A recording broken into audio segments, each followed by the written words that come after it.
1, 2, 3, 4, 5. 1, 2, 3, 4, 5. Testing the stream at not Headingley, at York.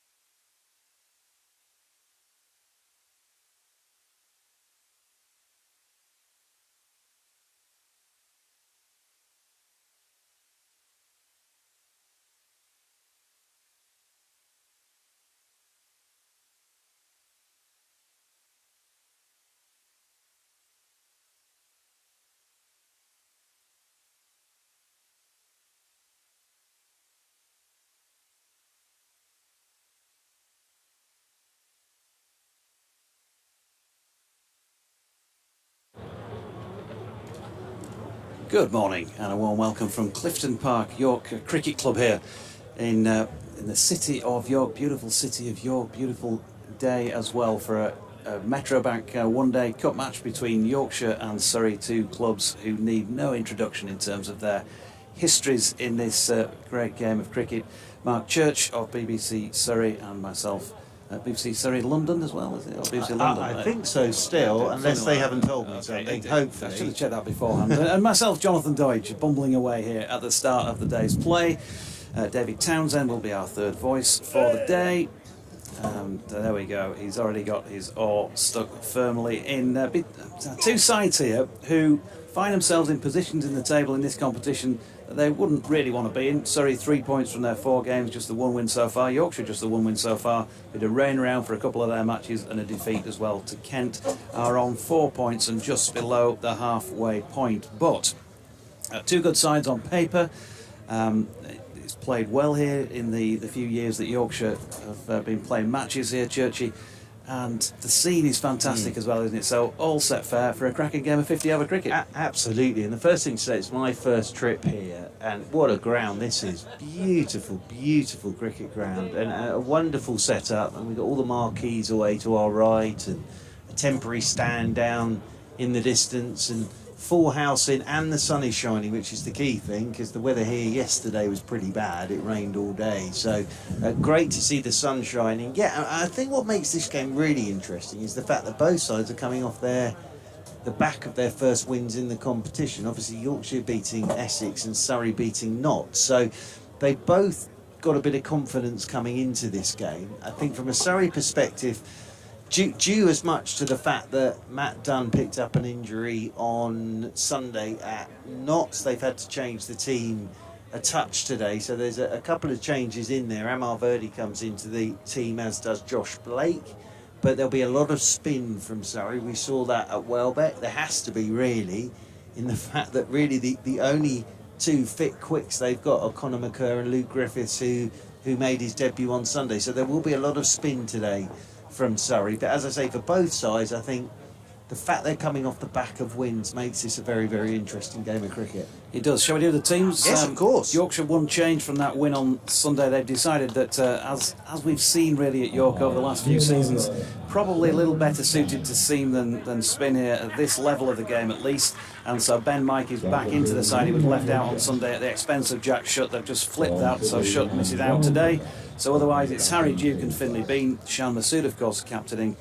George Hill, Will Frayne, James Wharton, Matthew Revis, Ben Mike, Don Bess, Ben Code and Dominic Leach. Yorkshire, by the way, won the toss and have decided to bowl first, and with the Surrey team is Churchy.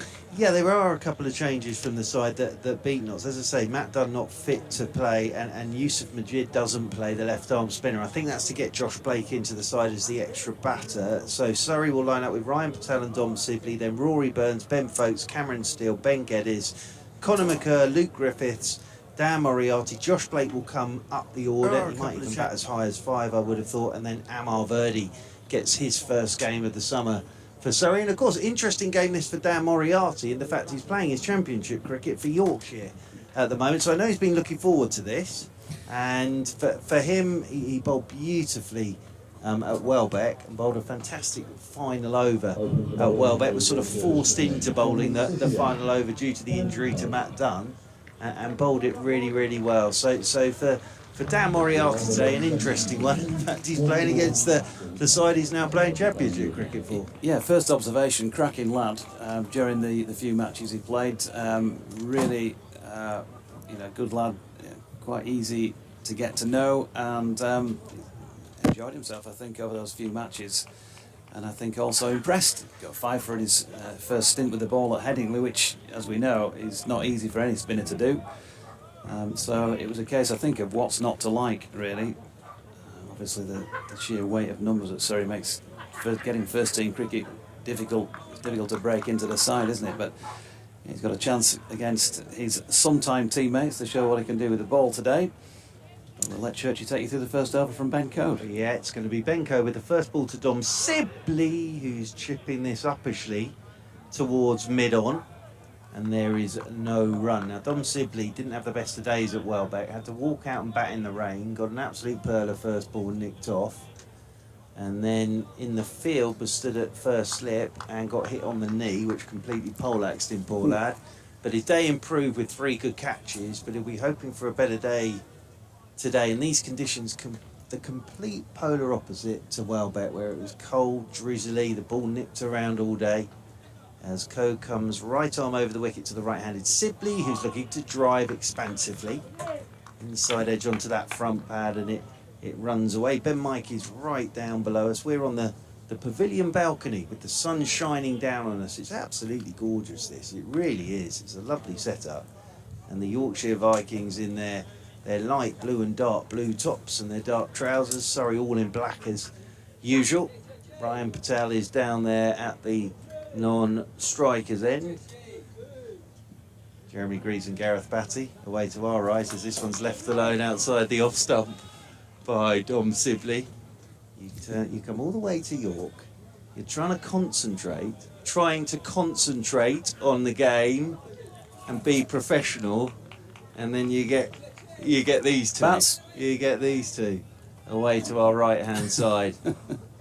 Jeremy Greaves attempting to polish his sunglasses so he can actually see what's going on out there in the middle. As Sibley waits once again. Code is into him. That's a good one. On a length, just beats the edge of the forward push from Dom Sibley. And there's nice carry into the gloves of Harry Duke. And everything I've been told about this surface is it's a good one. Everybody's said to me, even with rain yesterday, this will be a good surface for cricket. Yeah, you might just, I think that the idea of bowling first is that you might just nick that advantage of any juice that there might be in that first hour or so. And if you can take a few wickets with you, obviously, that would be key, particularly looking at the Surrey batting lineup. Over the wicket once again comes Code, right arm over, and Sibley's just letting this one go outside his off stump. And Duke takes that one down low to his right hand side. Good crowding, and when I drove to the ground this morning, lots of people arriving, walking up the road with their chairs and their own deck chairs, and the car park was absolutely rammed. Because across the road is the rugby club, isn't it? So that's where all the cars are parked, and there is another cricket ground away in the distance as well. Clifton Alliance, it's called. It's a great setup here. As in comes Code to Sibley, that beats the edge again on that good length. It's a very good first over from Ben Code. It's a maiden. And Surrey, having been stuck in by the Yorkshire Vikings here in York, yet to get started after 1 over. A maiden from Ben Code. Yeah, he was excellent in the match at Scarborough a couple of weeks ago when he bowled 10 overs, 3 for 16, and then it wasn't quite his usual brilliant best the other day at Essex, funnily enough. And in fact, Essex got 103 in the first 9.5 overs, lost their first wicket on the last ball of the 10th, Dom Best taking that. So when the lads came up and sat right in front of the con box, I was kind of mentioning that Dom Best, career best figures today, 5 for 37, and Cody turned around and just said, mine weren't. Well, that's one way of looking at it. Great to see Dom Best taking wickets, though, again. And 5 for him. And Matthew Revis with a 4 as well, I think, against Essex. But it'd be great to watch Dom Best today. Yeah, they were both career best. There's Dom Leach looking for one for himself today. Right arm seam from the rugby ground end. Rugby ground off to our right-hand side. The big marquee is over on the right-hand side. We've already had a bit of drama here this morning as well. Nick Kay who was in all his workwear this morning, the secretary of the club, great friend to us on the commentaries. He kindly positioned, like a typical pub parasol, with a big concrete weight on the bottom, and it was all in place here for us, just to shade us from this sun that we're going to get all day. As in comes Leach again to Patel, who pushes up to Bess at mid-off, no run, and just standing there having a chat with him, nowhere near the thing, and it just took off. So you kind of click them in with a little clip. I'm not quite sure if it had been properly clicked in or not, but the wind lifted the parasol clean out of the pole, and it went onto the roof behind us, and apparently remains thus. So it took the bottom part away. Yeah, I'm told that we might get something for the second half, because we are going to get fairly red raw today otherwise. Patel, high backlift, and drives firmly at this one. Good piece of fielding as well in the covers there. George Hill, I think it is, with the navy blue sun hat on. It is indeed. Yeah, Ryan Patel's been in good nick throughout this competition. 40 at Welbeck, 60 odd in the game against Kent. And if he gets going, he scores his runs very, very quickly. If that parasol does come, there is an easy way of weighting that down. Just sit Dave Townsend on it. It will not go anywhere. Got his right of reply to come at half-past. Here's Leach, good delivery, which looks as though it slants across Patel. We are, just for those who can't see the pictures, well, in fact, for those who can see the pictures as well, but just to give you an idea of our commentary position too, the left-handed Ryan Patel, we'd be kind of around about a straight mid-wicket cow corner type position as we look at the pitch from here. So certainly no idea in terms of what the ball might be doing off the straight, other than trying to judge how a batter's played it, maybe looking at the wicket-keeper movement behind the stumps. Harry Duke, of course, with the gloves on. And this could be the first wicket, and is. Patel trying to turn it through mid-wicket, almost down to our commentary position. Leading edge, straight into the safe hands of James Wharton at point. And that is the first wicket down without a run on the board. Surrey, none for one. Yeah, it's just held on him a touch. And as you say, he's trying to work it and flew to backward point. I tell you what, it's a good catch that, because he's looking towards mid-wicket, Wharton, because that's where Ryan Patel's aiming that. But it's just held on him. So to whip it leg side, and it is a good catch that. It looks straightforward to Wharton, but the thing is, he would have been looking towards mid-wicket. It's almost come off the back of Ryan Patel's bat, and Wharton taking a safe catch, and it means Surrey 0 for 1, and it means the captain, Rory Burns, makes his way out there into the middle. So it's a very good start this for Yorkshire, because, as I say, Ryan Patel has been in good nick in this competition so far. And out comes the captain, Rory Burns, batting at 3 to join his Championship opening partner and former England opening partner, Dom Sibley. It was really tough at Welbeck. Actually, Notts didn't bowl. They bowled poorly at Surrey. If Notts had hit their straps, Surrey could have been all out for under 100, easy. Yeah. But they just kept bowling short, and Burns and Patel sort of found a way, and then Folkes and Cameron Steele with a brilliant partnership, but they dropped catches as well, Notts. So somehow Surrey stayed in the game and managed to get over the line at the end. But it was the strangest game of cricket, it really was. But I think Burns and Sibley, Yeah, they've got the two slips in place. Ring field, as you'd imagine. Ben Cody's down at long leg, and just looking for the other man outside the circle. Right, he's almost hidden. Spot the player up by the crowd at the top, and a second wicket in succession. Burns has gone. First ball caught at slip. Finlay being the man who gets his mitts around that on his home club ground, of course. And Surrey in a bit of early trouble here. None for 2. Yep, and Rory Burns, expansive drive to that first ball. Good catch from Bean. And it means Mr. Leach is starting his day on a hat-trick. So now Surrey do have problems. 0 for 2. Ben Folkes will make his way out into the middle. But Rory Burns, it was up there. He's gone after it first ball. Big, expansive drive. Big edge. Sharp catch at second slip. But as I say, for Leach now, nice way to start your Tuesday morning this at York. He's on a hat-trick in his first over. I can't think many people have taken a hat-trick in their first over and only the second over of the game. He's not going to manage it either, is he? Because it was the last ball. He's going to have to wait. He'll have to wait, but he's got an opportunity. It adds to the drama. Maybe they'll allow him a 7th delivery, though. You know, it'd be nice. Pads already, so Surrey 0 for 2. And Leach with 2 in 2 balls. Ryan Patel caught by Wharton at backward point, and then Burns' first ball caught by Bean at second slip. And there's your difference with what we saw with Notts. 2 chances, both hung on to by the Vikings. So tough start this for Surrey. 0 for 2. Folkes and Sibley at the wicket, and it'll be Ben Code to bowl the 3rd over. The other thing this does is it gets the crowd into it as well here at York, as Code comes right arm over the wicket to Dom Sibley. He's just using his feet, flicking into the leg side. It goes off a leading edge and flies away down to the 3rd man boundary rope, where a gentleman sat on a wooden chair does the fielding in front of the marquee. But it's the first runs for Surrey, and they are 4 for 2. Not exactly where Dom Sibley intended, but there is nobody down there at 3rd man in this 3rd over, so he gets away with it, but immediately looking to get to Code on that length. I think he's decided already he doesn't want Ben Code just banging the ball away on a good length outside his off stump. He's in here, and that's a good looking shot from Sibley. Drives back up the pitch. Code does the fielding off his own bowling, and there's no run. Ben Mike down there below us. I always love a player with 2 Christian names, and he's one of those. Ben Mike, very good cricketer.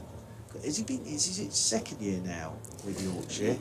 No, it's his first proper year. If you like. He had one match on loan at the Oval, didn't he? Oval last year, from his move from didn't go that from well. Leicestershire. As in over the wicket again comes Code, and Sibley's down the pitch to him again. He just bangs it in back of a length, hits the pad, rolls away into the offside, and there's no run. I was talking to him the other night, actually, after the match. Just wandered over to the shop near the ground at Chelmsford, and he's just desperate to do well, just desperate to prove himself, prove that the faith that the club have had in him and giving him the 3 years justified.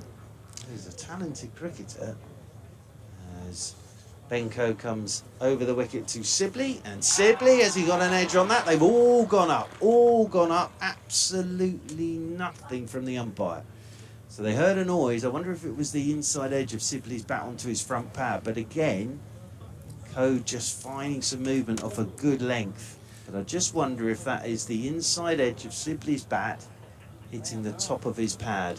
He's looking again now. That might well be what it was. He did have a little peek as he turned around to put the bat in, but he didn't have that telltale quick whip round of the neck to see if anyone was catching him. So Code is in again. Sibley's down the pitch. Now this is off a leading edge, trying to flick it leg side. He'll get away with it. It goes over Masood, and they'll get back for 2.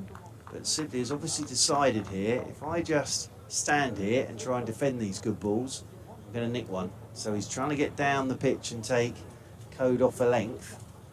And again, it was a leading edge that has ballooned over the Yorkshire Vikings captain. 2 more to Sibley. He moves on to 6. Surrey moving on to 6 for 2. But you can see Sibley's thinking. It's good bowling from Code. He's in again to Sibley, and Sibley gets in behind this one, pops it into the leg side, and there is no run. So end of the 3rd over now, and it's an opportunity for Mr. Leach to take his hat-trick. We'll have Ben Folkes on strike for his first ball. 3 gone. Surrey is 6 for 2. Yeah, so if you are just joining us in recent minutes, didn't quite make it for the start. At maiden first over by Ben Code, and then Dom Leach with his 6th deliveries of his first over. He had Ryan Patel caught by James Wharton at point, the leading edge, and then the very next ball, Rory Burns played an expansive drive at one, and well caught on the up by Finlay Bean at second slip. So Leach on a hat-trick.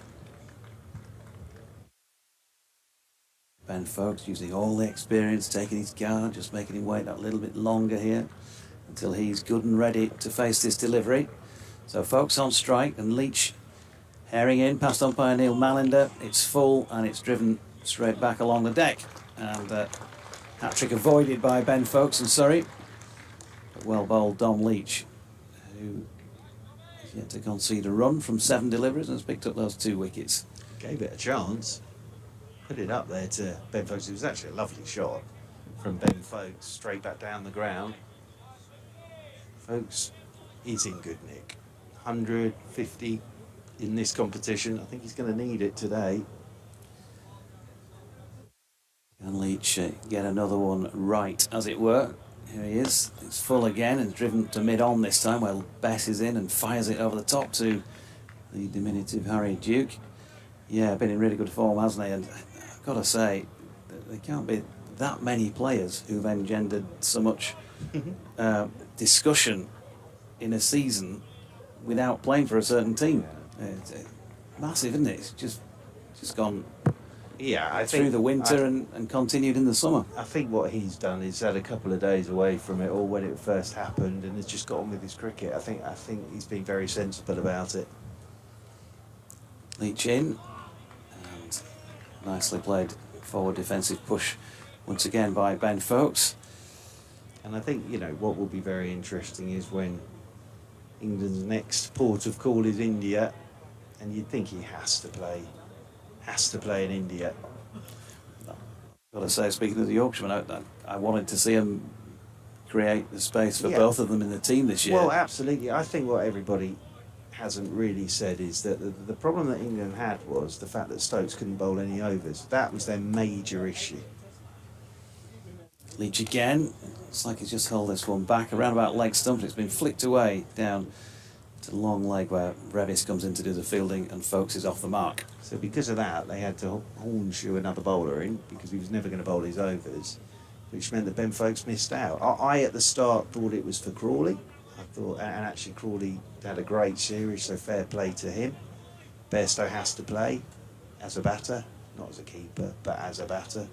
And Ben Folks has to play as well. So, but I think the major issue there with all this chat about who it should be and whatever, I think if Stokes had been fit to bowl, I think Folks probably would have played, but that was the problem.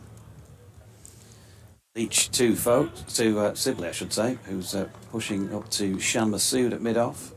No run. So what they've also got to do is, you know, we talk about spinning wickets in India, and it's who's going to be fit as the spinners for that tour, but that'll all be worked out before they go. But I just think what it did prove, and you know, obviously Bairstow wasn't fit to keep wicket in those first 3 tests due to his horrendous leg break, but it does show that you can lose test matches if you keep dropping chances. That's the problem. Leach in, shot firmly, pushed to mid-on this time. Another tumbling stop by Bess, so they're timing it pretty well when they're getting it right.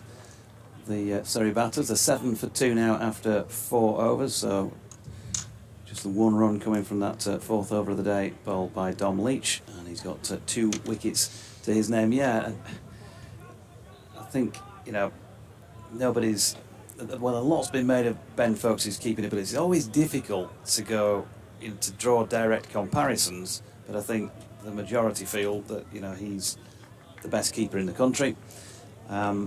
He's also one of the best players for spin bowling as well. That's the other thing. Well, that's it. It's not like he's clinging on to a place from his gloves only. We talked about this with the Knott and Taylor thing back in the day. He got 100 on debut in Sri Lanka, so he can play spin, and you know, he has a couple of hundreds to his name in Test match cricket. He can bat. Everybody knows that as well. So, yeah, it is what it is. But for him, all he's done is got his head down and just continue doing what he does, which I think proves the sort of bloke he is. As Ben Code is in to Folks. Oh, has he got an inside edge on this? That has nipped back. He hasn't, but he took a couple of paces down the pitch towards Code. That's beating the inside edge of the bat. And again, I just wondered if it may have brushed a pad. But that has nipped back from Code. Just watching it again on the live stream. Oh dear, that's gone over the top of the middle stump. It's an absolute beauty from Code. There is a bit of movement out there, and that has beaten the inside edge. Ben Folks looking a la Sibley to get down the pitch to Code to try and get him off his length. but that one has nipped back and beaten the inside edge of the bat. So what this does do is puts a bit of doubt in the back of the batter's minds. It really does. We've seen go past the outside edge and the inside edge now, Benko, so he's going both ways.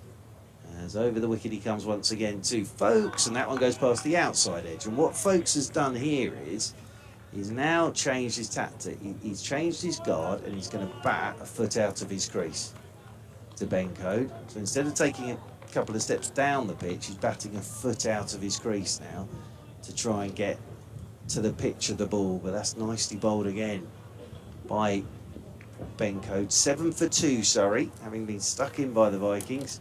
5th over. Patel and Burns both gone without scoring as Code is over the wicket to Folkes, goes back of a length, and Folkes just stands up and pushes this one up towards mid-off, and there's no run. I think Surrey may just have to take 10 overs here just to get through this.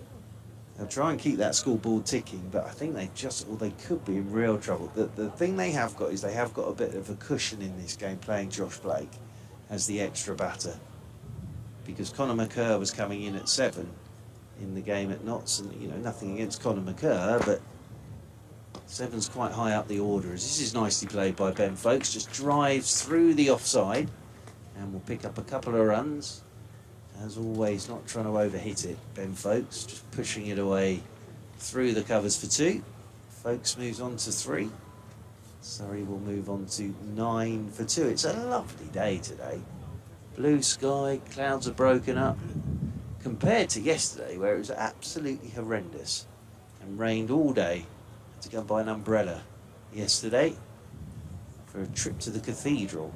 As in over the wicket comes Code, and Folkes gets in behind this, plays it out towards cover point, and there is no run. But yes, very wet yesterday, and arrived at the ground this morning. Very pleased to see the sun out, and the ground staff have done a terrific job here to get everything ready to go. And as I say, it's a lovely atmosphere, it's a lovely ground this, my first trip to York, and it's a wonderful setup. Just one fielder outside the circle, DT has just pointed out.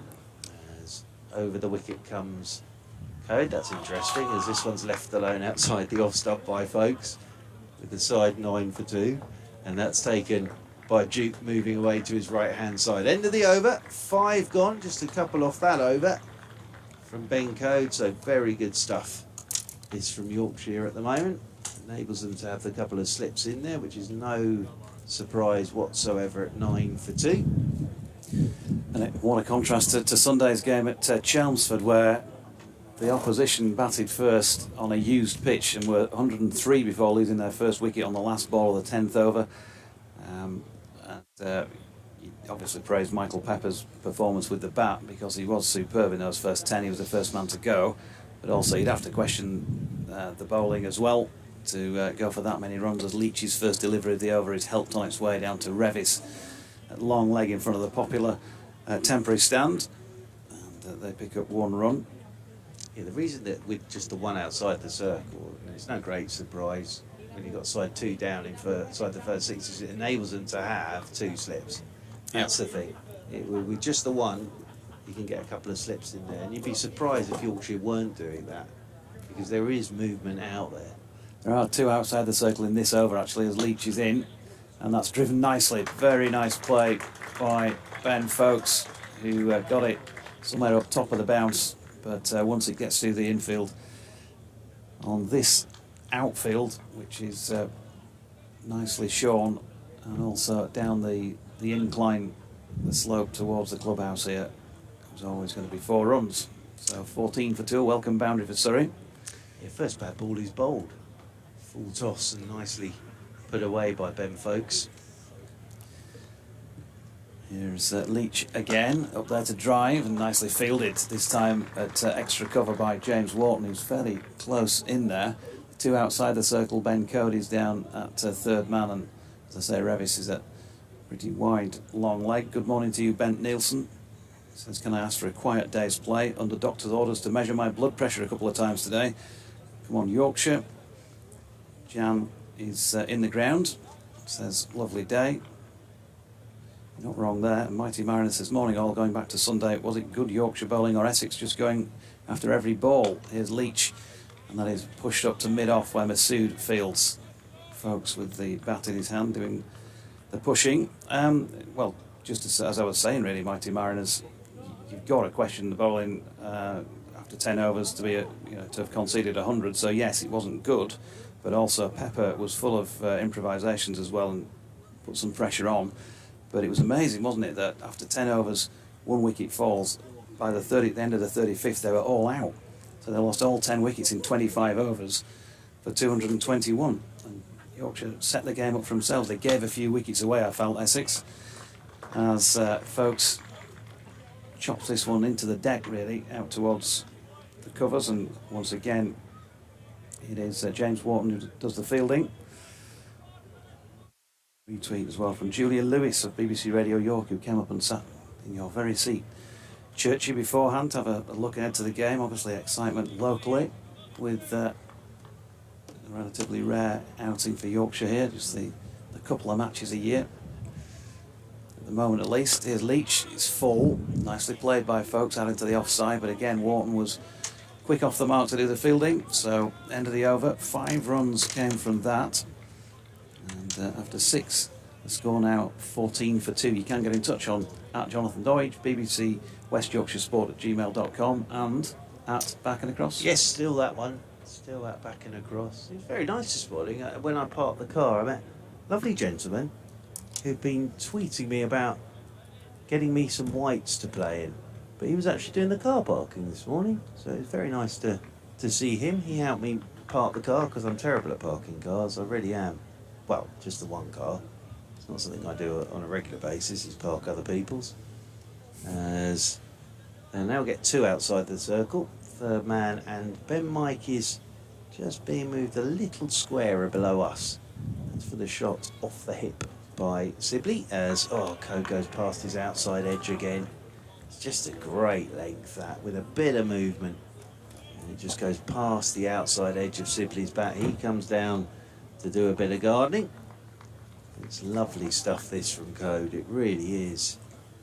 Yep, 2 in 2 for Leach, which is terrific, but Code's basically had it on the end of a piece of string from this City end so far. Comes right arm over the wicket to Sibley. Sibley's down the pitch to him, looking to whip it leg side, hits the pad, and again rolls to backward point. Sibley's just trying to find a method here to get out to Code. And by that, what I mean is not get out to Code, but get out to the delivery, get down the pitch to him. Try and take him off that length. He's outside the line there as that hits the pad. He was a long way down, but it's quite interesting. Folks is sort of using the method of batting a foot out of his crease. Sibley's using the method of a couple of paces down the pitch to Code. Good memories of this ground as well for Dom Sibley, because in Warwickshire colours in that championship game that they played here in 2019, he got scores in both innings. Code's in, and forward goes Sibley, thickish edge, runs away down to third man, and they will pick up a single. Sibley moves on to 8, and Surrey move on to 15 for 2. 67 in the first innings and 81 in the second, when it was his opening partner, Will Rhodes, of course, formerly of this parish, who kind of did the damage. It was a match that it was pretty tight, but Warwickshire went on to win by just 3 wickets, and Will Rhodes hit Jack Leaning, I think, for 26 in an over, including a couple down to our general vicinity to win that match. Code into Folks, beats him again on the outside. Nicely bowled by Ben Code. It's going past the outside edge and the inside edge at the moment is Ben Code. And now Folks comes down to do some gardening. Burns gone first ball without scoring. Ryan Patel gone the previous delivery without scoring, both off the bowling of Leach. Ben Folks with a bit of a job on his hands here with Dom Sibley. As Code is over the wicket to Folks, that's too short, that'll be put away for 4. Just looks at his studs there as if his foot slipped a touch, does Code, but that's his first short wide delivery. And Folks, of course, good enough to put it away, so smash that off the back foot through the covers. Folks moves on to 11. Surrey move on to 19 for 2, but as Code released that, he was already looking down at his boots, almost as if he just slipped in the delivery stride, but nicely put away by Ben Folks. Not a great delivery, but if they keep it in the so-called right areas, there's still something in this pitch for them. Codes in again to Folks, and that's flicked by Folks off his hip, one bounce. Down to Ben Mike, down below us. He's finer for Folks, but squarer for Sibley. End of the over. Another good one from Code. Despite that short wide one, there were a couple of absolute pearlers in that over. 7 gone, and Surrey are 20 for 2. So 6 off the over. And from a Surrey perspective, it's get through this. I'm going to leave, and Dave Townsend is going to join you, Mr. Deutsch. Yeah, fear and trepidation at that thought, but get the proper commentator back in half an hour or so.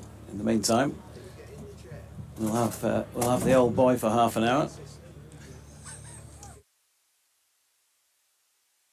The noise that you can hear in the background it's Townsend, like a baby elephant trying to get himself into the chair. I see that you might have been back to Leeds for a haircut, have you, since you arrived back in the north?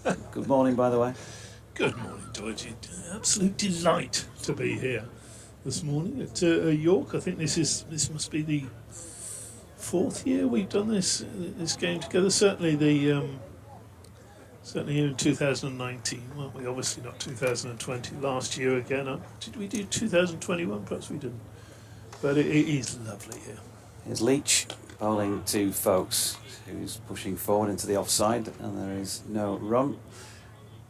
If you just joining us more recently than the start, good start by Yorkshire, in particular by Dom Leach, who in his first over took the wickets of Ryan Patel and Rory Burns, both without scoring. None for 2 at one stage, sorry, then 20 for 2 now. Leach and Code continuing. One change, by the way, from the Yorkshire side that beat Essex at the weekend. Ben Mike back in to replace Jack Shutt. Here comes Leach. It is full and it is flicked into the leg side. And Bess going down like a sack of spuds after throwing that at the stumps and missing. He's got one of those. He's a bit like that in the field, Don Bess, isn't he? He's a good fielder, clearly. Often we see him at point, and he's generally good with the pick-up and throw. He's certainly good with the diving stops, but he also gives you the impression that you might need a wheelchair to just wheel him off from time to time as well. It looks shot for moments as the Leach bowls are wide down the leg side. A bit like He's not the only one. No. He's sort of, in a cricketing context, reminds me of somebody like a Jamie Peacock playing for the Leeds Rhinos back in the day. I just remember when he was head coach, Tony Smith saying he's got this great ability to look like he's on his last legs, and then he'll sprint off somewhere or take the next carry up or whatever, find a big tackle from somewhere, and it's that sort of it looks like it's a bit of a from Don Besh, a big heave of an effort sometimes. Here's Leach in, and that's flicked to leg this time by Folks, and George Hill does the fielding. I'm saying that about Bessie. He's still in his mid-20s. I think Jamie Peacock was more like 33, 4 or 5 at the point that Tony Smith was talking about him in that context. Yeah, he's a showman, isn't he? He likes to be in the game as well. He likes to be doing something and being noticed. And shot at the stumps, he didn't have to do that, but it just gives the impression that he's looking for opportunities and he's looking to be involved. So Leach is in. That's pushed back at him. I think it was into the pitch first, but half fielded off his own bowling by Leach, which is enough. The scene here, well over to our left, sort of backward of point from where Folks is batting. There must be 3, 4, 5 deep at some points. Big high brick wall. I seem to remember Matthew Waite smashing a couple of sixes over there when he hit 32 in and over in a match here a couple of years ago. Waitey obviously down at Worcestershire these days, but it is great to see a packed house just like it was at Chelmsford on Sunday, and there's definitely an appetite for this competition still, as Leach is in and Folkes pushes into the offside for Wharton to do the fielding. Yeah, I think there's an appetite for watching cricket and watching a county play cricket, and with the other tournament on at the moment. There are only 8 days, I think, when Yorkshire will be playing in August. And, you want to get your fill of county cricket for the year. You've got to turn up to matches like this. Aye, want to get your money's worth, lad. Marvellous. Each with that sort of rocking action as he runs up to bowl, and he's in again, and that's once again good delivery. He's much more consistent today. I think this so far, he said, touching wood, is the most consistent I've seen from Dom Leach with the ball at first team level. Only really a couple of loose deliveries and a wide thrown in there in his first 4 overs now, and Surrey 21 for 2 after 8 overs, with both those wickets having gone to the man from Middlesbrough. Yeah, he's looked very good in comparison with Ben Code, who always looks good at the other end. There hasn't looked a lot of difference between them, and certainly that's a pretty big compliment for Dom Leach, because of course Code is Mr. Consistent, isn't he? Here he comes to start the 9th over, runs in bowls and beats Sibley through to the keeper. He must need physiotherapy on his neck, Ben Code, because he spends half the time he's bowling looking at the heavens in disgust that he didn't get a wicket with that delivery and that delivery and that delivery. Just doing that little bit too much with it. I spotted a couple of little innovations this morning from Yorkshire, which is always good to see, because white ball cricket can be a bit formulaic at times. Code bowls, and Sibley again is beaten. Code again looks to the sky and turns round and marches back. The first one is that we noticed a couple of overs back, that Code was bowling to get the extra fielder in, to have 2 slips and a gully, which he hasn't got now. He's got just the 2 slips now.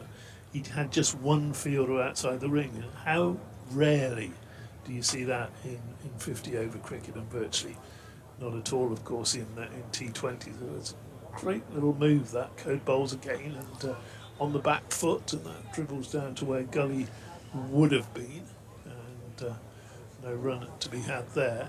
And the other one I've noticed is Dom Leach has tried to bowl. One occasion successfully, on another occasion unsuccessfully, when he got driven for 4 by Folkes. He's gone to the Yorker, and you don't see that too often early in a game. And he's attempted 3 or 4 this morning, and again a clear tactic against. When he's bowling to Ben Folkes, I don't know whether he'd have done it to Sibley as well. Sibley turns this one round the corner. He's got 1 run. He's thinking of a second, but Ben Mike's around to do the fielding from longish leg, deep backwards way. He runs around towards fine leg. Yeah, I think probably a slight difference in length that they're bowling. Leach feels like he's bowling just a touch fuller than Ben Code, who's bowling pretty much championship sort of length, isn't he, really? Top of off stump. And especially now that Folkes is back on strike, there's been to Code. There's been a little bit of sort of to in and fro in, with Folkes trying to break the length up a bit, and Code looking to second guess him, and that. It went horribly wrong for Code in the last over, because he obviously thought Folkes was going to come down the wicket, dropped one a bit short, and got smashed through extra for 4. He bowls again there, and as you say, a championship length, just turned round the corner, and Mike comes charging away from his position down below us, and in to do the fielding.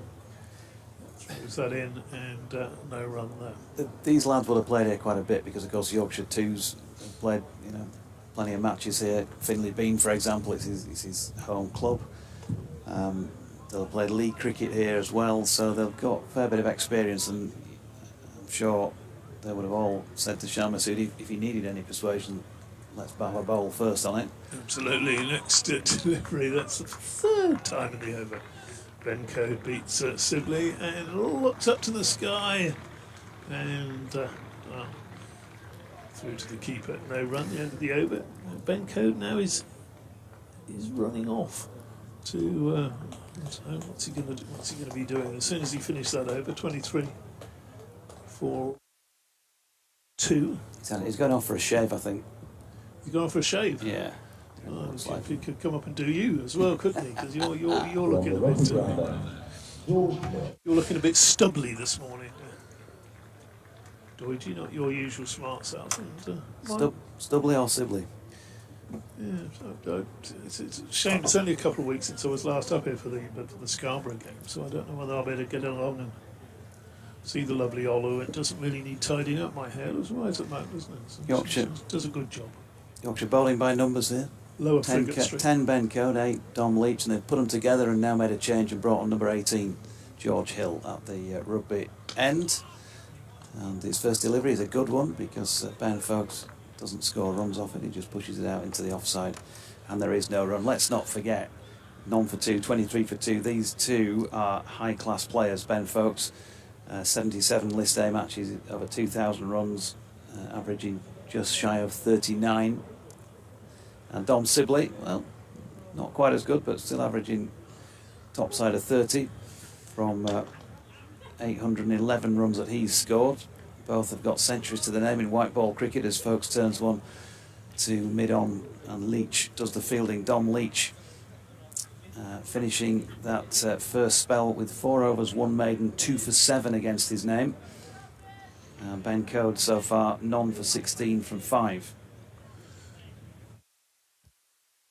It's George Hill with ball in hand at the moment. Right arm seam, nicely played. That's a lovely shot once again by Ben Foakes. He's just holding up a little in the outfield. Not sure if Ben might got a hand on it or not, but it was a beautiful flick off the legs, timed it superbly, and George Hill just a little bit too straight.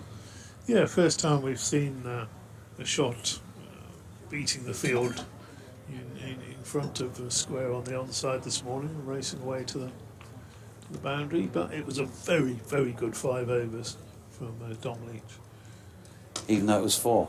As Hill is in and Foakes pushes up past the bowler and there is no run. Indeed, I was assuming he'd gone to the end of the power play. He was bowling so well, Doidgy, but I'm getting ahead of myself. That's very unusual for you. I was a little bit premature. There you go. 27 for 2. No further comment, thank you, my lord. In comes George Hill once again, and this time just past the outside edge of Foakes' bat. He tried to get forward to it, but such was the length that he couldn't really do so. So just a little win for young George. Sibley on 9. It's been a grind from him so far, but we know that he can play that way. And Ben Foakes on 17. Foakes has looked good, hasn't he? I heard you talking with Churchy earlier about him. Here's Hill again, driven into the pitch this time by Foakes. Stopped by Hill, end of the over. 27 for 2 then from that first power play, which I suppose Yorkshire will be happier about than the visiting side. Ben Code is coming back out onto the field of play, so he was just off for that 1 over and had been replaced by Will Luxton, who's making his way back off. Yeah, two very big wickets as well. Ryan Patel, who Churchy was saying can score very, very quickly and give them real impetus at the start of the innings. And then Rory Burns' first ball, which is not what you want to see. You were a Surrey supporter. No, that was very much a big wicket for Yorkshire. Foakes, though, coming back to Foakes, would you heard you discussing him with Churchy? Would you have him in your England team if you were? Yeah, I wanted him in for the summer, I've got to say. I wanted to try and find a way to get them both in. Now, for me, before the summer started, and you'll laugh at this now I say it, you know what I'm going to say, but Zach Crawley was probably the one who was expendable before the year started, and maybe you had a reshuffle. I don't know whether Johnny was the right man to go up top, but it wasn't the worst of theories, but at least trying to get them both in. But as Churchy said, the non-bowling of Ben Stokes has cost Ben Foakes in its own way. Yeah, I just think the value of a proper, top draw keeper still cannot be underestimated. And I know we all want our wicketkeepers to be prolific run scorers, But he's not the worst at all. No, he's not. Absolutely He's not. Exactly. He may not be That's Bazball quick the thing, isn't smacking it? it all over So the place. Bazball's been a good thing for some and not for others. You know, Harry Brooks scored his runs just at the right time last season, the first half of last season, and broke into the side, and he's everything that they want. And unfortunately, Ben has been sidelined. Ben Phelps. Yeah. Anyway, we're out of the power play now, and it's Code coming into bowl, and that's scooped away.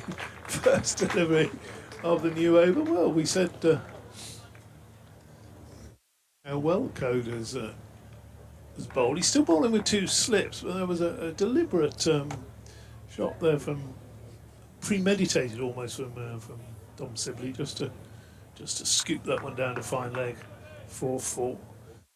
A slight change in the field. Ben Mike, who was call that long leg deep backward square, somewhere like that. He's going to a finer leg now. Code to Sibley, who looks to hit that over in the gardens, but you don't see many people play a shot that way off Ben Code's bowling. You don't see him disappear over cow corner very often, so it would have been slightly unusual if Dom Sibley had got hold of that, and he didn't. Slightly controversial opinion, perhaps, Churchy, but I think we'd have won the Ashes if folks had been keeping wicket. He's not going to disagree with that, and it's definitely worth a lot of debate, I think. Because I don't think Bairstow was up to speed for the first 2 tests. He certainly was by the end of the series. The Bourbons have been handed round. Very nice. Code bowls, and that's through to the keeper. Churchy's looking after his body, as usual. I can't No? Well, don't give them away, will it? Thanks, Neil. Neil Whittaker sitting alongside. Now, the Bourbon will do. Thanks, Neil. That's lovely. Very kind. Well, I'll have one later. But I can't eat one when we're on air, Church. Are you just going to save that one for later, or are you going to say to me... 15 minutes, Churchill will be back on, I'll give be me off. some sort of signal to say I'm going to be munching away for the... Look, they do it on cookery programmes. They're always testing food out and going, This is not a cookery programme, is it? Code. Bowls, and again... this is interesting, isn't it? Because he hasn't done that when there's been no fielders out. As soon as the fielders have gone out, he's well... Look, he's a class player, but it's just giving you the impression that he's searching for ideas of how to score runs off Ben Code here, and he's just trying to hit him off his length, take a couple of chances maybe, and that's a little win for Code. There is nobody out on the leg side, admittedly, but anyway, slip in a gully as Code comes in, bowls again to Sibley, who's down the wicket, and... Oh, now then, shy controversy. at the stumps. The keeper had the shy at the stumps. No controversy whatsoever. He was out of his ground playing the shot, and he got back into his ground by the time the ball passed the stumps. He did not watch the ball go into the keeper's gloves, mark his ground, and then start to walk down the other end, which is a signal, as all cricketers know, that he was in. Anyway, less of that. We won't revisit that one. Code bowls and pushed up to mid-arm, quick single. Don Best picks up, shies at the stumps, hits them. Comfortably in was Sibley, but again that's a nice piece of work from... I assume that's Don Best there, is it? Yeah, certainly, super piece of fielding. Got up more quickly this time. You see, after he'd hit, he was able to get up more quickly. It wasn't been a big heap on the floor. But you see, earlier on he had a shy at the stumps, so he's sort of getting his eye in, wasn't he? And then when it was important there, when it was close, he's actually hit the stumps. A nice piece of fielding. But Marvellous. Marvellous. Fred, we'll talk to you later, Fred. Wonderful piece of fielding. Colin Bland would have been proud of that. Marvellous. Did he? I'm sure you saw Colin Bland play, did you? Oh, wonderful fielder. Marvellous player. Not you, Fred. I'm talking to Deutsch. No, I'm too young. I did actually see him once at the Open. Was it 65 tour they came over? It just shows how old I am, doesn't it? Yeah, here's George Hill, meanwhile, from the rugby pitch end, and that is flicked into the leg side and half stopped by Ben Mike, which is going to be good enough to keep them to 1. They were thinking about a second. But I think it was Dom Leach who's chased out there to prevent. Simply was a few strides back down, but I think discretion being the better part of valour, and folks decided that it was a good idea to stay put. Yeah, there was probably was a second there, but no reason taking chances at 33 for 2. Here's Hill again. Once again pushed into the offside by folks, and there is no run. These games can change so quickly, as Yorkshire saw at the weekend. 100 without loss, 221 all out Essex. Extraordinary that. 2 early wickets here, and then, you know, if they've weathered this first hour where there's a bit of juice in, it's been almost unbroken sunshine. There's a bit of breeze around. Going to be drawing that moisture out, make batting a bit easier. The ball's getting older, and the players, the 2 men out there for Surrey, are getting their eyes in. Folks pushing this latest delivery to Leach at mid-on, no run, but you wouldn't be surprised if there's a few momentum changes as this match unfolds, DT. No, you wouldn't. Obviously, at some point, Surrey are going to get going with their innings, you'd think. Although, having said that, I was at New Road on Sunday, and Worcestershire certainly didn't get going with their innings. A very short game, Warwickshire winning that one. Here's Hill, and folks again can't get as far forward as he might have liked to there. Just top of the bounce pushes into the offside for Wharton to field. The sight of John Helm at the opposite end of the balcony here, the great John Helm. Yes. Kevin did a bit of commentary with us a couple of years ago for half an hour or so. Just for the fun of it. Used to, of course, do lots of ITV commentaries, including the Roses matches when they used to be on Granada or Yorkshire Television. Friend of the club. And a top bloke as well as Hill is in. That's a beautiful shot by Ben Folkes. George Hill's only just there, over-pitched slightly, hasn't he, DT? And a lovely sort of whippy on drive, really, from Ben Folkes along the carpet all the way. Can't beat that as a cricket shot. Yeah, it was wristy, helping to keep it down as he played it. So, yeah, it's a long time since the Roses matches were televised. Stop doing that perhaps in the 70s? Black and white line. No, they carried on into the 80s, I'm sure they did, as George Hill is in again, and that's run down to third man, where Ben Code will return, and they pick up a single to complete the over. Sibley is on 15, and Ben Folkes on 22, 38 for 2 after 12. Fred would have starred in a few of those black and white Roses matches. 38 for 2. I mean, Fred would have been so quick that they'd had to show the match in slow motion just so that people could see the ball. Those old cameras, I'm sure it was just a blur. Just a blur. Coat to continue to do a little bit of discussion going on out there with Shan Masood. Bowl Coat through his 10 again, you reckon? Yeah, distinct possibility, I'd say. Code bowls, and Folkes, nice shot, he's going to get runs for that. Don't know whether he's quite timed it. He's going out towards the boundary on the tennis court side of the ground. A slide and a good piece of fielding. Team effort. And the ball comes in and they get back for a second. Didn't quite get it, did he? My take on that. 38 for 2. Apologies. My take on that would be that, having seen Ben bowl and come back in white ball cricket, probably, provided he's bowling well enough, you'd want to bowl him through, really. I'd agree with that. Code to Folkes, who shapes to come down the pitch, then stays where he is, and in the end just swings it round the corner down to Ben Mike below our commentary position on the. He's just at that sort of pace, isn't he? When you bring him back for the last 3 or 4 overs, that he can get hold of him if the ball's doing nothing. There was a one-dayer here, wasn't there, where he bowled a great first 7 or 8 overs, and then they brought him back for 2, and he kept disappearing over into the gardens. Yes, it's a good tactic. Bowls again, and Sibley is struck on the thigh pad, trying to turn that into the onside, 41 for 2 in the 13th over. And it also still looks like it's doing a bit for him, doesn't it? So, why wouldn't you carry on? He's not got a wicket yet, but he's, as generally speaking ever, he's kept it tight. Good morning to you, by the way, Russ Walker, who called for Yorkshire to bowl first, long before the toss was made. So, we'll see in the long term if you got that right, but it certainly looked a good decision so far.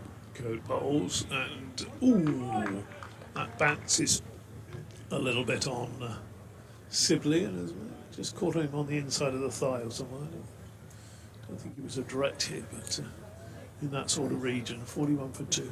Oh, the inside of the thigh.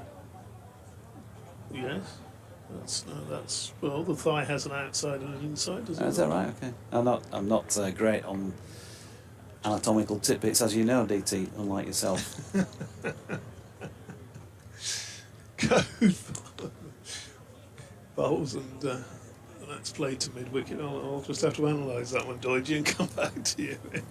15 to Sibley, 25 to Folks. He's looked the more impressive of these two Surrey batsmen after Ryan Patel and Roy Burns departed in successive deliveries in the second over. 0 for 2 after 2 overs. You don't often see that in white ball cricket. You don't often see it in first class cricket. It's a very good start, particularly by Dom Leach. Code bowls, and that's driven into the ground, pops up to extra cover, and no run there. So it's the end of the 13th over. It wasn't an unlucky over for either side. And the score 41 for 2. If you think that's not a great position for Surrey, it's just starting to repair that bit of early damage with those 2 wickets falling early on. Ben Code, 7 overs, 1 maiden, none for 24 so far, and that's the sort of economy rate you want. You'd have loved to have picked up a wicket or 2, and you might argue that he's possibly deserved to do so, but the cold hard facts are that he hasn't. Shan Masood's just had quite a long word with him at the end of that over. Maybe saying that's have a breather at this stage. Who knows? Possibly. Here's Hill bowling to Folks. Oh, yes. He's got him. LBW. Ben Folks stands, has a look at his feet position and where that ball was going. Neil Mallender it was who had no hesitation whatsoever in raising the finger. And Surrey, after that repair work by the pairing of Ben Folks and Dom Sibley, have lost Folks, and they're 41 for 3. Yeah, he just seemed to just sort of misjudged that one, didn't he? And was sort of pushing forward and sort of gone down the wrong line. And it again there, it's just nipped back a little bit. I think it's hitting below the knee roll, so no question on height. And he's sort of was that outside the lineup? Probably. Have a look at it from a different angle. Yeah, he's strange sort of shot though. He's sort of got himself in no man's land to play that one, really, didn't he? Not pushing down the right line. So he's gone. Folks has gone. Having said that he was looking the best of the two, and having said that England would have won the Ashes had he been playing Doidge, we would have regained the Ashes. He won for 3, and that's the end of Ben Folks as far as his contribution with the bat goes today. Yeah, Cameron Steele is the new man in, number 44 on his back. So yeah, Folks 25 off at 39, including 4 fours. He was out there for 47 minutes, and he was out on the first ball of the 14th over there to George Hill. So that third wicket partnership was all of the 41 runs that Surrey have mustered so far. They lost their first 2 without a run on the board. That'll just give George Hill a little bit of a boost. Cam Steele right-handed. They've still got the 2 slips in place. Third man, point, short extra cover, mid-off, mid-on, straight mid-wicket and long leg. And the first delivery has drawn a yelp or 2 from the Yorkshire fielders. So it sounded like it might have been a decent one. I think it's what's known as a good leave. Good leave, okay. Very hard to tell, isn't it, from this angle? give you an idea on height. We've got a little bit of a better view from the streaming pictures for those who are watching those, but that's also offset out towards mid-off to the right-hander from this rugby ground end as Hill comes in past Malinder again. Beautiful shot by Cameron Steele. Just a little bit too much width from George Hill. It was not so far away from being spot on from where James Wharton is camped there at short extra cover, and you could see just drag that length back a little, straighten it up a bit, and you could have got that lofted drive into the fielder's hands, or maybe through to slip off an edge, but just a bit too wide and 4 runs. Or maybe if he didn't nip back between bat and pad Well, to possibly. bowl him, or even an LBW. So all sorts of dismissals in the equation. Might have hit it past the fielder and got run out on the second.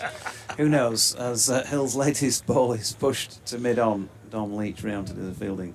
No run. Yes, all of those possibilities. Church is positioned at the back behind us here, and he's listening to David Townsend's pedancy already kicking in on just his first half-hour stint on air. I should have had a couple of those balls. I'm too nice with you, aren't I? I mean, Churchill will sort you out. Yeah. When he comes back on in a few minutes' time. Here's Hill, and nicely dropped into the offside by Steele. Boy, And they get a single. two fielders nearly collided then. Wharton was having none of it, was that? Yes. Couple of words with Don Bess, who very nearly shoulder charged him as he went to field that. I don't think the two of them could quite decide who was going to pick it up. There was never a chance of a run out. Oh, he's just gone over a bit cloudy. Not rain cloudy, but Getting a bit hot for me. fluffy cloudy in front of the sun cloudy. Sibley back on strike. There's a change in the field here. Masood just having a chat with Hill. And James Wharton's been brought across from short extra cover, and he's been positioned for a flick in at short straight mid wicket. So Slip's been taken out. Finlay Bean has come in to replace Wharton in the offside. Good delivery by George Hill, because Sibley, who is inclined, he does reach quite a long way, doesn't he? And he's pushing away from his body. If he does make connection with that, it might just go aerial in that mid wicket position. End of the over. Well bowled George Hill, 46 for 3, Steele on 5. And 15 to the name of Dom Sibley. I'm going to step out, and Churchill will be back in a moment or two. Thanks very much to Jonathan Doidge. He's probably off for a shave. I think he was up early this morning, looking a bit stubbly. 46 for 3, with just getting a little bit nippy and a little bit of breeze picking up, and very, very nice conditions for the afternoon's play, the day's play. And a pleasure, it would have to be said, for Mark Church to be back on air with myself. That's one way of putting it, David, I suppose. Code bowls, and that's defended back to the bowler. It was interesting that with Ben Folkes, he's had a bit of a knee issue since Taunton. And in the first game, come on, for Yorkshire fans, since Taunton, what does that mean? Championship game 2 weeks ago, 2 weeks ago, and he was struggling out there today. He had to get the physio out for painkillers, and I think he was struggling actually to get out to the ball a touch as well. So, be interested to see if he keeps. They've got Josh Blake in the 11, who kept against Leicestershire because he got 100 but couldn't keep Ben Folkes. Code bowls again, and again goes past the outside edge, this time of Cam Steele, and he's it's a regular occurrence when Ben Code's bowling, but you think Folkes is just struggling. I think it's don't just know what happened with that, but it was a sort of innocuous dismissal. Yeah, it was. It was almost as though he was sort of I think he got a bit of a shock when the finger went up. I'm not sure he was convinced. Code bowls, and that's pushed away by Steele down to Ben Mike, who runs away from us, number 16 on his back, sends the throw in, just the single. The wonderful thing about cricket, though, I think, is that Code's been the pick so far and hasn't picked up a wicket. And I think Leach and Hill have bowled very nicely, but Code has just been going past the outside edge, the inside edge. He is a lovely bowler. He is a very, very good bowler, isn't he? He's watched him over the years, and he's just got that lovely smooth delivery about him. Nice length, nice line. Bowls again here to Sibley, strikes him on the pad, thinks about an appeal as if to that would have been one of those appeals. Look, I bowled well enough for a wicket. Don't give me that one, because he knew it wasn't hitting the stumps. Yeah, I know what it was hitting, because Dom Sibley's just giving it a shake to make sure that everything's where it should be. That hit him straight in the box. So that would have woken him up. And that hit him straight in the box, Dom Sibley. Sibley here is just trying to get through this. It's been a really tough first 15 overs for him. Bowls again, and again is just a resigned look from Code as that just leaves Sibley and goes through the keeper. And again, something you don't often see in 50 over cricket. We're into the 15th over now, and a slip and gully still in place, and that's a testament to how well Ben Code has been bowling. A little bit of life in the pitch. I think we saw last year. It was interesting, the first dismissal of Ryan Patel off a leading edge. Code again bowls, and Sibley swings that one away in the air. There's nobody out there. It's carried. It's gone all the way. Ben Mike has signalled 6. It's actually, that would have been interesting, because Sibley earlier had a little scoop, didn't he? Ben Mike got moved from very close position to where that would have crossed. He crossed the boundary in the air. It might have been one of those sort of leap up and knock it back in type possibilities, but it wasn't, because he'd moved. But I think Sibley's got an awful lot out of his system with that shot. I think he's been trying that. It's a 6 that all morning. Brings up the 53 for 3. Yeah, it's interesting, this. It really is. It's hard going out there at the moment. Just talking about that leading edge, I think last year we saw early on the batsman not quite picking up the pace of the pitch too early. Hill with the 16th over, coming into Cameron Steele, who's just pushing this back up the pitch, and Hill does the fielding off his own bowling. And Ryan Patel, the left-hander, he was just turning his wrists on that one, wasn't he? And it's spooned up towards Gully, an absolute dolly. Although you were kind enough to say it was a very good catch. Well, I always think when you've got if you've ever fielded in the gully or the slips, I have. It always used to be my position. You didn't have to do a lot of running there. Yeah, as Hill comes in over the wicket to Steele. Blimey, he's got hold of this. He has swung this high, straight onto the boundary rope, I think. Now, will that be 6 or 4? Umpire Manager signals 6. That has got a huge amount of height on it from Cameron Steele, and he has swung it straight down to long on, and it landed straight on the boundary rope, we think. Umpire Manager says 6. Yeah. Umpire Manager says 6, despite the crowd not being happy about that. I think if it had hit the top of the marquee, the Yorkshire supporters would have said it was 4, but it just landed straight on the boundary rope, and it's been signalled 6, so get on with it, I think, is the course of action here. Those are the corporate tents over there. Great shot from Cameron Steele as Hill is into him, and Steele's bowled by Cameron Steele.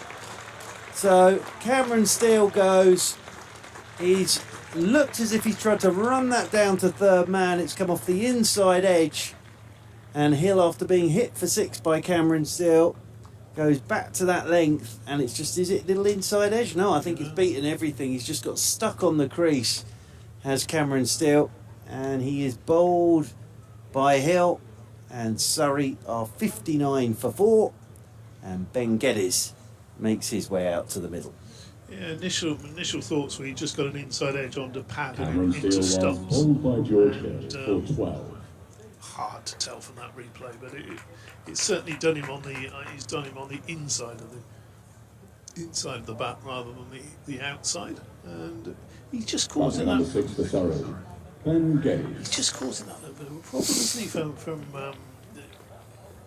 not an entirely dissimilar ball to the one that got Ben Folks LBW, just nipping back a little bit. I think what's interested me is that we had a huge amount of rain yesterday, and we've been out there now for, what have we been, an hour and 10 minutes. We're in the 16th over, and it is still doing a fair amount. It really is.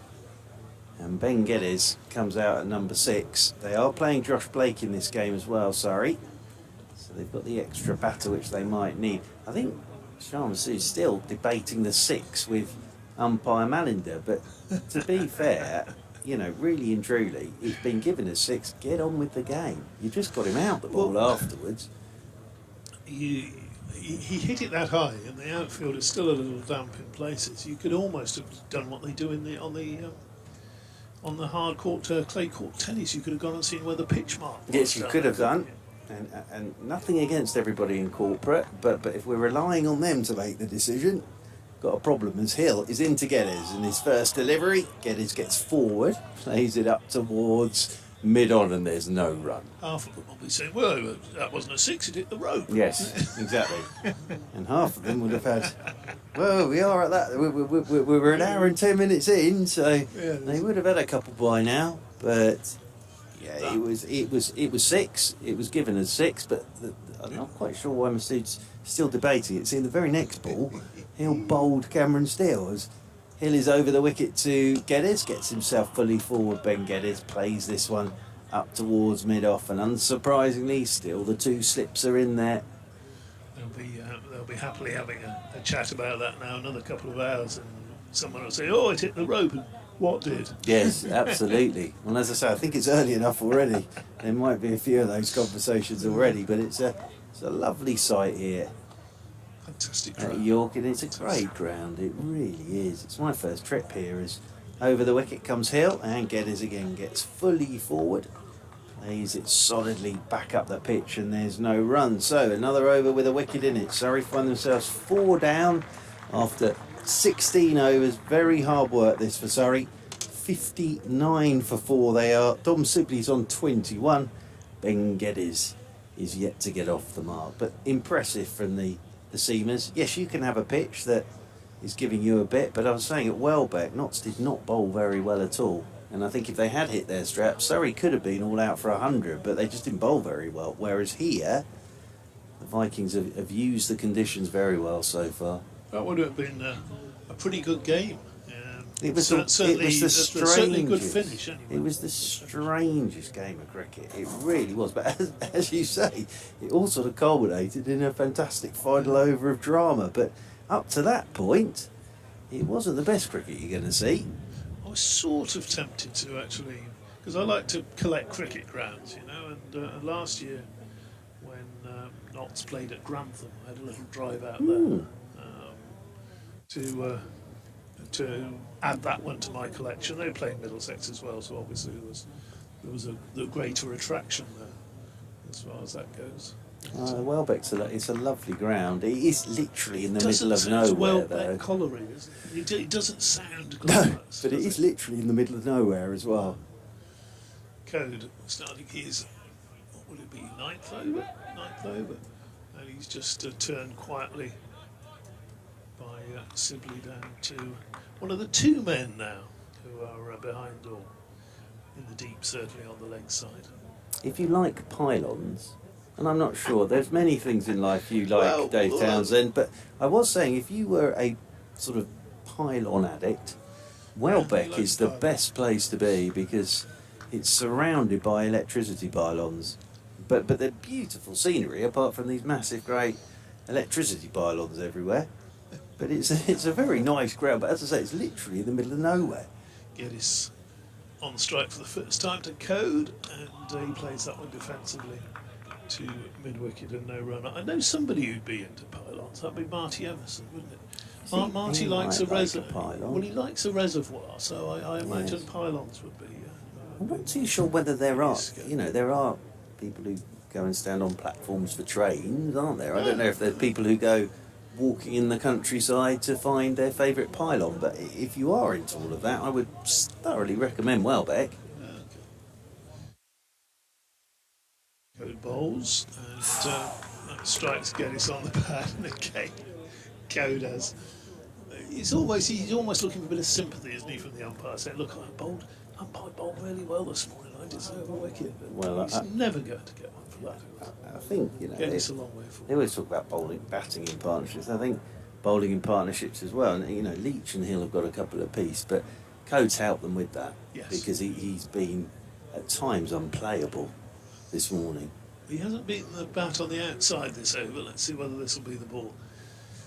Balls to Geddes, and that's driven nicely up to mid-off. No run to be had there. Masood doing the fielding. The nice thing about this 60 for ground, the nice thing about this ground as well is that there's an awful lot to look at. You've got some nice gardens away to the left, then you've got another cricket ground away to your right. Good looking rugby pitches away to your right as well. There's a tennis club, York Tennis Club. It's a tennis court. So it really is a sporting complex. Indeed.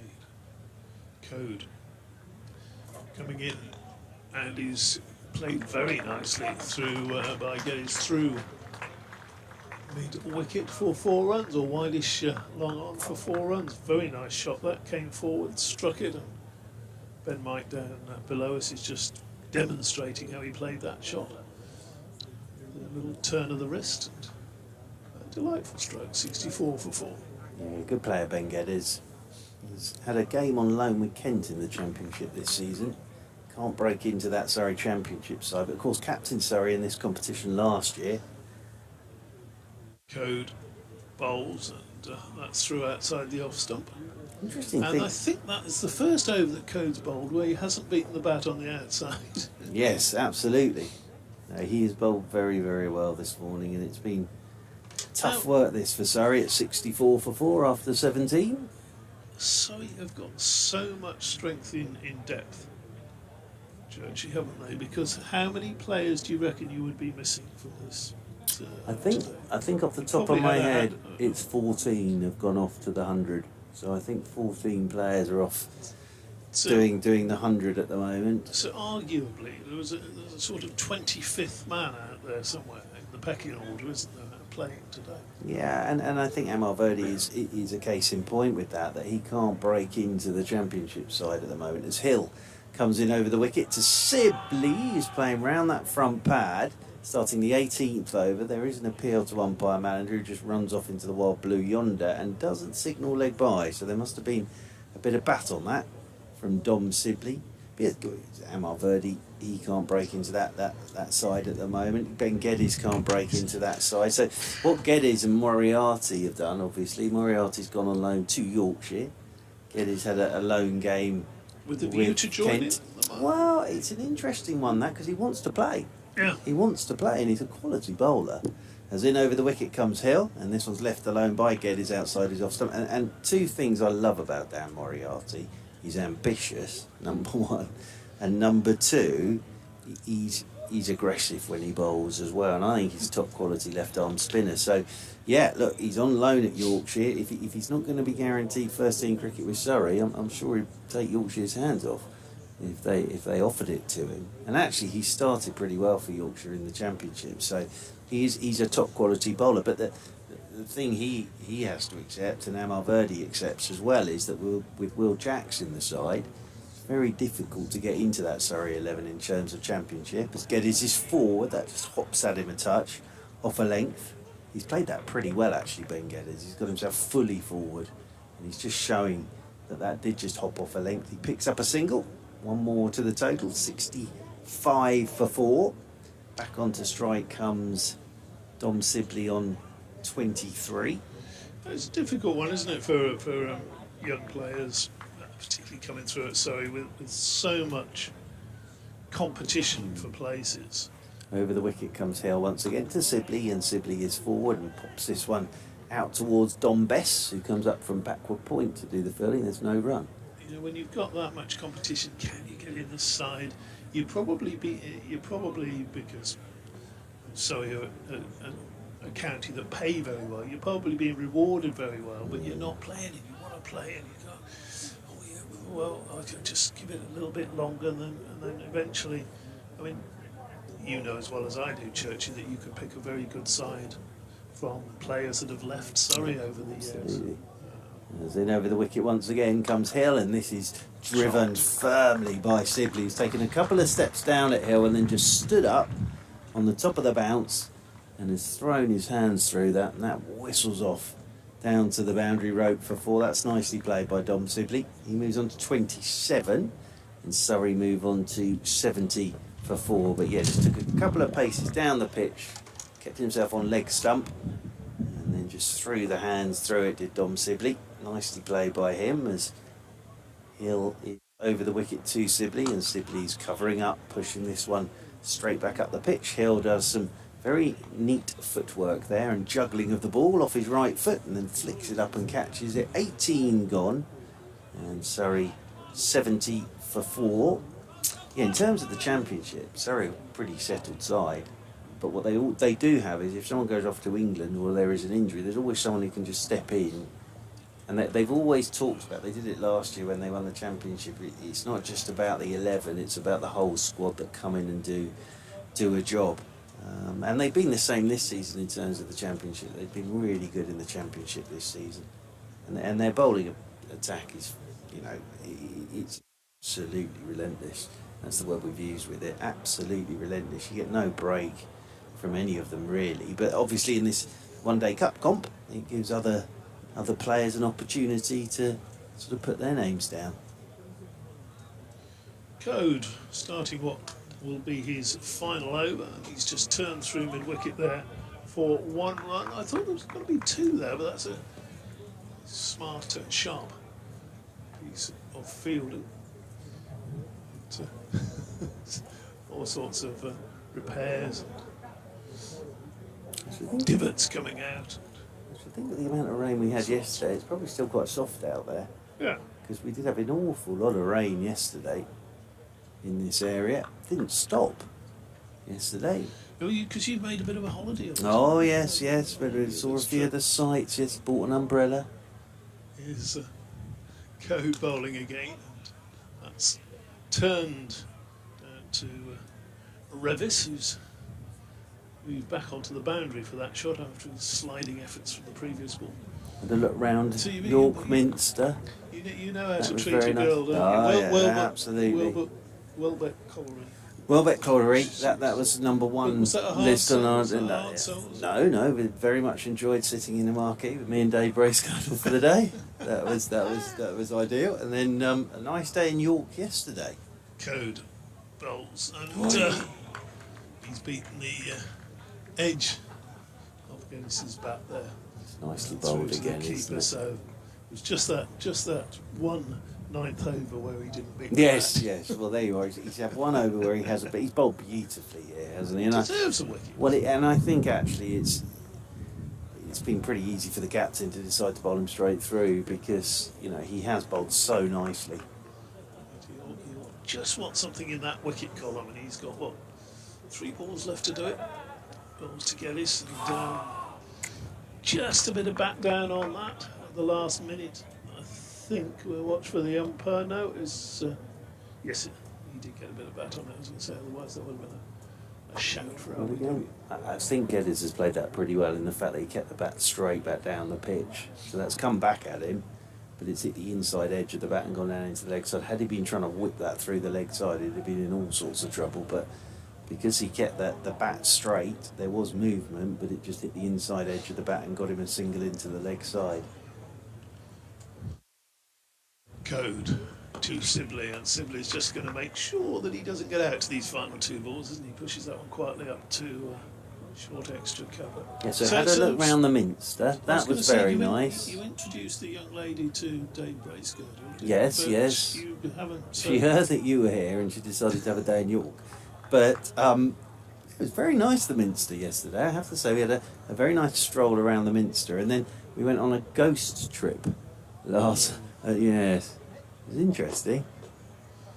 Next ball from Code has Sibley pushing forward and taking a cheeky single up to mid-off. Oh, well, the skipper won't be able to admonish the fielder there because the fielder was indeed the skipper, who's probably back on his heels a little bit. That's the end of Code. And getting a little bit of applause, not only from the capacity crowd here, but as you might just be able to pick up in the microphone, also from Mark Church. Yeah, outstanding. Absolutely outstanding turnovers, those from Ben Code. And that is the great irony of this lovely game of ours, is that he doesn't get a wicket. Yeah. But people will look at his figures and think, well, he didn't go for many, but obviously didn't bowl particularly well in the fact that he didn't take a wicket. He actually bowled beautifully. But that is the wonderful thing about the game of cricket. Did you have a walk down the Shambles? Yes, but we went up and down the Shambles. I did think it's a street appropriately named for me. I thought I probably ought to live on the Shambles, but no, very nice. Although it's got very Harry Pottery, as in over the wicket comes Hill, and Sibley's down the pitch looking to launch it into the marquee, and that just hits the pad and rolls away into the offside, and there's no run. Now, nothing wrong with that, apart from the fact, as far as I know, nothing sort of Harry Pottery really ever happened, but it looks a lot like Diagon Alley, if you've ever read the Harry Potter books, The Shambles, and they've certainly cashed in on it, because if you want to buy a wand, that's the place to go, or a pointy hat, that is definitely the place to go. As in over the wicket once again comes Hill, and this one's pushed off the back foot by Sibley down to third man for a single. Went to where Guy Fawkes lived. There's a pub where Guy Fawkes used to live. And then, of course, Dick Turpin as well. And there's an amazing little chapel just out the Shambles, which is about the size of somebody's front room, basically, isn't it? It's an extraordinary place. And on our ghost tour last night, sort of explaining that it was all butchers' shops back then, as in over the wicket comes Hill, and this is driven firmly, one bounce by Geddes, up towards mid-on, and there is no run. So it was just all butchers' shops with sort of housing above it, but they used to throw all their bits and pieces, the butchers, into the middle of the street.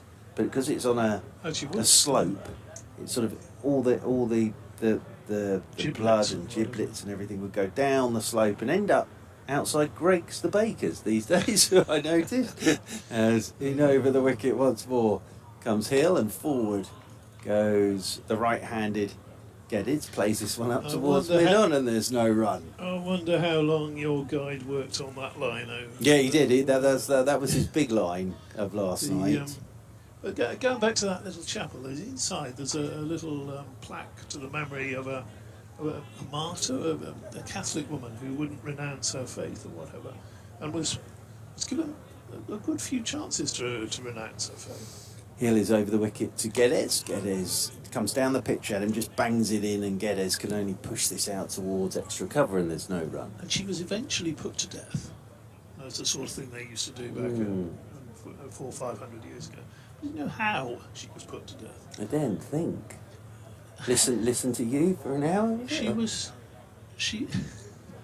No, that would have probably helped. That would have sedated her. Well, but she under a heavy door with weights put on top of the door until she succumbed. Hill over the wicket, and Geddes drives on the up beautifully away through the covers and over the boundary rope and away for four. That is a lovely shot from Ben Geddes. It really is, and it whistles over the rope and away for four.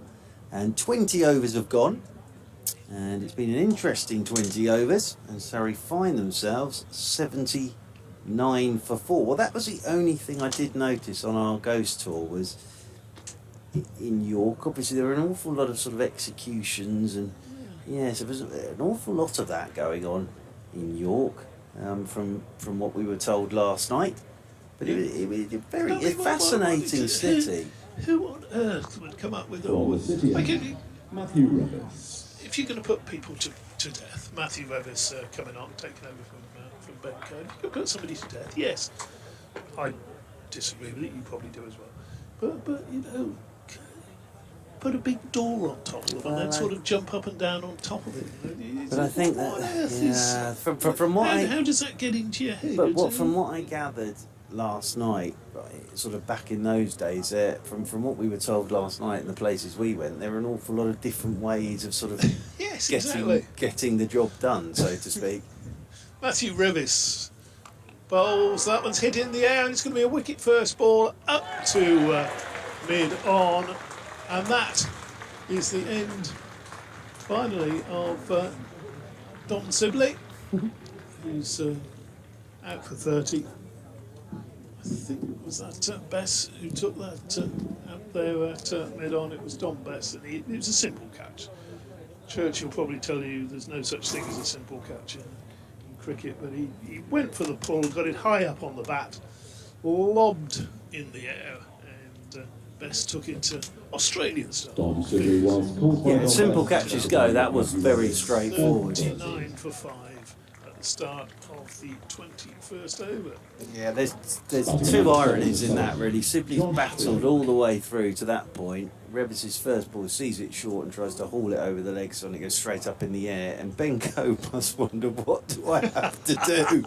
I've gone past his outside edge, I've gone past his inside edge, I've bowled my 10 overs. Revis runs in, bowls one back of a length and picks up Sibley straight away. But I think Sibley will be disappointed with that. He's battled through to 30.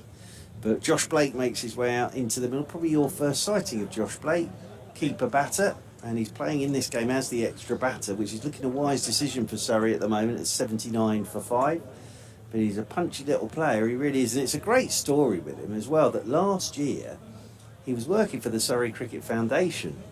And then Surrey lost all the players to the 100, so they got him in to play in this competition. And he did so well, he got himself a contract. So it's a great story, it really is. That is why this is a good competition, because it does give those chances to the fringe players, if you like, or the players that are trying to get in. You get your chances, a couple of games, go for it, lad. Oh, I made some runs, and yeah. So Matthew Revis. Oh, a penny for Ben Coates' thoughts. So he's in from the city end, bowls again, and that's pushed to extra cover. Big partnership, this. Big partnership, because you look at what's to come for Surrey, and Blake playing as the extra batter. And again, nothing against Conor McCurr, nothing against Luke Griffiths, nothing against Amal Verdi, nothing against Dan Moriarty, but they need a partnership right now, Surrey. But it's tough out there, it really is. But as I say, Blake is being used as the cushion in this game. Here's Revis again. Blake seemed to have time to play that, just started to go forward, waited for it, angled it down into the gully. He's been making runs for the second team. This is his first game of the summer. Josh Blake, he played in the 2020 game as well for Surrey this summer, but he's a good player, but this isn't a real tester. Real tester. 79 for 5 in the 21st, Surrey. Tidy little left-hander. It's over the wicket, bowls to him, and he's a nice drive, finds the gap through the offside. He's not going to get 4 as a chase back pick up. And just the 2 runs. Nice way to get off the mark, though. Just leaned on that one. 81 for 5. We're in the 21st over. Yeah, and I think obviously a good toss for Yorkshire to win, but they bowled very well. You can have all the conditions on your side, but you still have to be able to use them. Bowls again, and that's played down and fielded by Will Luxton, substitute fielder, which is moving quickly to his right, showing at The other thing I stumps. was thinking, Gareth Batty sat over there to our right-hand side, so we know it's nipping around, but he's only got the 2 frontline seamers in the 11. He'll be praying that if Don Betts comes on in a way that he does get a couple to turn, because he's got a lot of spin in this side. So it'll be interesting when Betts comes into the attack to see if there's anything there for him as well. There should be, you would think. If there's a bit of nip, you'd expect there to be a little bit of turn. Revis bowls. Again, angle down to Luxton. And that's the end of the over. 21 overs have been bowled. We're going to do a bit of musical chairs here in the commentary position. Doidge is coming back in. Which means you are stepping out. I shall, well, now you've got your headset on, I step out and let Churchy assume my position. Slip into my seat even. Or assume the position, whichever you prefer. 81 for 5 then after 20 overs. It's been an excellent first. We're on the rugby ground. I was going to say hour, but of course hour and a half for Yorkshire. So Ben Mike is being introduced into the Yorkshire attack on his return to the side. Missed just that last match at Chelmsford over the weekend when on a used pitch it was understandable that the Vikings went with the spin of Jack Shutt to add to that of Don Bess. So it's going to be Ben Mike from the rugby end.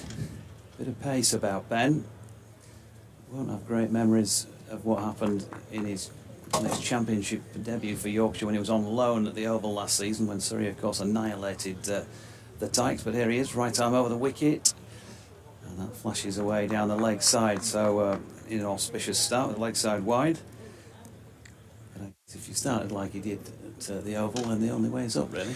Yeah, and it was a difficult debut for him as well, wasn't it? Because Surrey were pushing for the championship. Yorkshire were not playing very well at that point and sort of trying to stave off the relegation.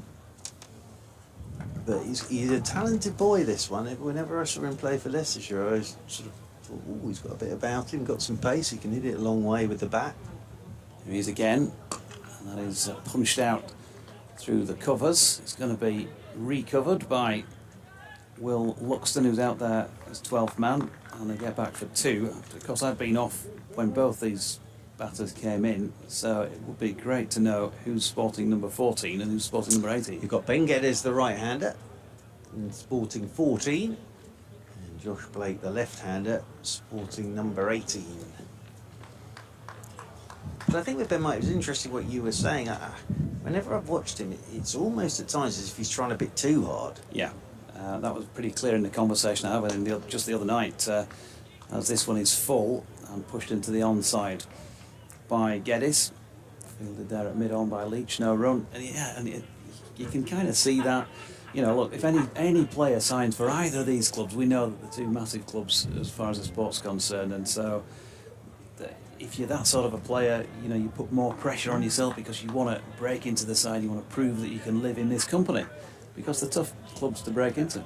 Well, he can, definitely. He's got all the talent in the world.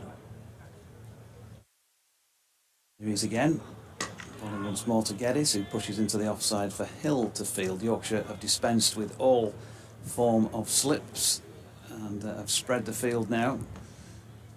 But they'll still be looking to attack these two, as Churchy says, without being disparaging to what's still to come for Surrey, the strongest of tales. But then I suppose there'll be quite a few sides like that in this competition, given that we know there's another competition going on which has taken quite a few players with it. Ben Mike again, a big bound into his delivery stride, but this time he's just strayed a little bit too straight. Dom Leach is making a good fist of chasing that down. Has done really well to stop it out there in front of the suits, and they've got back for 3, but who knows how valuable that saving of 1 might be. There's some deck chairs out there away to the right. I said there were 5 or 6 deep away to our left. Dear me, you can't count the depth of the number of layers of spectators over there, some with their backs to play, would you believe, because they're in the round having a chat.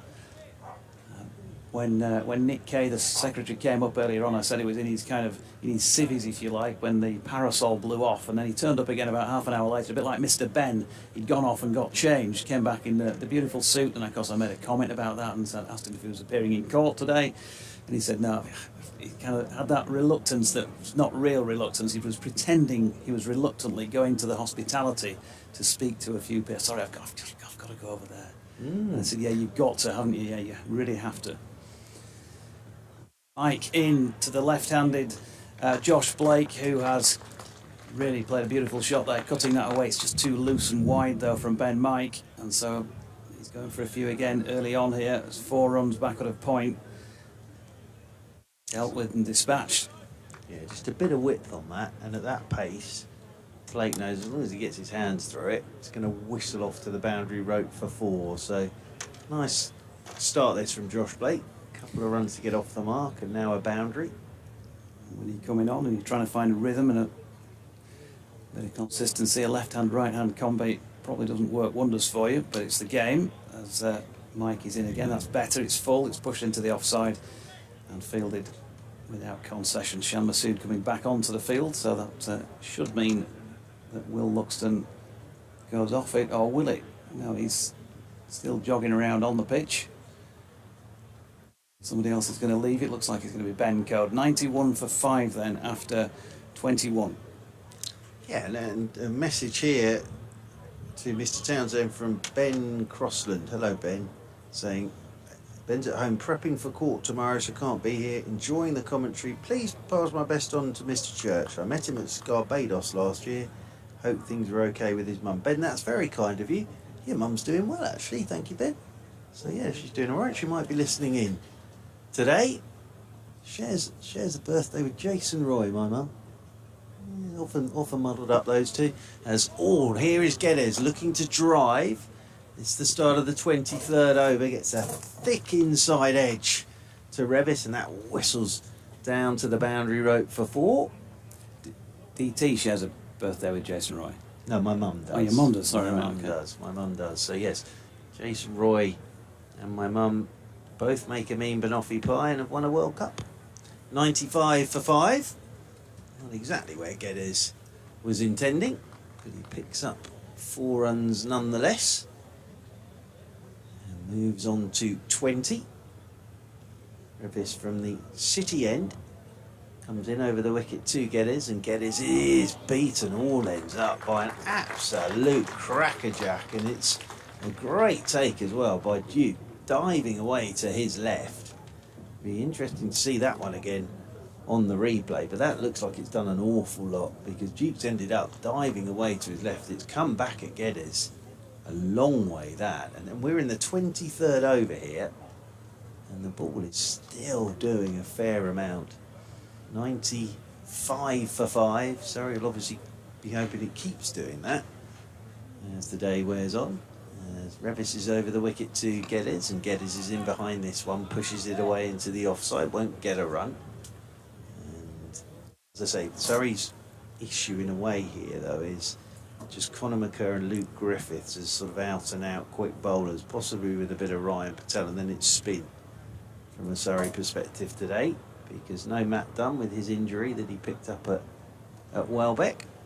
So Amal Verdi has come into the side, and Josh Blake, who's out there in the middle, has come into the side as Revis is in. Geddes, oh my lord, that's back of a length and just lifts at Ben Geddes.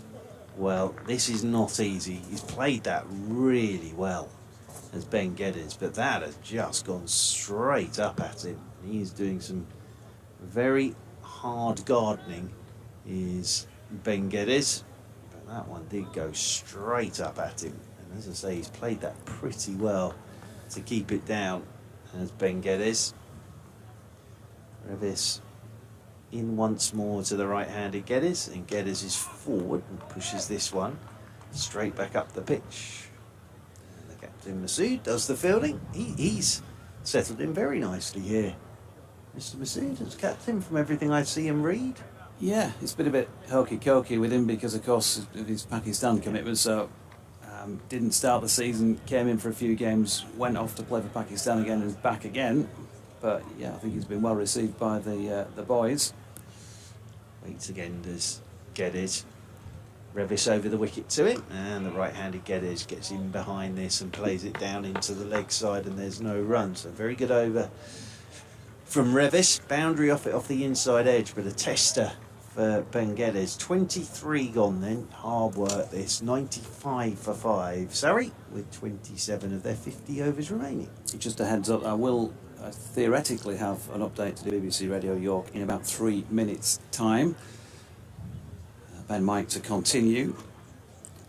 But yeah, Matthew Revis is just, adding extra little bits to his game all the time, really, and he's a player who, you wouldn't say it's a steep improvement in the last few years, but you'd say it's just been steady, and that's good enough, isn't it? He's kept his place largely in the side. He's missed the odd match this season, but he's played 16 first-class games now. He's played 19 list A matches. He's played 31 T20s, so he's making his way in the game pretty well.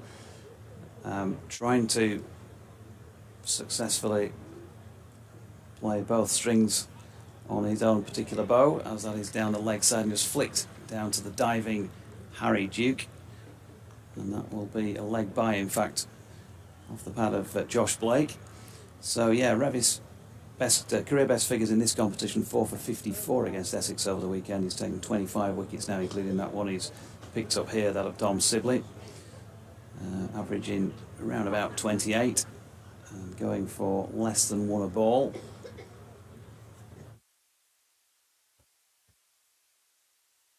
And Mike at the top of his run, and he comes past Neil Melander, then it's back of the length, and that's on the rise as it goes past, and a scything attempt by Ben Geddes to get that one away through the offside. There is some cover out down to our left, sort of square cover. James Wharton is on the boundary edge.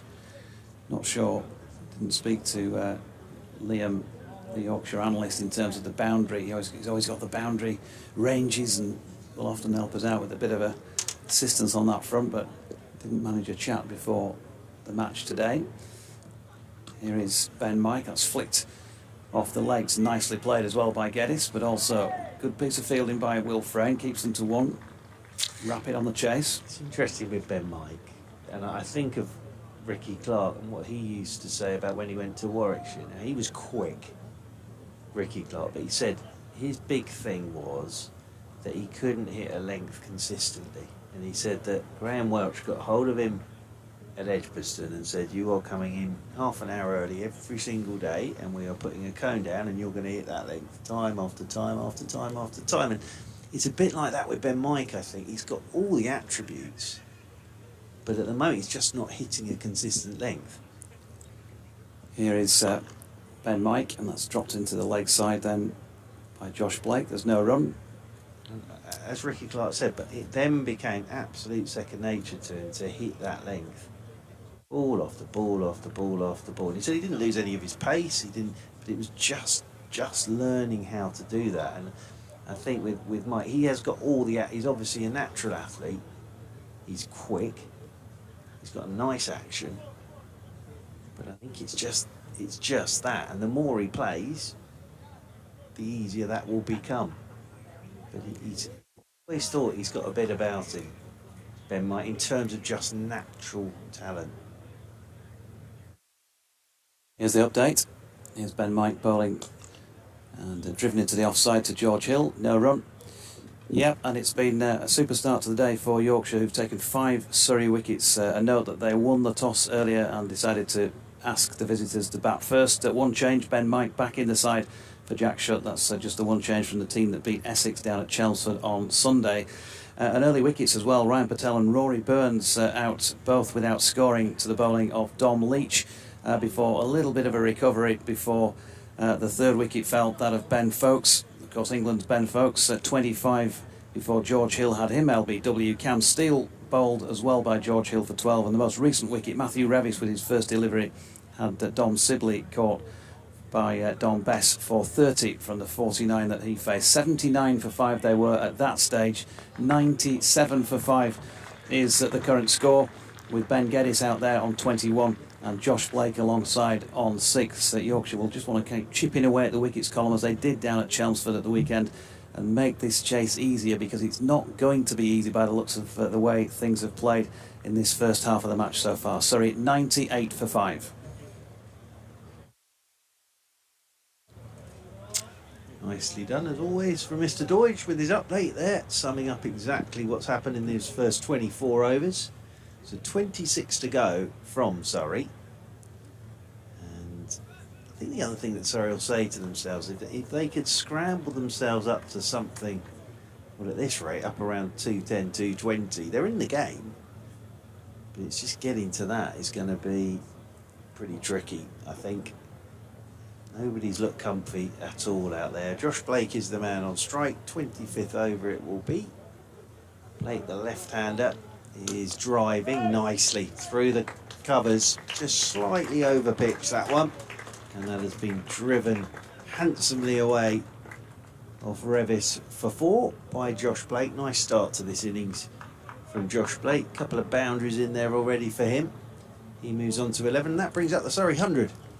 102 for 5 they are, as we're about to hit the halfway point of this innings. So as I say, up around 220, you're in the game. It's going to need a partnership here, you felt, from these two. Came together with the score on 79. They've got it up to 102. They're getting a sweeper out now on that cover boundary, Yorkshire. Revis comes right on over the wicket to Blake. Oh, and Blake's just trying to run that down to third man. Click inside edge, rolls back behind him. Duke picks up, and there's no run. It's still there for Surrey, isn't it? They've still got more than half their allotted overs remaining. So if they can just play sensibly and well, it's just about getting something to bowl at, isn't it? If you then take 2 or 3 early wickets, big swing in the game pretty quickly. I think the difficulty here is you always know there might be a ball in the corner that's going to do something as Revis is in and Blake opens the face and runs this one down towards third man. Then Mike comes up to do the fielding. So I think you just got to pray it misses the outside edge, or if it does find the outside edge, it flies past a fielder. The spin seam thing clearly could very much be key here. Yorkshire have gone seam only so far. Interesting that Don Best took the first wicket in the 10th over at Chelmsford on Sunday. We've not seen him yet, and we're at the halfway stage. And you're saying that well, your sorry, boys I've only have got the two. Yeah, they've only got the two. As over the wicket once again comes Revis, and Geddes on this one a little early as he tries to flick it through the leg side. So just to explain that again, Surrey came up with 13, giving Jordan Clark a bit of a rest. And I think actually, had the games been back in South London, I think he'd have probably played better than Jordan Clark. But they're sitting on the coach and all that stuff for him at the moment, so he hasn't come up. So they brought 13, and then Matt Dunn went down with an injury and only bowled 2 and a bit overs at Welbeck. As forward goes Geddes, plays this one out into the offside, and there's no run. And again, somebody like James Taylor, he's not fit at the moment. So really the options were very limited. So Surrey have had to go with Conor McCoy bowled beautifully at Welbeck, but Luke Griffiths, who's only in his second game, 17, and then spin.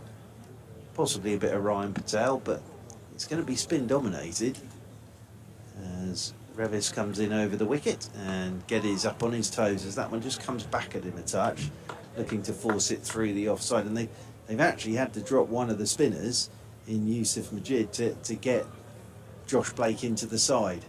Otherwise they could have gone in with 5 spinners. But that is the fact that they brought the 13. As I say, Jordan Clark, understandably at the moment, is having a bit of a rest because he's so important to Surrey. Not playing in the 100 for the London Spirit at the moment. And sort of sitting on a coach back-to-back travel days is not ideal. So it opens up an opportunity, but it does mean Surrey will get through their bowling overs very, very quickly. quick game's a good game. Here's Ben Mike, bowling to Blake, whose drive was aerial for about 15, 16 yards or so on its way out towards Dom Leach at mid-off, no run. Martin Bloomfield, good afternoon to you. He's emailed in on BBC West Yorkshire Sport at gmail.com. Says, my brother and I will be attending the forthcoming county match against Derbyshire. That's at Scarbados, and I seem to recollect that this may coincide with your question of sport evening. It does indeed, sir, which gives me a welcome chance to give it a quick plug. As Mike is in, and that is driven, and Josh Blake wants to get plenty of that as well. There was a fair bit of intent in the way he played it, but didn't quite get hold. George Hill fielding in the covers. So when is the evening? Answer to that question is Tuesday the 5th of September, at the end of the 3rd day's play in that county championship match. Are there any tickets remaining? Yes, unfortunately lots. If so, how may they be obtained? Well, I'll stick you a poster back by return, Martin, but they can be obtained by giving Charlotte Evers a bell, 07919 134 as Blake drops this latest ball short of length into the offside. Or you can email Tracy Buckley, that's Tracy Buckley 207 at hotmail.com. £9.50 the tickets. It's going to be a Yorkshire 4-person team against the Derbyshire 4-person team. We've got Jordan, the 2 JTs signed up, Jordan Thompson and Jonathan Tattersall for the Yorkshire team. I'm in high-level discussions with the president, Jane Powell, to see if we can get her involved as well. So there's a flick of this one down the leg side. Neil Mallender, he's not going to give it as a wide, but Harry Duke did have to go a fair way across to take that. So Churchy indicating that it'd probably come off the shirt, something like that, just above the waistline. And the session begins bear in mind the 10:30 starts at that time of year. Of course, we've just gone into the 10:30 starts. 7:15 we put down as the start time. I don't think the marquee is available and open until 7 o'clock. So question of sport, looking forward to that. Here's Ben Mike's short ball, nicely helped on its way as well by Josh Blake. And James Wharton with that familiar side-arm whippy throw into the gloves of Harry Duke. 1 run. Are you quiz master? Yeah, for I've that? still got to Do you write have questions to write the for it. questions? Oh my goodness me! I've got a good one for you. That I won't tell you. I'll tell you in the. But it's the one that I was told, and it's. Do they have to be cricketing questions? Or can you branch out to I other think there'll be a fair sports? percentage of cricket Right, questions, but but yeah, maybe we've got the to. odds- It's a question of yeah, sport, isn't yeah, it? So yeah. we've got to branch out into other areas as well. Here comes Ben Mike, driven firmly as well by Ben Geddes.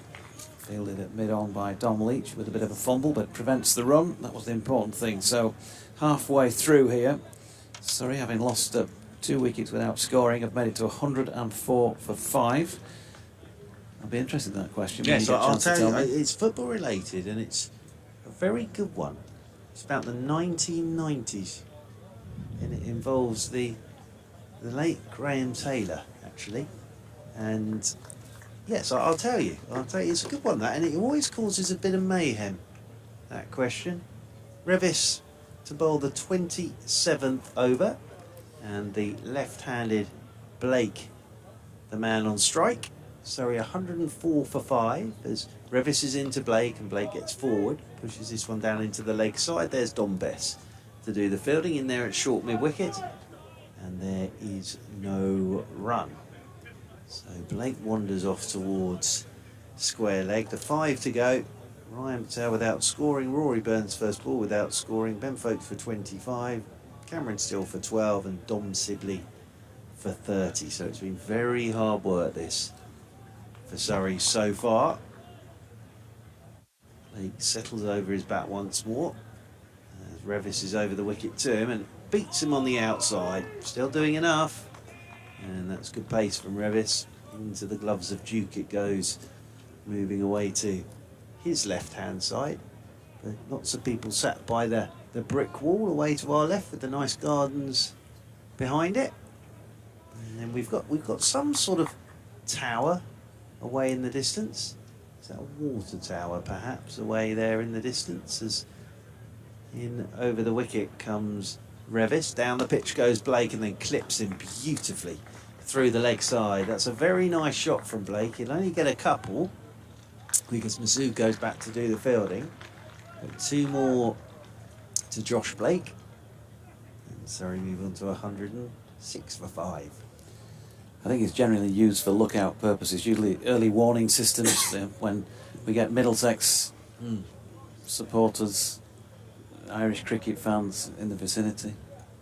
Well, what is lovely about this ground, as in over the wicket once again comes Revis and pushing out into the offside, and there's no run. And thank you to Katie for letting us know this, that we were saying at Welbeck, if you like pylons, go to Welbeck.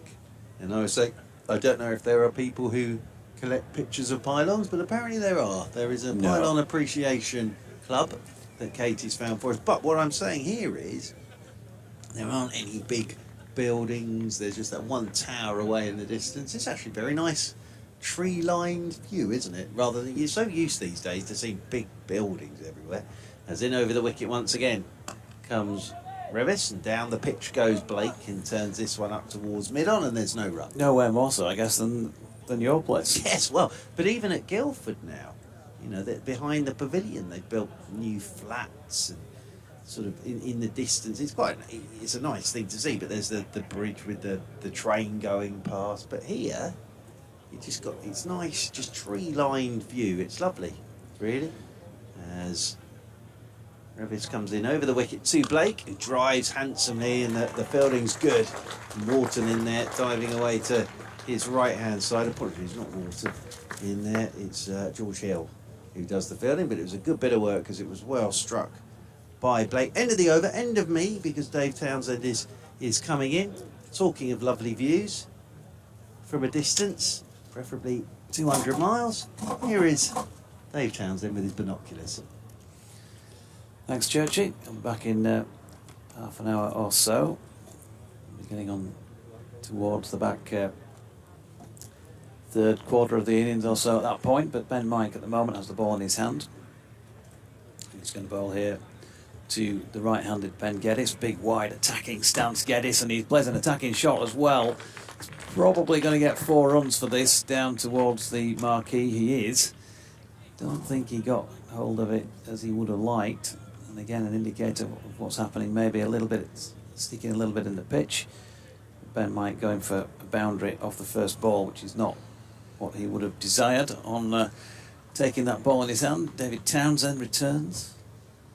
And most of us are quite warm in my case, a short sleeve shirt and a jumper. DT's gone for 3 layers. As Ben Mike was halfway through his delivery stride and then pulls out of bowling the ball. Not sure if he thought he was going to step over or...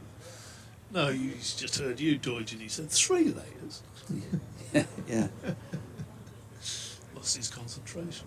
Yeah, no, you've got 3 layers on as well, haven't you? No, just the 2. Just the 2. Rock hard northern man. When the sun goes behind the clouds, it does get a little bit cooler, which is quite nice. Ben Mike again. Again, there's a bit of zip about this, but it's been flicked away effortlessly for a single up to Don Bess, who's feeling out on what appears from this angle, and there is clearly some foreshortening about it, but it appears to be the shorter side of the ground in terms of the boundary lengths, down that far side between probably where Bess is and the marquee, somewhere over that area might be fairly short. He normally has the retractor and the trundle wheel out for these sort of things, but he's just been lazy today and he came up here and had a coffee instead before play started. Mike bowling again, short of length and dropped down to point this time by Josh Blake. No run. Pleased to say, not that I don't like the sun, but we are fully exposed in it here today when it's shining. Pleased to say that there's a cloud just blocking its path at the moment. So we have got a little bit of shade, but it's a great scene here. It really is a super scene. You just love to see cricket played, county cricket particularly played, you know, in arenas like this every day, wouldn't you, really? Yes. It's a great little atmosphere, the cricket hum going on. Short ball here from Ben Mike. It's not been pulled altogether convincingly by Josh Blake, and in fact, it's not got the legs to get to the boundary. James Wharton is out there and chasing it, and they get back for 2. So, sorry, they've made heavy weather it. Yorkshire, though, have had conditions on their side. They won the toss and put the opposition in, and they used the conditions well, as Churchy was saying. 26 runs now to Ben Geddes, 17 to Josh Blake. We may have an update to do in a few minutes' time for BBC Humberside. I'll try and keep over that one. Because just like Callie, I remember listening, he missed the odd call, and then he'd have the alarms going off everywhere, wouldn't he, back in the day? Here's Ben Mike, and that's dropped to backward point, where Finley Bean's quickly in. There is no run. Neil Mallender has just wandered down, and I think he's just reminding Ben Mike that he's not allowed to step in a certain area in front of the stumps. Mallender himself has wandered down and had a look at that. Don't know if it was an official warning or not, or maybe saying, I'm just letting you know here, one chance. Mike has now decided to go around the wicket to the left-hander, so Interesting. More difficult to get off, really. I suppose so. Here he comes then, round the wicket past Mallender. Short ball pulled. Going to be this time definitely going to have the legs to make it 1 bounce and 4 runs to Josh Blake. So Ben Mike again, it's just the inconsistency that kills him, really. Let's have a check in on his figures so far. That's the end of his 4th over, and he's gone for 24, which you know, by the standards of modern white ball cricket is not massive, but he's bowling a couple of decent deliveries, and then he's going for a 4 ball. Yeah, as you say, it's it's the consistency that he'll need. He's certainly got the talent, but you just got to keep. You need to keep plugging away, don't you? And you look at somebody like Ben Code, who you know that you're not going to get anything unusual or anything loose from him. Revis to continue then, bowls, and that's damped down by Geddes into the gully and hurled at the keeper by Don Bess, who's always catches the eye, doesn't he? Always does a little bit of something to catch the eye, does Don Bess. That could quite easily have just gone a yard or so either side. Harry Duke had been away for 4 overthrows or something. No. Hurled at him. Not that I'm comparing him to a movie star, although he may be that in the future. Revis bowls down the pitch, goes Geddes and hits it straight to short. But I know what you're saying, that I'm a big fan of the Magnificent Seven, and I read a bit about the film, and I know when you watch the film after you've read about it, you see it in a slightly different light, that there was a bit of tension between Brynner and Steve McQueen, because whenever McQueen was in a scene but not playing the predominant part, he'd still be doing something that would take the attention away from whoever had the dialogue. Next ball, swing and a miss really, or a drive and a miss, looking to hit that one over mid-off through to the keeper. Still a slip in place. You can, if you've seen that film, you can see him kind of with his hat off, and he's just doing something with his hat while somebody else is speaking, or just a movement, or whatever it might be. And I think this got to one or two of the cast by the sound of it. And I know what you're sort of saying in sporting terms. You can kind of draw comparisons with Dom. There's a bit going on usually, isn't there, out there. Rubbish bowls, and let's just drop down in the crease. Talking of Steve McQueen, similar sort of age. Behind us. Heard a great Paul Newman story recently. Yeah. As well. So, again, Is it broadcastable? One of those absolutely mega superstars, wasn't he? A film star, Paul Newman. And there's a story of the little town where he lived. I think it was on Long Island or something. And Revis bowls, and that's cut back and caught between the keeper, between the batsman's bat and his body. Keeper's taking it diving away down the leg side. It's just that he was in a those old 1950s, 1960s diners or whatever they call them in the morning. Only person in there. A woman, middle-aged woman's walked in and to just order an ice cream, as you do, because that's the old store. And Revis bowls, and again a swing and a miss through to the keeper. And she's sort of seen poor Newman, and sort of he's the only other person in there. She's ordered her ice cream, and she's sort of, oh God, it's poor Newman, blah blah blah. And she's turned around to leave, and she's just he's sort of nodded and smiled at her, and she's nodded and smiled back. And she's left. She's got out to her car. She's got her purse, and she's got her change, and she hasn't got the ice cream. So she walks back in, looking for it, and poor Newman smiles and said, "You put it in your purse." Just the effect that somebody with that sort of From the charisma rugby ground Dom Bess. There we go then. can have on somebody. And I'm a bit like that when I meet famous people.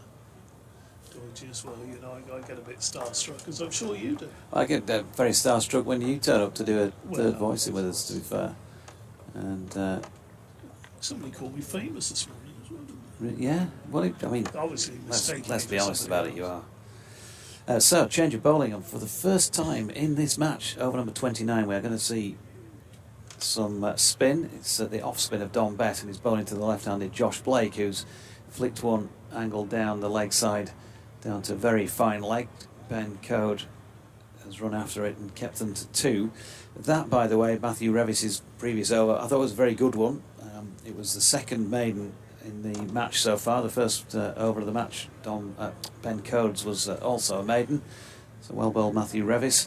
I just thought the length was the key there. He couldn't get couldn't get to the pitch, could he, Ben Geddes? Still a little bit of movement, isn't there? And you'd think that so he can get get well past 200, they'll have something to bowl at. That's Absolutely. a long way away. Yeah, not going to be easy unless Yorkshire can whittle them out for something below 200. Then you'd still have to feel confident that you've got enough firepower to knock them off, as Bess's second delivery is flicked through mid-wicket by Blake, and there is one run. Blake on to 24. Geddes back on strike is on 26. They've got a slip in place, that's Will Frayne. The man backward of square leg on the one, mid-wicket. Shan Masood is at mid-off. Here's Ben Mike at a shortish extra cover to field the next ball, which is clothed really in his direction. And also a man backward of point, as well as a sweeper out on this square cover boundary. James Wharton, that's a beautiful shot, lovely little punch through the offside. Masood, he's going to get there and field that. So again, just holding up slightly on this outfield. 2 runs to Geddes, but that was a cracking shot, possibly deserving of more. Yeah, lovely piece of fielding as well. He slid alongside the ball, as so many players do. They field it when they're chasing it. Rather than knocking it back and then getting up and throwing it in, he's actually just taken it in his hand and got up and thrown it. He's stylish in everything he does, isn't he, Shan Masood? Bess switching back and coming over the wicket here, and opening up the offside once again. Geddes gets that away out to the sweeping James Wharton, and we'll pick up another one. Good afternoon to you, Lily. Fantastic start by Yorkshire. Not going to be an easy chase, she says. And she's here in the ground, sitting on her own chair in front of the temporary stand. That's got protection status, you know, a bit like a listed building would have, Lily, as that's flicked off the legs there by Blake for a single, once again out to James Wharton.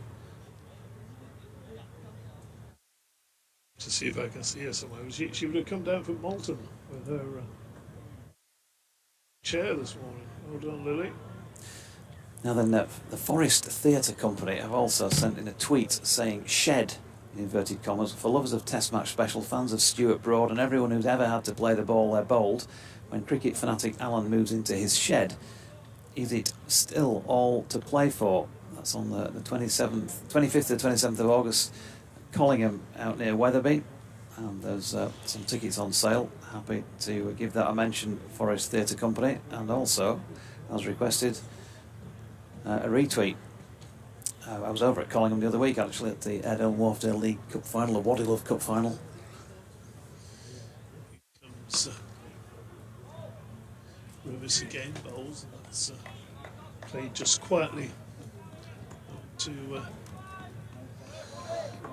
mid-on, 124 for 5. So they just got this. It's a bit of a platform though, isn't it? 30 overs is just ticked past. I tell you what, I'm glad I don't sit next to Neil Whittaker in the commentary box normally. Anyway, I've put on even more than the stone I've put on this season. I think he's handing around the Bourbons again. Next delivery is a short one. Ducked under, and that's through to the keeper. Josh Blake there was advancing and had to very quickly just duck his head, and that one went through. There's plenty of encouragement for the seam bowlers. There has been all morning. He's got a sort of high kicking running bowls, and that one's hit in the air, a long way in the air. Revis is going to run under and take the catch, and he does. Attempted pull through mid-wicket, skied it, and the bowler following through had plenty of time to run to really an orthodox mid-wicket, almost square leg, to take the skying catch. And that is the end of Blake for 25. And disappointing way to go, really. But a short ball, looking to hit it away to Doidge's shorter boundary on the far side. Is there ever a good way to go? Yes, if you bowled out. Josh Blake was caught and bowled by Matthew Redis for 25. If you're beaten by a cracker, if you're yorked, you can say, yeah, okay. Back in number 8 for Surrey. With any of those deliveries that Ben Coe bowled this morning and got a little nick, that would have been the worst way to go. But a short delivery, skying it to mid-wicket. got a bit more bat on it, might have landed safely because there was no square leg or mid wicket. The bowler had plenty of time to get over there. He's a big lad. When he called for that one, Matthew Revis, I don't think anybody was going to argue with him. It was one of those that was in the air long enough. You thought even the keeper might have got round there, but it was Revis's catch. Biggest partnership of the match so far, 45 for that 6th wicket. Josh Blake gone for 25 from 35 deliveries. And that wicket falling the 3rd ball of the 31st over. So Conor McCurr, as you probably heard from the golden voice away to our left, the new man at the crease for Surrey, right-handed. Revis into Baldwin, bowls and strikes. The pad looking to turn that on the onside, and we've reached the time in that stage in the Surrey lineup where Churchy uses the phrase "no disrespect to," but he's not expecting a lot of runs from here on. But Conor McCurr will do his best to prove him wrong as he eases that one just down to 3rd man to get off the mark. No disrespect to Churchy, but there's been a few tails have wagged against the Yorkies this season, so don't be counting too many chickens just yet. Good afternoon to you, Graham Emerson. Great to hear from you as well. He says he's working up in Cumbria, listening in the car, enjoying the comms from York. Good to see Yorkshire going well. I will say hi to Churchy for you as well. May remember him from working at Wigan Warriors, Graham, former employee of said rugby league club. Revis bowls, that's played through the offside, didn't really time it. Did Geddes and gets a single, but it's a big gaping area out there to Deutsch's shorter boundary.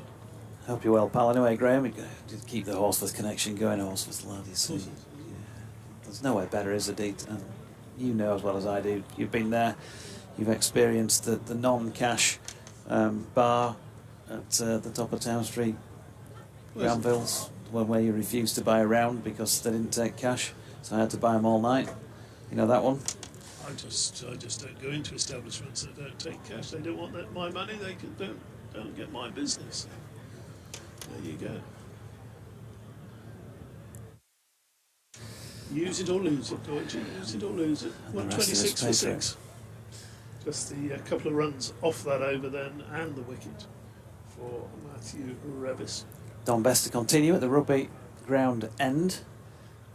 And he's going to be bowling here to Ben Geddes, who moves on to 31 with a single that he's just struck along the deck up to Revis coming in from the rugby end boundary.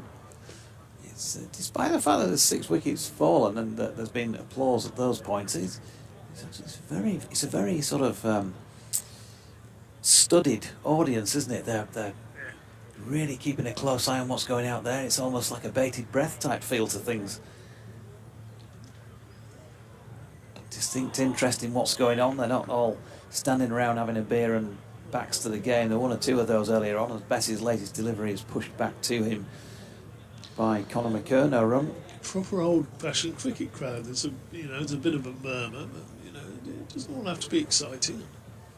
There's Bess again, drops one around about leg stump, and it's just helped on its way around the corner. Oi. Leach has a shy at the stumps, and unfortunately for him, to spare his blushes, Shan Masood is round to back up. They got 1. 28 for 6. 2 on the board now to McCurr. What do we reckon in here today, Doige? 3,500, something like that? I would think so, yeah.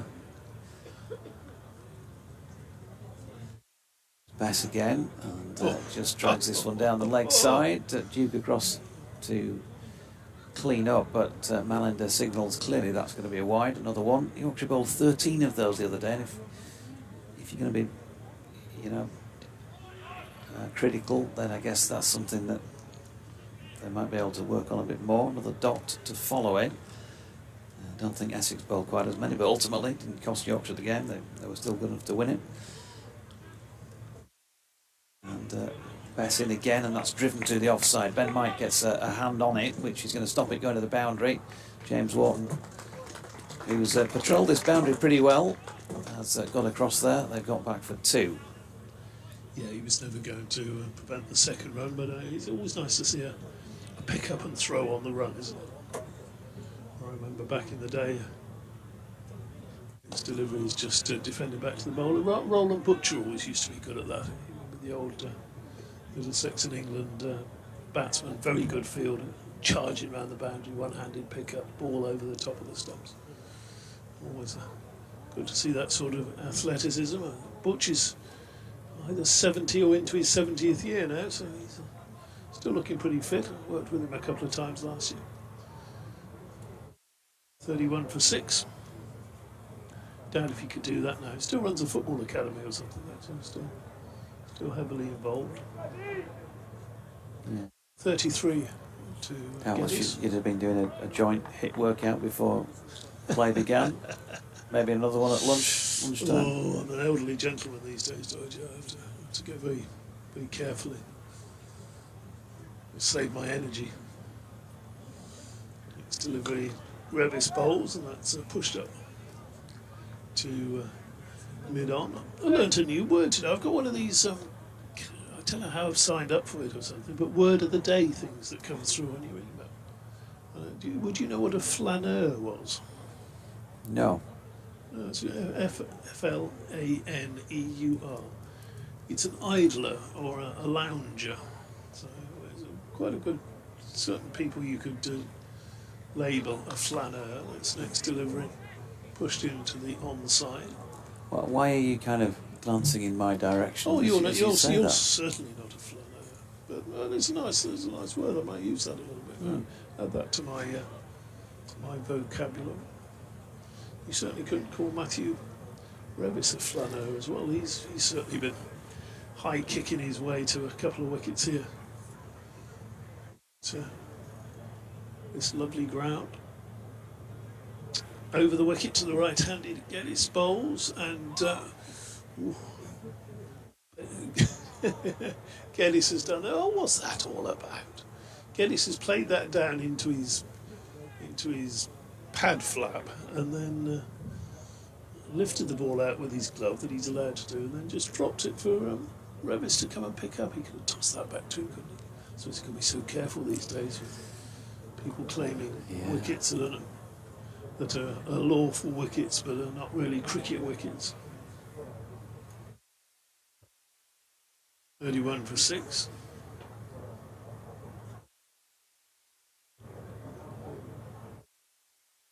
Balls again, and that's a short delivery and into square leg for a single, just sort of fended off really towards square leg. Moves on to 34, 132 for 6.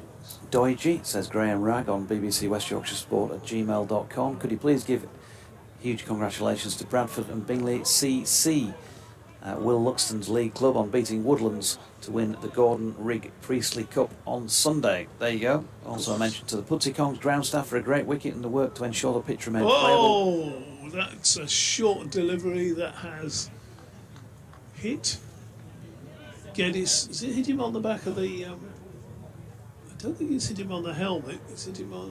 Where's he saying it's hit him? He's turned his back on that. Have a look at the replay. Oh. Yeah, it's hit him on the right shoulder, hasn't it?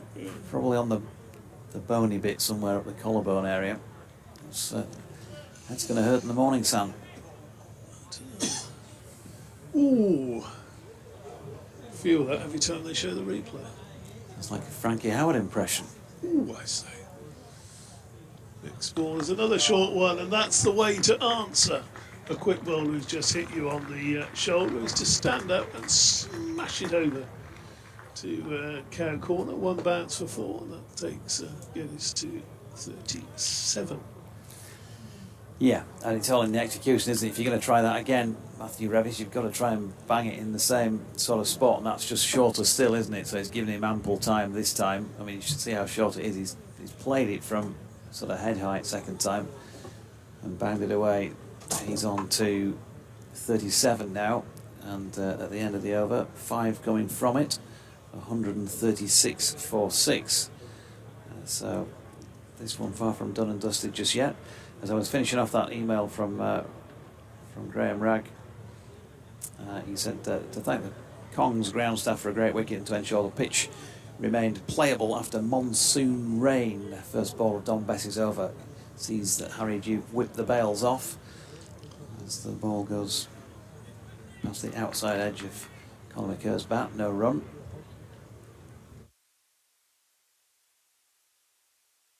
In comes Bess again. This time he opens the face and drives it square on the offside. And they'll pick up a single. Very attacking stance, Colin McKer. Very wide stance. Flexes at the knee as the bowler's coming in. Everything says, I'm going to smack you out of the park, doesn't it? But just the one run on this occasion. Another tidy piece of fielding by James Wharton as well. He's looked very good, hasn't he? Covered a lot of ground very quickly. Sun's out again. Yeah. It's a bit warm when it's... It's Bess again, bowling this time to Geddes, who's just turned that into the leg side. There'll be no run on this occasion. The sun comes back out and we then can't read what's going on the laptop to keep up to date with this correspondence as Bess is in again.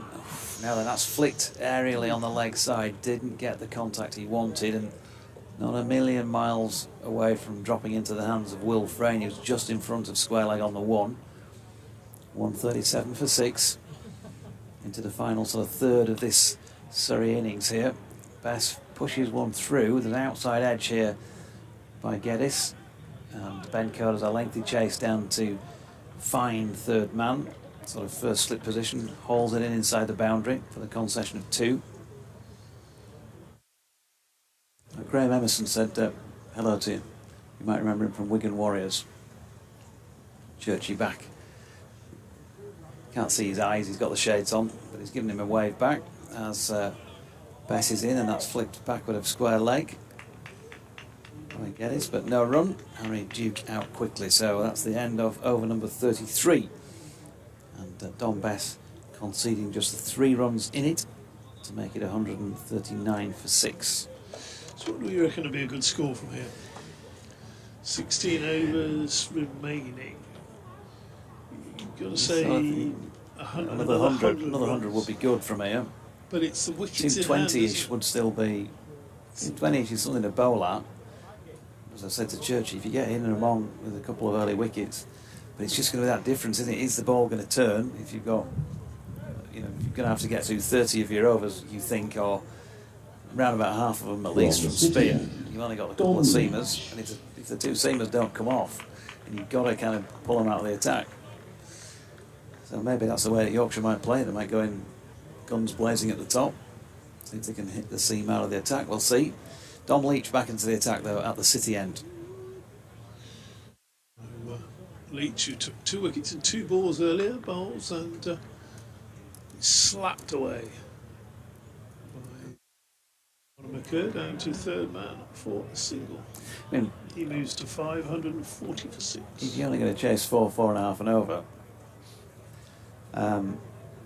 then you should be able to just play cricket, as we say, just pick up the singles, the bad balls for boundaries, and you're going to be somewhere near that just by general accumulation, provided you keep wickets in hand and don't put yourselves under pressure with any silly shots.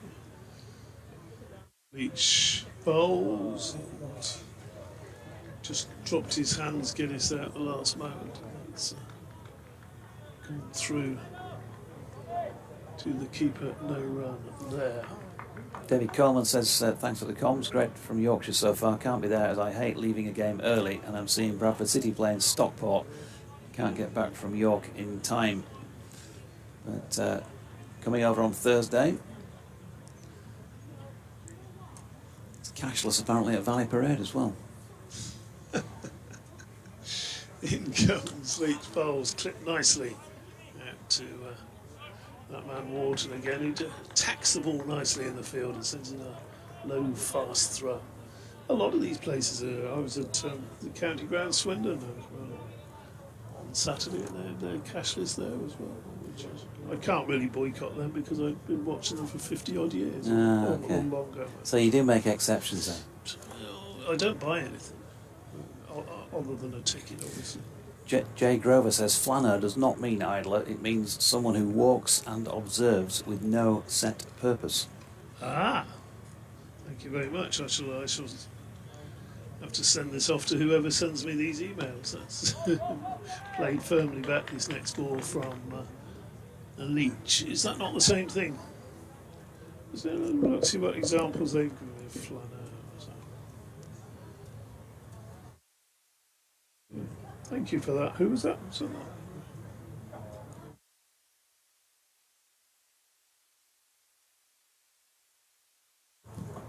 Always nice to learn these bits and pieces.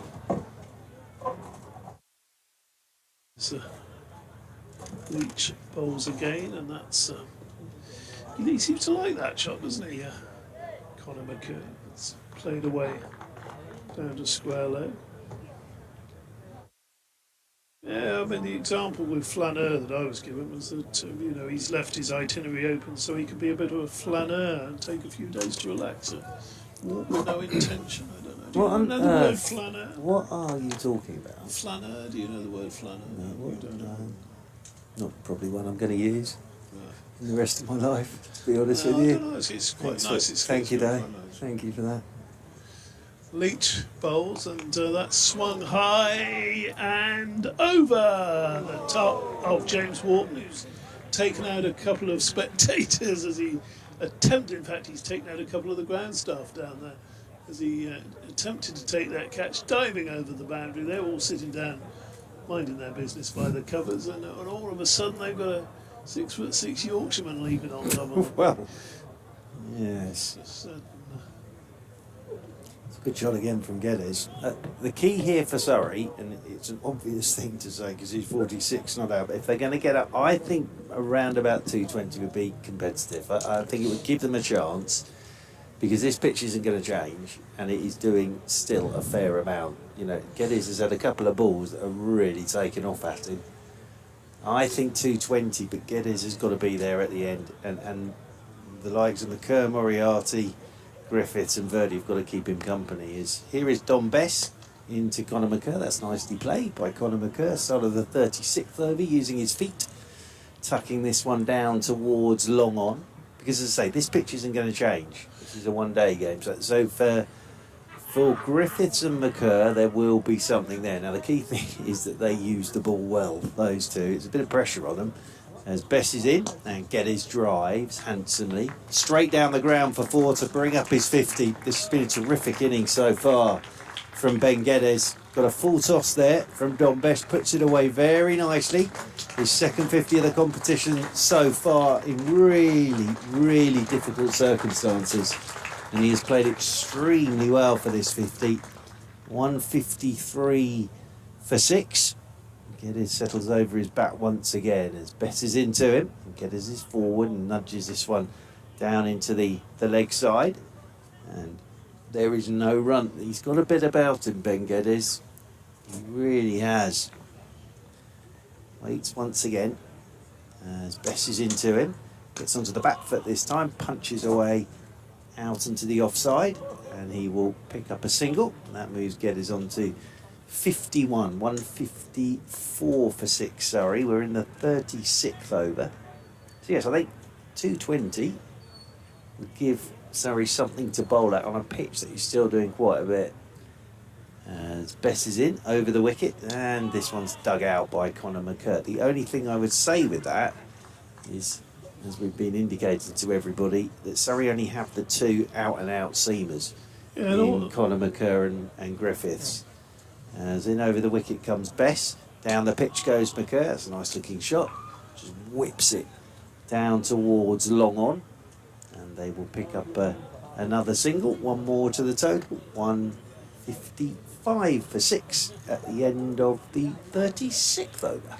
Another thing to consider, of course, is obviously the rain and the moisture that's been around the last couple of days would have had an effect on the pitch, and the longer the sun stays out, the easier it's going to get. Absolutely. As far as as far as that goes. Totally agree with you on that.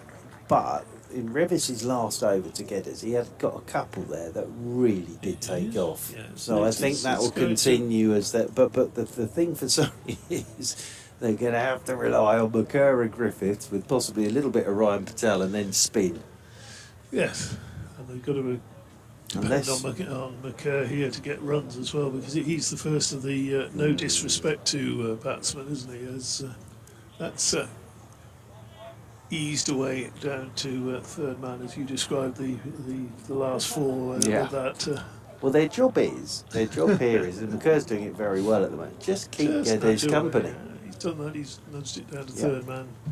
Well, I think he's got about half his runs with that shot so far. He's on 9. Well, right, just under half his runs. He's played the shot 4 times. 156 for 6. We're in the 37th over. And we've got Dom Leach bowling.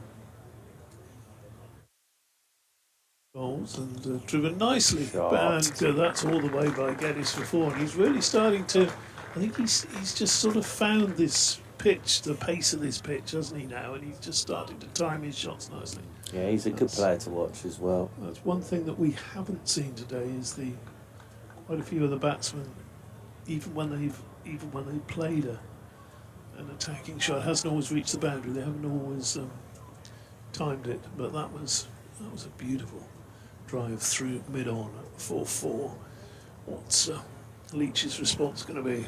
Shorter delivery that's turned to mid-wicket and causes a bit of consternation there as shouts of no.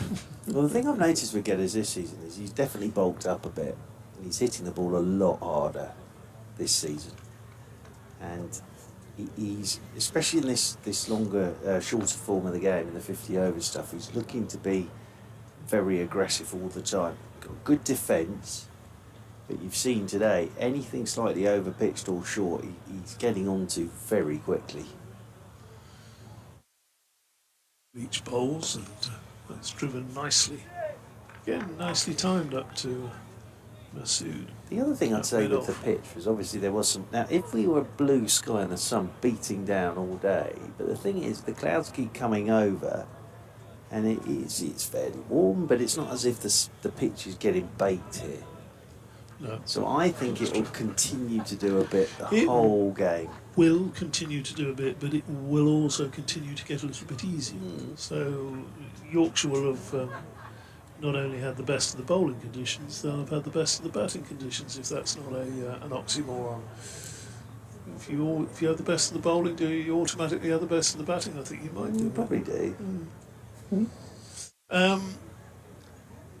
Next delivery is smashed up in the air by Geddes. Over the top it lands. He didn't time that one. And that's lands safely. And it's not an oxymoron, of course. I'm going to give up these words this morning. I would. Yeah.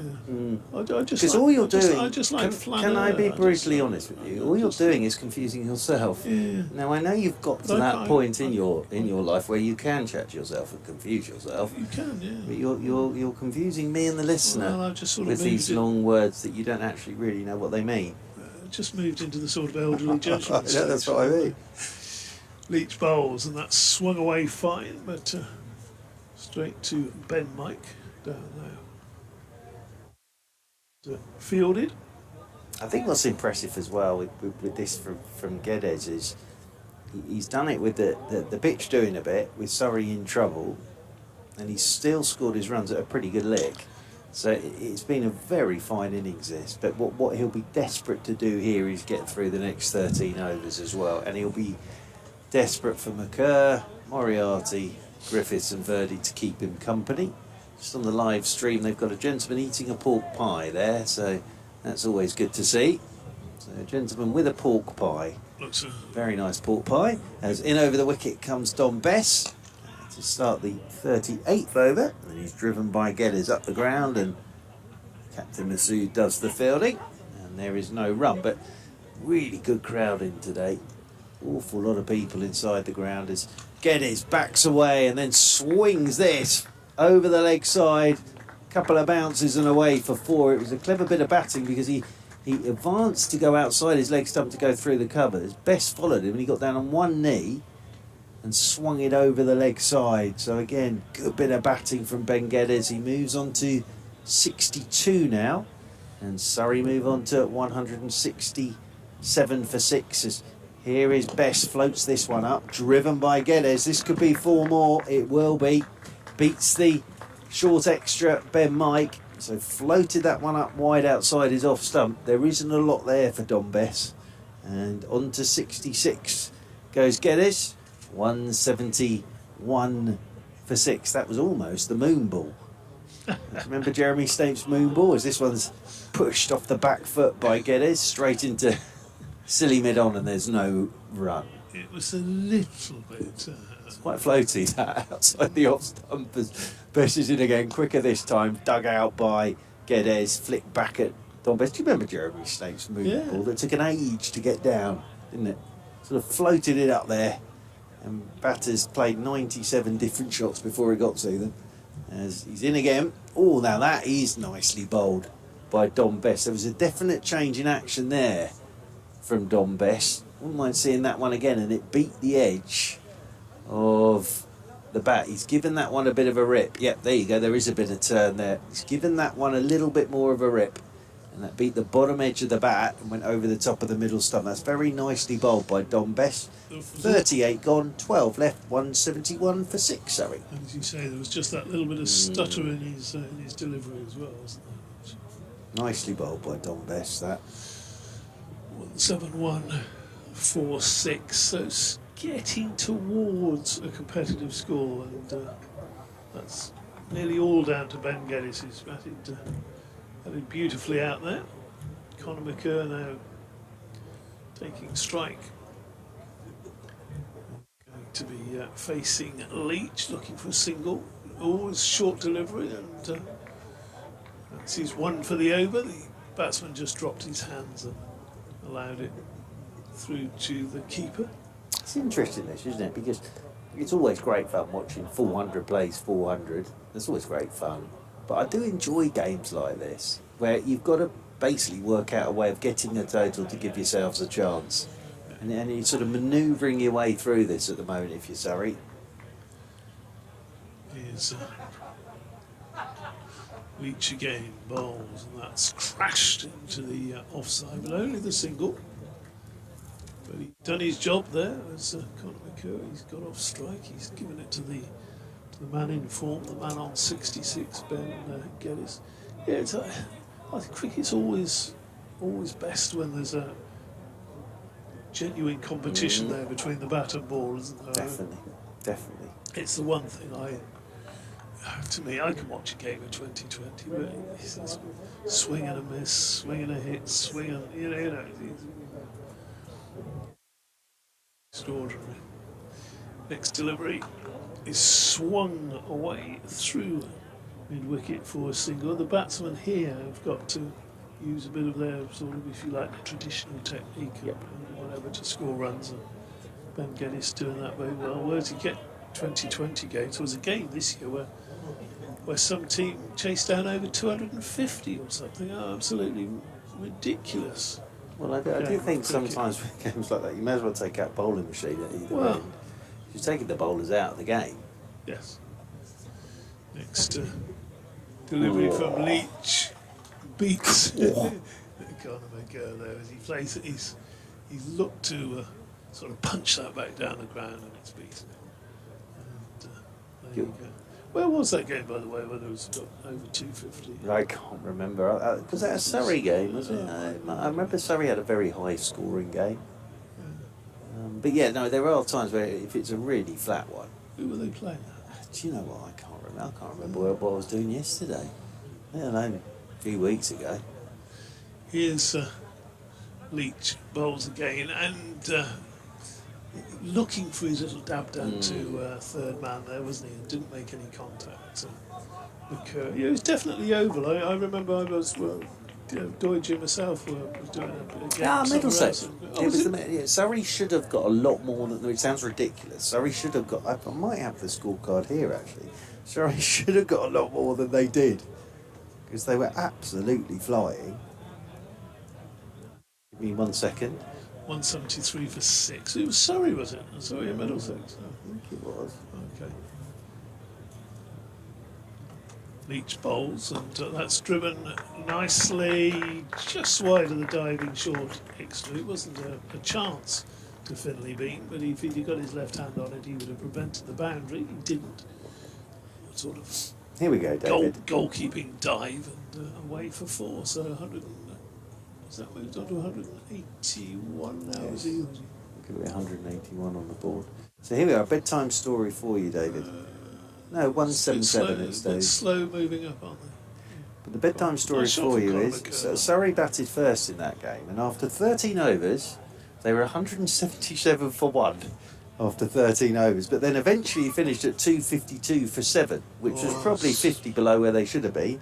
Now, Middlesex, who hadn't won a game in the entire competition all season, went out from ball 1 and whacked it, and won with time to spare by 7 wickets. So that was 252 for 7, played 254 for 3. And much as everybody loves to see Middlesex beat Surrey, it was, as you say, it was a bit of a. After a while, it becomes monotonous. Oh, he's hit another 6. He's hit another 4. Don Bess with our 40th over, and Geddes has swung this. Oh, what a great effort at deep backward square to get to that, because it was flat and swung leg side by Ben Geddes. Terrific effort to get round and take what would have been an unbelievable catch, but as it is, it's gone away for a flat 6. And Geddes moves on to 73, which equals his best in list A cricket, as Bess is into him and he's driving and he's dropped at extra cover by Ben Mike, who got a hand to it. It would have been a good catch, but he got a hand to it and parried it over the crossbar. Hit firmly again by Geddes, and Mike's got a hand to it, stretching. Didn't quite come down for him, did it? No, that single means this is his highest score in list A cricket, 74 for Ben Geddes. As down the pitch goes Conor McKerr. That's sensibly played again by Conor McKerr. Just flicks it past a diving Bess, and they'll get a single. Don Bess lost his trousers there for a second, I think, and one more to the total. And Ben Mike practising taking that catch two-handed. He went at it one-handed. I think that was the way to go, actually. He was just unlucky that it didn't pop up and land on him. Bess into McKerr. Nicely played again by apologies, Ben Geddes out there towards the sweeper on the cover boundary. Right? Thought that was a good shot from Conor McKerr. It was actually Ben Geddes on strike. He picks up a single. This is a very, very fine innings now. On to 75 he goes in the 40th over. 186 for 6 now, sorry. Back onto strike comes McKerr as Bess is in, quicker, and McKerr gets right in behind this. Pushes it straight back up the pitch. Doing a very good job here is Conor McKerr alongside Ben Geddes, because these two now have put on, hang on everybody, 62 for this 7th wicket. As into the offside, this one goes off the back foot by Conor McKerr. Now Geddes has done the majority of the scoring, but it is getting Surrey up towards something that would be competitive at least. End of the over, 40 gone, so we're into the last power play, and Surrey after 40 find themselves 186 for 6 with Geddes on 75 and Conor McKerr on 15. Yeah, well, he's, they put together a decent partnership, but Conor McKerr has done it exactly what was required. I think he'll have to take things on himself if Ben Geddes gets out. But Matthew Revis. you've got Revis coming back on from the City end, as you probably heard, the golden voice of Howard. He's a lovely voice, Howard, isn't he? Oh, Way to our left. What you want from a PA voice? oh, Booming. you just want it, well, I don't know, booming, just sort of just... Authoritarian. No, No? you want it sort of cuddly, no. You just sort of just gently. Takes you out of the equation. Well, actually does it. Geddes bowls, and that's smacked out to deep cover for a single by Geddes, so he's off strike. You wanted Soothing. soothing and Calming. yeah. Well, it definitely is that from Howard, away to our left. Lovely voice. Booming around the ground. I always quite like the PAs that basically it's like they're giving you a warning when they read names out, and it's slightly frightening. Everybody sits up straight. So Revis back bowls to McCurr, who plays his little dab down to third man. Almost going to give him that as his signature shot. Certainly it has been for this innings. It's one more and 87 for 6.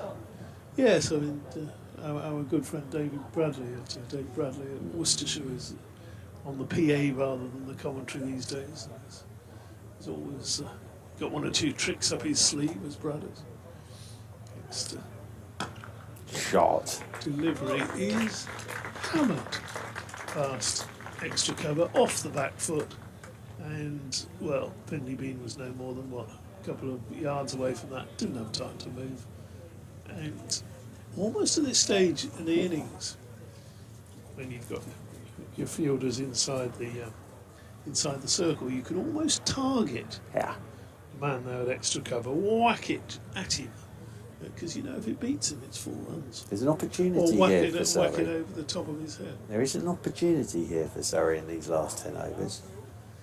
Revis bowls, and this again is struck in the direction of short extra minutes. By that, what I mean is, look, Yorkshire have bowled really, really well up to this point. Bowled really well. Pitch is getting easier. Yeah. That's what it is, Church. And Ben Geddes has 80 to his name, so Surrey have a chance of, I was sort of thinking 220. They could go beyond that now. They can go a long way beyond that. They can go up to 250 or 260 if Geddes stays there. This bowls to him. Shorter delivery, and he's hit that. He's hit that. Whoa. Miles. Dear. It's in the garden, Yep. away to our left. That's a hell of a shot. Quite a few balls have disappeared in that direction. That is a hell of a Again, shot. It's not a bad delivery, that. He's just stood up straight, back of a length, and swung Yes, it. it wasn't that. It wasn't as though it was a bouncer. Not at all. There's Sat nothing up, wrong with just- that ball at all. It's just a good length. He's just stood there and swung it miles. That's gone, as I say, over the wall and into the garden. And if there's anybody in there doing a little bit of planting or weeding, they may have our ball with them. So we're going to get another ball out the box. But he is hitting this big now. He's getting it. And what you have to say with him is every time he's gone after it, he's middled it. He's on to 86 now. He's Surrey a 198 for 6. It's almost a case for putting some of that netting above that wall, isn't there? For just even, not necessarily for club games because it's a big hit, but it does happen a fair bit. What is it? Is that someone's private garden, or is it? Yeah, very nice. It's all gardens. It's almost like a sort of little secret garden type Very thing with that nice. high wall around Yeah, it. Isn't it? it's not that secret, but it's Well, a you- garden. Well, what's in there then? You don't know, do Well, you? there's some trees and bushes. You can see over the top of it from here. Some more trees, and Delivery from Revis. He's struck out. I know it's there.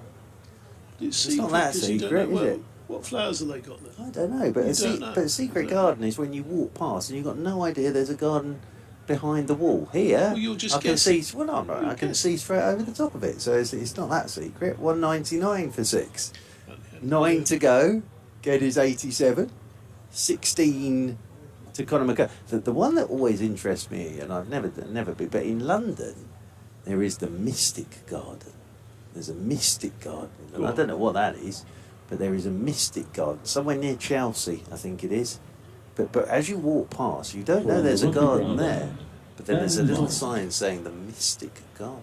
But I don't know what a Mystic Garden is, to be honest with you. It's the missed it garden. You've missed it because you haven't seen it as you walk past. Well, there is That's what it that. Yes, there is that. You always have to go one up, don't you? 199 for 6. 9 overs to go, and Ben Mike comes into the attack. So with 9 overs to go, this partnership now worth 75 for the 7th wicket. And for the first time, Yorkshire a bit under the pump in this game now. Yep. So Masood has come across to have a chat with Ben Mike, and Settling himself down over his bat is Ben Geddes. So over the wicket goes Mike to Geddes, and Geddes drives in firmly first up. And again, he's timed that beautifully. One bounce straight out to the sweeper on the cover boundary rope. That brings up the 200 for Surrey. So they've got themselves to 200. 200 for 6 in the 42nd. That ball never got more than about 4 feet off the ground, but for a minute, Wharton was actually interested in the catch there, wasn't he? He came forward, and in the end it landed 5 or 6 metres short of it, but that's how well struck that was. He has. He's struck the ball beautifully today, as Ben Geddes, on what has been a tough day for the batters. Conor McCurr waits with that bat raised on 16 as in comes Ben Mike to him, and McCurr there, he loves that little dab run down to third man. He's played that one very nicely, and that whistles off down to the boundary rope for 4. This is a good innings from Conor McCurr. It's a very sensible innings this from Conor McCurr. He moves on to 20. Surrey move on to 204 for 6. So that 220 now, that is looking a very low estimate on the way they're going now. Surrey, they could get themselves up around 260, 270 from here if Geddes sticks around. But as I say, Conor McCurr's playing a very sensible innings here.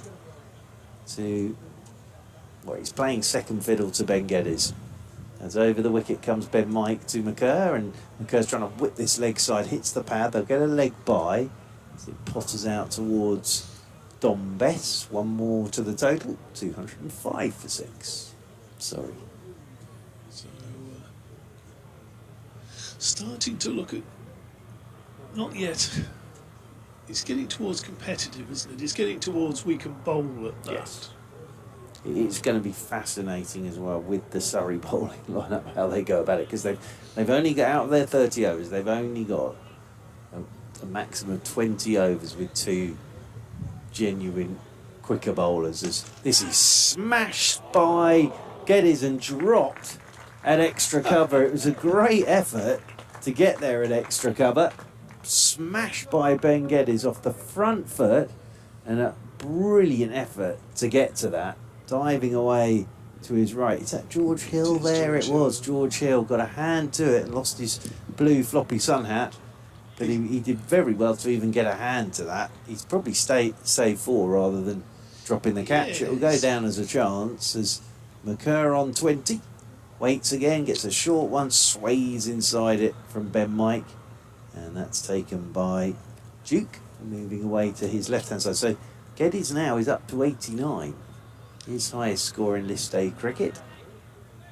And he's done it on a day where batting has not been straightforward, and I think that's been the most impressive thing with this innings. And he has timed the ball beautifully today, Ben Geddes. As I say, he has definitely bulked up a touch over the winter. As over the wicket goes Mike, short one, hooked by Conor McCurr off the front foot down towards wide leg. Sort of helped it down there off the front foot, did Conor McCurr. He's a tall man. He picks up a single. He moves on to 21. He keeps the strike. And Surrey, after 42 of their 50 overs, with 8 to go, 207 for 6. I'll tell you what, if I think if he hadn't have made contact with that, it would have probably been a no ball on height, is it? He's a tall man, and he was reaching forward above his head somewhere, wasn't he? At the pictures on the young man with binoculars like yours there, Dave Townsend. Oh, they're not as impressive as mine, but he's only a young man. Yours are bigger than his. He'll grow into them. Yeah. A bit like you. And he's got a football shirt on. He's not a York City shirt. It's big teams shirts. Start of a new over. Whoa! That is a big hit from Conor McCurr. He's hit it over deep mid-wicket for 6. So, Geddes has gone down. So look, I play the shots in this partnership. Well, what I like about that as well, you run it down to third man. Gentleman in the crowd caught that, and his friend leapt up and gave him a big hug for catching it. So it's good. I'm gonna leave you now to allow Mr. Doidge into this seat. Just David like the Townsend. hug you wanted to give me this morning when you saw me. I asked you for a grandad hug, didn't I? But you would refuse to in your nice new woolly cardigan you've got. Zip up cardi. So we'll just to this next ball from the City end. It's Leach bowls, and that struck firmly down, and it is going to be 4 runs. Attempted dive there from a long on. Got a hand on it. Could only just help it over the boundary. I'm going to move out, and I'll leave you in the capable hands. Oh, sorry, Georgie, did you want to? DT, if you leave me now, you'll take away the biggest part of me. Okay, I'll crack on and church you back in a moment. Thanks, DT, for now. And it is Matthew Revis continuing from the City end with a delivery. There's an attempt by Conor McCurr to cut away before, but there is no run. There have been 2 wickets taken in my last stint off the air, but this time around none have been taken, and a lot of runs have been scored. We were saying 220 odd would be handy. I'm getting well past that at the moment, in Yorkshire will want to break this partnership. It goes without saying. A full toss this time from Revis, and just dropped into the leg side there by Conor McCurr, and there is no run. Yeah, as Dave Townsend was saying, I agree with him. It will get easier to bat on, but I think the point being, we haven't seen anything really turn-wise from Dom Bess, so it's what can Surrey do in the first sort of 15 overs with the ball. Revison again. Now that he's cloth that one, pulled it behind his body, Conor McCurr, not trying to play it where it went, which was backward of square on the leg side, and Wharton retrieves it. They get 1. But I think whatever happens in this game, this has been a top quality innings from Ben Geddes. And McCurr as well has played very sensibly. It's just kept him company. But exactly, you just want somebody to go with you, don't you, if you're feeling pretty good, and clearly Ben Geddes is. Seen some big blows in the last half hour. The one that disappeared several cricket pitch lengths over the wall was the most spectacular of them. This one, final ball of the over, is dropped into the leg side, and Revis feeling off his own bowling to complete that 42nd over with the score on 218 for 6. That from what at one stage was none for 2, of course, and Dom Leach took the wickets of Ryan Patel and Rory Burns in the 2nd over of the day's play. Well, 94 this partnership now worth for the 7th wicket. When Blake went in the 31st over, that was 124 for 6. So these two have got it up to 218 for 6 now. So Surrey could get up to 260 odd here, which again would be a good total from where they were. As Ben Mike will bowl the 44th over. Comes into Conor McCurr, who's bowled, looking to swing one through the leg side. I think he's got a bottom edge on it, and his very good innings comes to an end. And Conor McCurr's done a great job there, but was just looking to swing that into the leg side, gets a bottom edge straight back onto his stumps. The partnership is broken on 94, and Surrey are 218 for 7.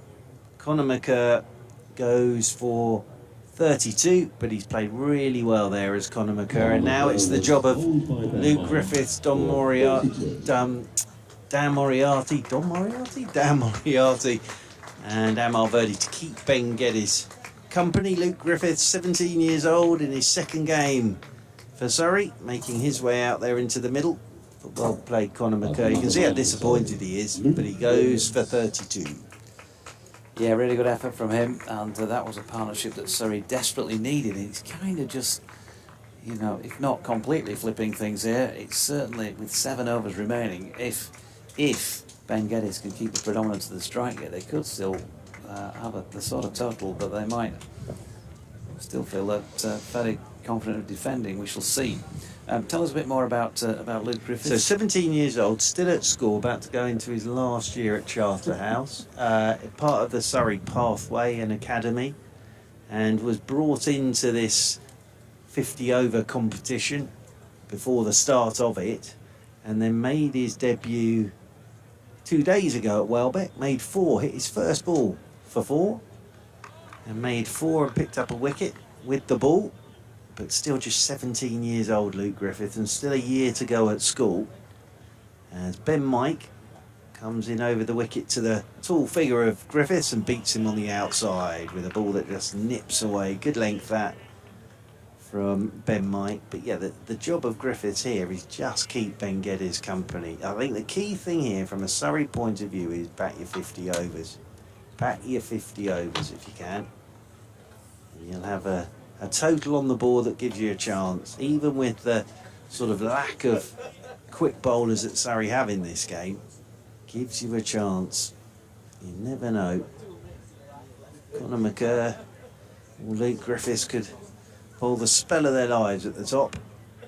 But you've got to have the runs on the board to be able to do that. As Ben Mike comes in over the wicket to Griffiths, they've got the slip in now. He's forward. He pushes this one away into the offside. Dom Bess eventually does the fielding, tumbling away to his left. The clouds have now disappeared, so it's a glorious day again.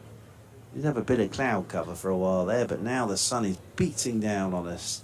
Very pleasant it is too. I have to resort to DT's spare shades here, which very much got a 70s look about them. My only fear is that Dave Townsend may have to take his cardigan off at some point, and the last time he did that, the ground was evacuated. As in over the wicket comes Mike, and forward goes Griffiths, gets his first run now. It's hit the stumps, but he's home. It's a good bit of work with the direct hit, but he's got a single and it gets Geddes back onto strike. 219 for 7. So Geddes comes back onto strike on 89. This is high scoring list A cricket, beating the 73. And I think it was against Leicestershire in the opening game last year at Guildford. And of course he was captaining Surrey then and opening the batting last year, Ben Geddes. Fielders fly out onto the boundary's edge, long on, deep mid-wicket. Sweeper on the cover rope. As Ben Mike comes over the wicket to Ben Geddes, and Geddes is forward. That's well bowled by Mike. It's been a good over this. Push straight back up the pitch to Ben Mike. And there is no run. Keep looking down to my right hand side where I think that must be the club bar down there. So lots of people sat outside with a pint having a watch. Very nice way to do it. We saw on the live stream a gentleman eating a big pork pie. We've seen the crowd there in that big stand down at the city end. So good numbers in today. Lovely atmosphere inside the ground.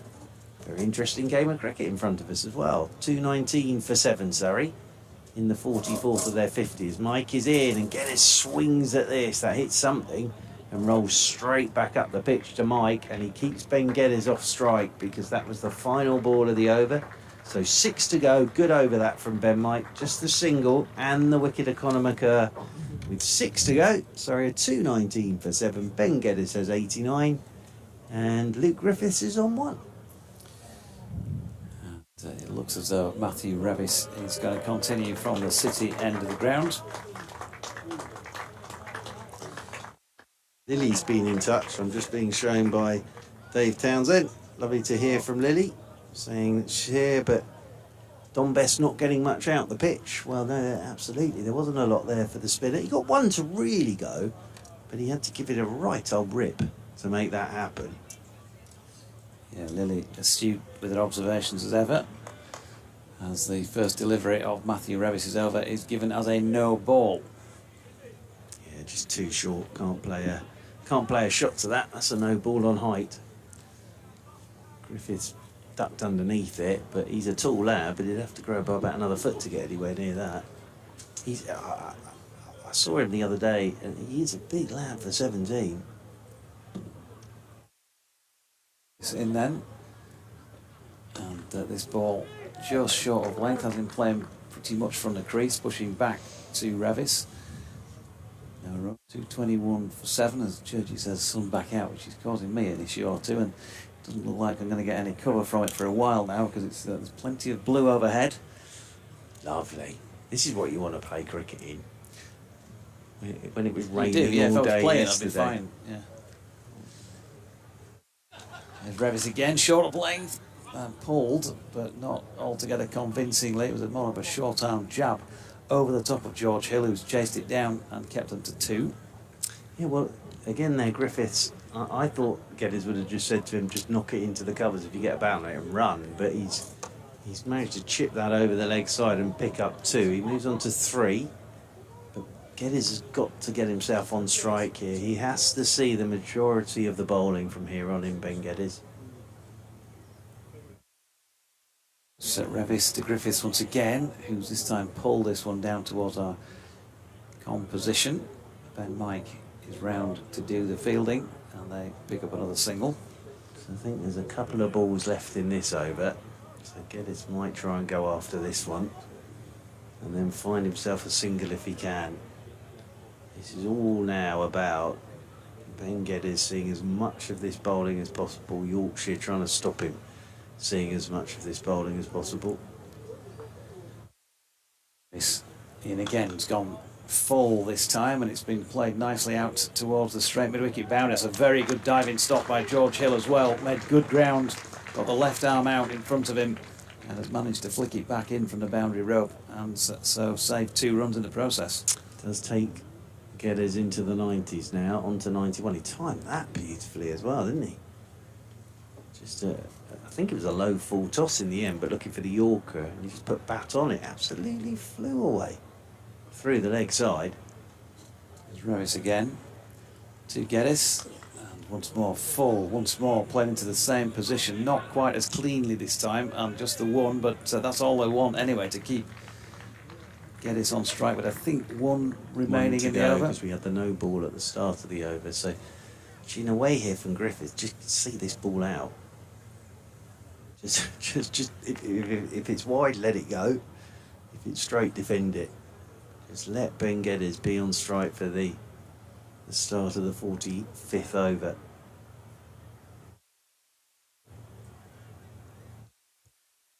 Revis in again, that's dropped into the leg side. They're going to take the 1 here. The field all set back, and Griffiths just dribbles the ball out into the onside. So 1 run, 2, 2, 8. I think I'm right in saying, for 7 at the end of the over. So 9 runs coming from it. 92 of those 228 have gone the way of the excellent Ben Geddes, and 5 not out to Griffiths so far. Dan Moriarty and Amar Verdi to come. Yeah, it'll be Moriarty first, then Verdi. Not sure Yorkshire will be that concerned about Dan, having seen him bat a few times when he was here. He's competent. He works very hard on his batting. But he didn't strike me as somebody who's going to be whacking the ball out of the park from what we've seen. No, I'd agree with you. Although, and I would agree, but at Welbeck, his first ball, last ball, he launched it for 6 and just walked off. Here's Ben Mike to Griffiths, and Griffiths is forward. Plays this one straight back up the pitch. Mike does the fielding off his own bowling, and there's no run. So this is the start of the 46th over. Yeah, interesting they didn't take... Well, they did take the single off the last ball of that over, which meant that on strike is Griffiths, but I think they're probably just going to take every run that's on offer, but they've got to really try and keep Geddes on strike as much as possible. Can't have Geddes stuck up the non-strikers end for too long. As Mike is into Griffiths, short one that Griffiths sways inside. It's a no ball. Signalled by the square leg umpire to umpire Mallender. Again, can't play a shot at that Griffiths, so that'll be 2 more to the total. And there are still 5 balls to go in this over. Magnificent marquee structure away to our right-hand side. Reminds me of sort of in medieval times a jousting tent with the flags sort of fluttering above it. It is a magnificent marquee. And corporate hospitality, I think, in that marquee today is Ben Mike is over the wicket to Griffiths, and Griffiths turns it leg side, can't find a single. And there is no run, 230 for 7. You'd think if DT was going to lend me his spare 70s shades, he would have at least had the... Clean them. Yeah. Wow. The good grace to clean them first. We were saying... It's just shoddy, isn't it, really? Unfortunately, Townsend's fisherman's jumper he always used to wear sadly apparently made its own way out of his house and down the road. Just give me another pair that are equally... How many pairs of shades does one man need? As in over the wicket comes Mike, and that hits the thigh guard of Griffiths. This will be a leg bye, so it does get Geddes onto strike on 92, and Surrey are 231 for 7. So Geddes does get onto strike now. with, I think, 4 balls to go of the over. So he's still got a chance to do some damage in this over. Griffith's doing a good job here on 5, and again, just keeping Ben Geddes company at the moment. Glorious afternoon now, as Ben Mike, elbows pumping, comes over the wicket to Geddes, who smashes him up towards George Hill at extra cover, but Hill does the fielding, and there is no run. That has been a very profitable shot for Ben Geddes today. Just sort of gets that front foot outside the line of his leg stump and then throws his hands through it, looking to go through extra cover. He has played some very, very strong shots today in this 92, Ben Geddes. Waits once again, right-handed, as Ben Mike is over the wicket to him, and Geddes is bowled by Ben Mike. Good bit of bowling. And Geddes' superb innings comes to an end on 92. And Ben Mike, quick Yorker that looked like. And Geddes drove over the top of it and hit the base of the off stump. Terrific bit of bowling from Ben Mike, but what a fine innings that has been from Ben Geddes. He goes for 92, and Surrey are 231 for 8, but well batted, Ben Geddes. Yeah, super knock, and he's going to get the applause he deserves from this York crowd as he comes off here. And rightly so as well, because he's given Surrey a chance here that they might not otherwise have had. Excellent effort from him. But that was also a very, very good Yorker, wasn't it, from Ben Mike? He called it spot on, Churchy, quick and right at the base of the stumps, and one of those that just whistles by. You're trying to get the toes out of the way. Spot on. And Geddes gone. 231 for 8, 5 to Griffiths. And it is down at Daniel Moriarty. Moriarty. I guess a full Sunday name here at York CC Daniel by Howard Moriarty. Ferguson. Ooh, lovely. Howard's got a lovely voice, I was saying to Dave Townsend. What a lovely voice it is. Professional jealousy going on here, mate, I'll tell you. Wow, I'd like Howard, just sort of through my daily life, just to announce Mark Church is now going to the shops. Yeah. Mark Church is now going to work. I think we should... Dave Townsend is now leaving his residency and making his way down to the booksellers. I think we should ask him for some announcements on the commentary front. I don't know if Fergie can hear us from there. No, I don't think he can, but or maybe he's just choosing to ignore us. But maybe he could announce the commentary changes, couldn't he? Well, that would be something. David Townsend. Yes. With a bit of echo. Actually, you need the echo, don't you, after each word? It's a very soothing voice. So, first ball for the left-handed Moriarty. Mike is over the wicket to him, and Dan Moriarty gets in behind his first ball, drops it down to backward point, takes an age to get through for the single, and then remembers to put his bat down as the throw hits the stumps from Will Frame. But yeah, Dan Moriarty got slightly lost there, I think, in his running, but got the bat down and gets a single. So an opportunity here now for Yorkshire to try and finish off this Surrey innings. But it's a very good over from Ben Mike. It's the end of it, but what a fine innings that was from Ben Geddes. He is a very, very good young player, that one. 232 now for 6, and Ben Mike gets a warm round of applause for 8, apologies, as he makes his way down below us for a well-earned drink and to pick up his cap. So Surrey have 4 overs remaining. Amar Birdie, the last Surrey player Dom Leach, who will go out there, and Dom Leach coming back into the attack from the City end of the ground. Down the slight incline as it is, and he's going to be bowling here to Moriarty. Left-handed, of course, Dan Moriarty. We've seen him a few times, as I mentioned, in that loan spell in Championship cricket as it was with Yorkshire, but I think the first time would have seen him playing 50-over cricket, and he strikes that one quite nicely first up to mid-on. There's no run, I said. Don't think they'll be too worried about him. I think I was meaning in terms of his ability to really, really cut loose. You've obviously countered that by telling us what happened the other day, and maybe just the situations he came in at in that short stay with the club. But he did hold an end up, I seem to remember, in his first innings, while whoever it was at the other end was having a pop. So not saying he's incompetent by any stretch of the imagination. As Leach is round the wicket, he's kind of flat batted this one up to mid-off as Moriarty, and there's an irony straight to Don Best, the man who dipped out for a few loan spells on the signing of Moriarty. Just to say as well that Dave Townsend and I were discussing, it's not the mystic garden, it's the psychic garden. Because I can remember thinking about, and those people that have let me know, thank you, but they're the only ones that know it's there, because you have to know it's there, because it's a psychic garden. Leach round the wicket, pulled by Moriarty. He's got plenty of that. Is it going to make it to the boundary? Not quite. Just going to get the single. I think Moriarty thought it was. Yeah, just skipped down, didn't he? As if, that's 4 all the way, is that? Talking of gardens, the wall over to our left. That's how we were talking. Oh, right. I always like to think of it as the wall around the secret garden. You remember the secret garden? Yeah, but I was saying it's not very secret, because we know it's there. That's what I was saying. But Dave Townsend didn't agree with me. Just play along, Church. Yeah, sorry. Just it's for just my probably sake, because for I'm my up benefit. really high, so I can see into it. Here is Leach bowling to Griffiths, who's punched that into the offside, takes on the field and gets through for a single. Richard Stead, presenter from BBC Radio Leeds, who'll be speaking to me in about 12 or 13 minutes' time for an update, has also forwarded on some correspondence that has been sent direct to the studio saying thank you for your coverage of the Yorkshire v Surrey one-day game and the inclusion of the word flaneur in the commentator's usual erudite accompaniment. I'm encouraging. More in a moment, but Leach is turning at the end of his run. Coming in to bowl here to Moriarty, who's got that away square on the offside, a bit like a sort of pitching wedge type feel to the shot, and it's out to Wharton, who gets a single. He follows up by saying, in keeping with this theme of going with the flow, in a relaxed manner, I give you gongoozler, a person who relaxes by canals, enjoying observing the comings and goings of the boat and lock folk without actively participating, obviously. In your neck of the woods, they may doubtless be observed around the Leeds and Liverpool or the Little Ripon canals.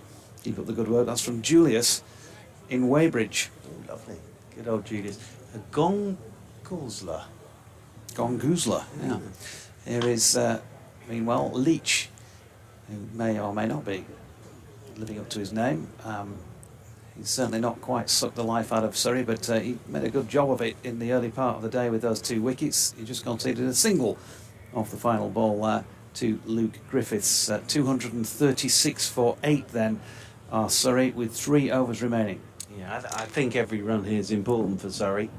It might sound a strange thing to say, but even if they manage to pick up another 10, 15 off these last 3, that would get them up over 250, which at one stage looked miles away.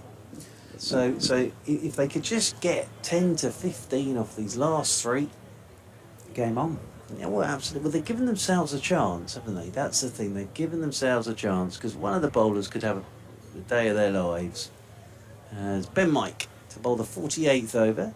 Luke Griffiths on strike, and Griffiths has swung this through the bottom hand into it, and that's going to run away for 4 off to the corporate marquees. So that's a bonus for Surrey, and it's well played by Griffiths. 240 for 8. He moves on to 11. Andy Walker says a flaneur is literally a stroller, but it can have negative connotations such as an idler or layabout. Yeah, Please don't forget the closely related boulevardier. As far as a far more active man about town, these things are important. It's funny that it can mean a layabout when Dave Townsend was the man who said it to us earlier. As in over the wicket once more comes Mike, and this is driven by Griffiths out towards the sweeper on the cover boundary rope. Just to say that Dave Townsend has removed his cardigan as well. 241 for 8. That's how warm it's getting. The cardigan is off. He's wearing one of these modern young person's bracelets as well, I've noticed, on his left wrist. Some of these cotton bracelets that the youth of today will wear. As down to our right hand side, it's Ben Mike, 241 for 8. As the left-handed Moriarty settles himself down over his bat. In over the wicket comes Ben Mike to Moriarty, short. He has a swing at it, gets nothing on it. And it's one bounce into the gloves of Harry Duke. So thank you to Julius for those words. The sad thing is, I'm sort of taking the Mickey a touch here out of Mr. Townsend, but these are all words I've never heard of, and they're excellent. And I may bring them into my vocabulary over the coming weeks. It's like the opportunity, if I'm sat by a canal and a boat goes past, and I'm just lying there as a, what was it, a flaneur? A flaneur? Flaneur. And then I'd be bamboozled by whatever it was. As this is swung by Moriarty, leg side, and he will be caught. He got quite a lot of that out towards deep mid-wicket. He's absolutely nailed that. And he's picked out the fielder out there, James Wharton, unerringly. Wharton didn't have to move an inch, but I think he'll be a bit disappointed with that, Dan Moriarty, because he hit it pretty well, but Wharton didn't have to move an inch, and Moriarty goes for 3, and Surrey are 241 for 9 in the 48th, and Amar Verdi makes his way out to the middle. Called by James Wharton. Yeah, he picked it up Three. okay, didn't he? But unfortunately for him, he's picked out the fielder. You see, this is it.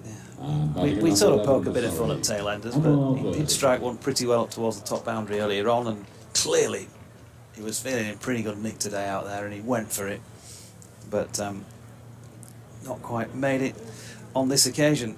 What I was just going to say about all this wordiness today is it's got the feel of an episode of Call My Bluff, hasn't it? You want DT with his dicky bow on there as a... It's a horrible thought. Robert Robinson. About, he's even whistling the theme tune out of tune. I always used to enjoy Call My Bluff. It was Yeah. very good. So here's Amar Verdi. Frank Muir was one of Absolutely, he was indeed. the captains, wasn't he? Well, Verdi's just waiting for a young man to move from in front of the sight screen there. So he's ready to go now, Verdi. And Ben Mike will come over the wicket to Amar Verdi in the first ball. Amar Verdi has gone to a brilliant catch from Duke. He's tried to run it down to third man, and Harry Duke has flung himself to his right and taken a brilliant one-handed catch. So I think Amar Verdi could feel a little unfortunate there. It was exactly the shot he was trying to play, but just too close to Duke, and Duke takes a terrific catch, and it means that Surrey are all out for 241, and it will mean that Yorkshire will need 242 to win. Yeah, which may still take a bit of doing. We shall see, because things are drying out there, and of course Surrey with predominance of spin, Yorkshire going with the predominance of seam earlier on. We know the reasons why Surrey have had to go that way, so they may be placed at a disadvantage given the way things have been played out there so far, although, as I say, the drying sunny conditions won't do it any harm as far as spin is concerned. We've got an update for BBC Radio Leeds Any Mo. So sorry to cut you off in your prime, Churchy. Are you about to do an update, Mr. Deutsch? Yes. So Richard Stead coming over in a moment. We'll give him a rundown on what went on in that first innings. 242 all out.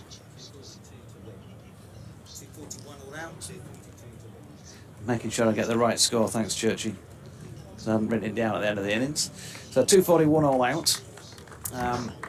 Yorkshire will need 242 to win. 47 overs and 5 balls is what it took to finally finish off that innings.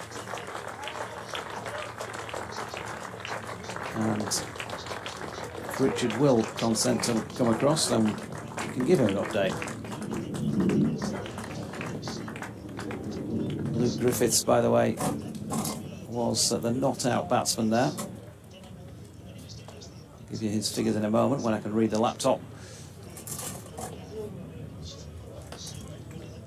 And Griffiths finishing on 12 not-out from 16 deliveries.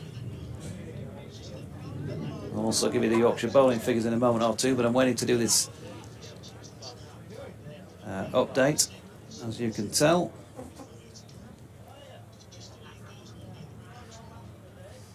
Or maybe we'll do the bowling figures now. Ben Code, 10 overs, 1 maiden, none for 40. Dom Leach, 8 overs, 1 maiden, 2 for 34. George Hill has finished off with 6 overs, no maidens, 2 for 32. Matthew Revis, 10 overs, 1 maiden, 2 for 53. Ben Mike, 7 overs and 5 balls, no maidens, and finished up with 4 for 40 today. So a good return to first team action for him. And then Don Best, 6 overs, no maidens, none for 39. So Yorkshire are going to need 242 to win it. The The extras count there, by the way, in that Surrey innings was 3 leg byes, 4 no balls and 3 wides for a total of 10 extras. 242 to win. I was going to do an update for BBC Radio Leeds. In fact, it sounds like I am now.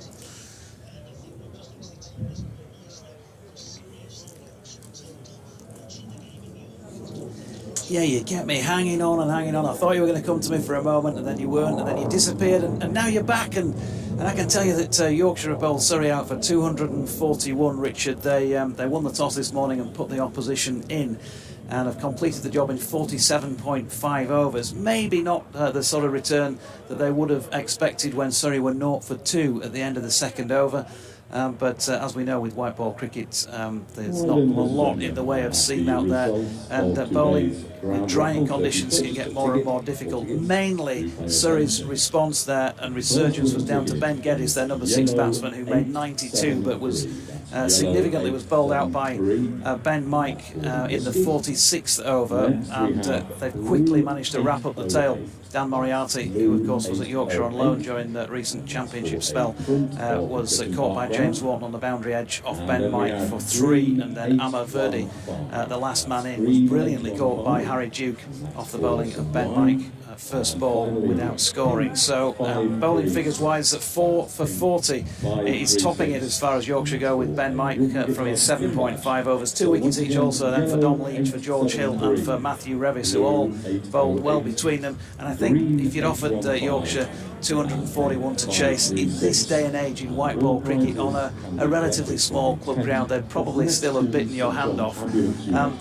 Noticeable that they, as I say, went with a largely seam attack. From the 6 bowlers that we used, 5 Yorkshire bowlers were seamers. Surrey have only got 2 out-and-out seam bowlers because of calls up for the 100 and for injuries as well. And so a predominantly spin attack. It remains to be seen if the ball will do that much off the straight for them. And Yorkshire should be confident of making a good fist of this chase and winning a second match in succession, but it's not over yet. It's one of those sort of scores that's still going to take a bit of work, Richard. They need 242 to win.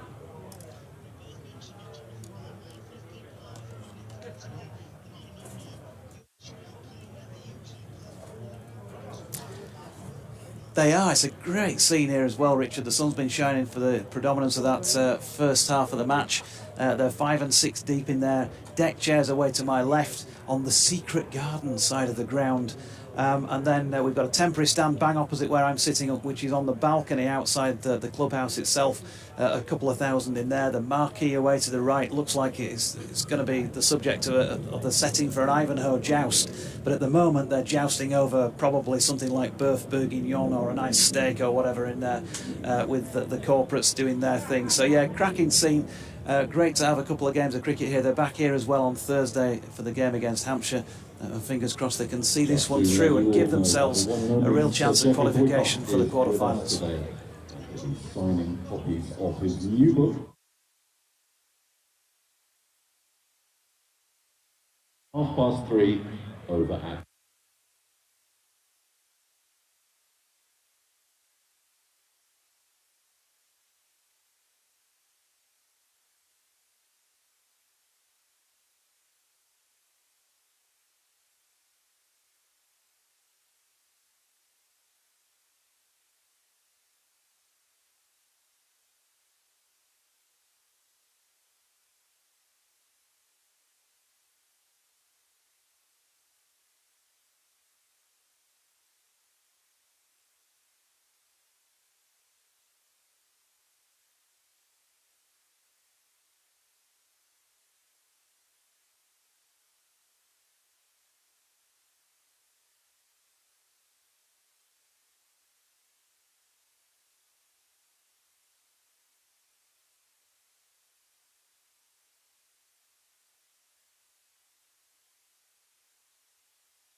Well, a very warm welcome back to York here on BBC Radio Leeds, BBC Radio London and the Yorkshire live stream. The break is over, the players are back out there in the middle, and we're all ready to go with Yorkshire needing 242 to win this after Surrey roll out for 241.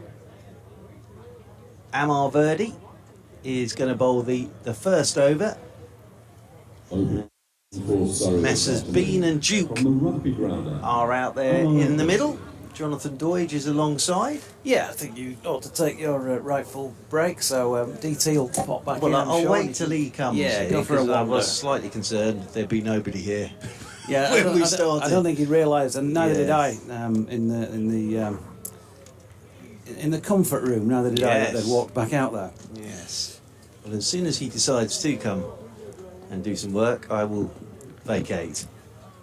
Verdi with the first ball of this reply for Yorkshire, and Finley Bean allows it to go outside his off stump. So interesting that Surrey are starting with spin, in the fact that they are packed with spin. And they did very well to get up to that 241, thanks to Ben Geddes' 92. As Verdi round the wicket he comes, and this is pushed off the back foot by Bean, out into the offside. The other bit of news for you is Josh Blake is keeping, so no Ben Folkes out there. We talked about his knee in that first innings, so Yusuf Majid is out there 12th manning for Surrey, as Verdi is in, and Bean off the back foot looks to punch, a little outside edge, that runs away down towards the boundary rope. It's a great chase from Dan Moriarty, gets a hand on it with the dive, but it's away for 4, and it's the first runs of this Yorkshire reply, and they're off the outside edge, and that crunch you could hear behind me means that Dave Townsend has decided to turn up. 4 without loss. I'll vacate at the end of this over, Mr. Doidge, as Verdi comes round the wicket once more to Bean, and Bean pushes this one down towards backward point. Cameron still gets round to do the fielding, and there's no run. You say it's interesting they've started with spin.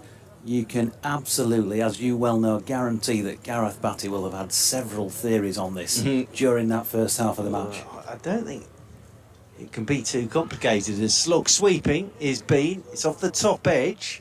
It's going to bounce and run down towards the boundary rope. Back goes Yusuf Majid, the 12th man, to do the fielding, and they'll pick up 2. 2 more to the total, because he knows he's only going to get 20 overs. Will it be 20 with Luke Griffiths on his second game for Surrey? He'll definitely look to get 10 out of Conor McCurr. As round the wicket again goes Verdi, forward goes Bean, pushes this one out into the offside. End of the first over of this Yorkshire reply, needing 242 to win, and they are 6 without loss. Thanks, Churchy, for getting us going. You can go have a wander around now. Beautiful afternoon to go and mingle with the crowd. Ice cream, something like that. And TT is going to come back in. He can still have 32 minutes here, can't he? Come back at half past. That's there we go.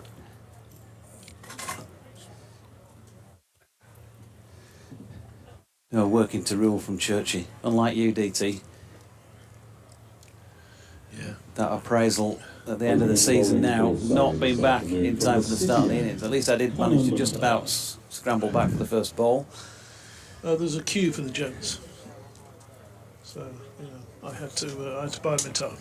Conor McCurr is going to open from the city end of the ground, with Yorkshire having scored 6 without loss in that first over, and here he is. Right arm over the wicket, seam up, and Harry Duke gets that away backward of point, where it finds the field, and there is no run. Nice bit of warmth now, Doidge. You could say that. You could say that. I've got a photograph somewhere that keeps popping up on my screen, that where they do those memories and things. Is it you and myself sitting here commentating a couple of years ago in the sunshine? It was quite hot there, by the look of it. Yeah, once again is McCurr, and Duke angling this one down as he does to third man this time. We'll pick up the 1 run to the incoming Ben Geddes. I'm much the same. You've aged a fair bit. Yeah. Who were Yorkshire playing in that match 2 years ago. Did you have a note of that on your social media? Who they played? They played Warwickshire here, didn't they? Funnily enough, when I was talking to John Helm, he said, I saw Dom Sibley scored runs here for Warwickshire a couple of years ago, and I said, well, it was 4 years ago actually. Well, it was the first game they played here in that championship match. They also played them the one dayer. Yeah, that's a wide ball down the leg side from McCurr. We had, because Richard Wilford was here for that game, and yes. Clive Eakin was here for the 4 dayer, wasn't he? So yeah. I remember that. I can't remember who the other game would have been in that. They've played Nottinghamshire here in a match that lasted not that long, because the girdler did come and we were sitting behind the glass that day because of the rain inside. Here's McCurr once again, bit of pace about that delivery. Finley Bean now solidly behind it, and there is no run, 8 without loss. Yeah, we sat inside. Graham Orange, I think, was third voicing, because the girdler couldn't quite remember whether he was called Jeff, George or Graham sort of thing. It was one of those. Oh well, you could have just called him Orange, couldn't you? But yeah. You probably started calling him Red or Yellow after a while. Here's McCurr again, and Bean turning this one down towards fine leg. There is nobody outside the circle in that direction, and that will be 4 runs, and nicely played. He does play well off his legs. It can also almost be his undoing. We talked about that a few times during championship innings this season, most notably when Ollie Robinson was bowling at him at Hove and he put a leg slip in and he diverted the ball straight to leg slip, albeit unfortunate for Sussex that Ali Orr couldn't hold the catch. But it's one of those sort of strengths that can occasionally prove your undoing if you don't get hold of the ball. They've moved the man inside the circle finer at fine leg as a result perhaps of that shot, and this time it's a ball about off stump that's dropped into the offside by Bean, and there's no run. The 2 men outside the circle are square on both sides of the wicket, and Finley is strong square both sides of the wicket, but we've also seen him play increasingly down the ground this season. We've seen him increasingly this season because he's been increasing his personal best in championship cricket. He's had 3 centuries. He got 39 the other day at Chelmsford in this form of the game, and he's waiting here, and he's been bowled. His off pole is out of the ground. Not sure if he got an inside edge on it, but whichever way it was, it's the end of Finley for 10, and Yorkshire are 12 for 1. That's exactly what Surrey needed, was the early wicket. Yeah, looking at the shot he was playing, he was looking to drive it through extra cover mid-off, so I would imagine that just came off the inside edge, because you wouldn't be losing your off stump normally to a shot that you're playing through mid-off or extra cover. In his innings on his home club ground these days, of course. Number 3. He started life up at Ripon at Studley Royal, but has been playing there for a while. Disappointing to let your home fans down. They'll get another chance on Thursday, no doubt. When Hampshire are here, I believe, Thursday, don't you? Yeah. 10 off 10. Well, doubtless this will be too cold, won't it, for JMO? He's always got a moan about the weather in the north. It'll either be too cold or too hot or too humid. It'll just be too cold. Yeah. Even if it's 26 on Thursday, it'll still be a bit too cold up north. But we welcome JMO as always. Indeed. And Hampshire. When the time comes. And Hampshire. But 10 off 10 there for Finley Bean was the final analysis for his innings. And his captain, Shan Masood, has changed places with him and he's out there in the middle, sporting number 94 on his back. Played well the other day for 54. There's a non-striking end here. As Verdi comes in bowls, that's turned round the corner. Very comfortably by Duke for 1 run. So ideal situation really for somebody like Shan Masood to come in knowing what the target is, knowing that he doesn't have to go along at 6 runs and over from the outset. He can just play himself in quietly, work the ball around, and he'll be thinking that, well, find out at the end we'll have won this game, and just taking his time, play himself in. Well, we'll see. Probably turns that one into the onside. Thinks of a couple by the way he set off for the first run, but not going to get it.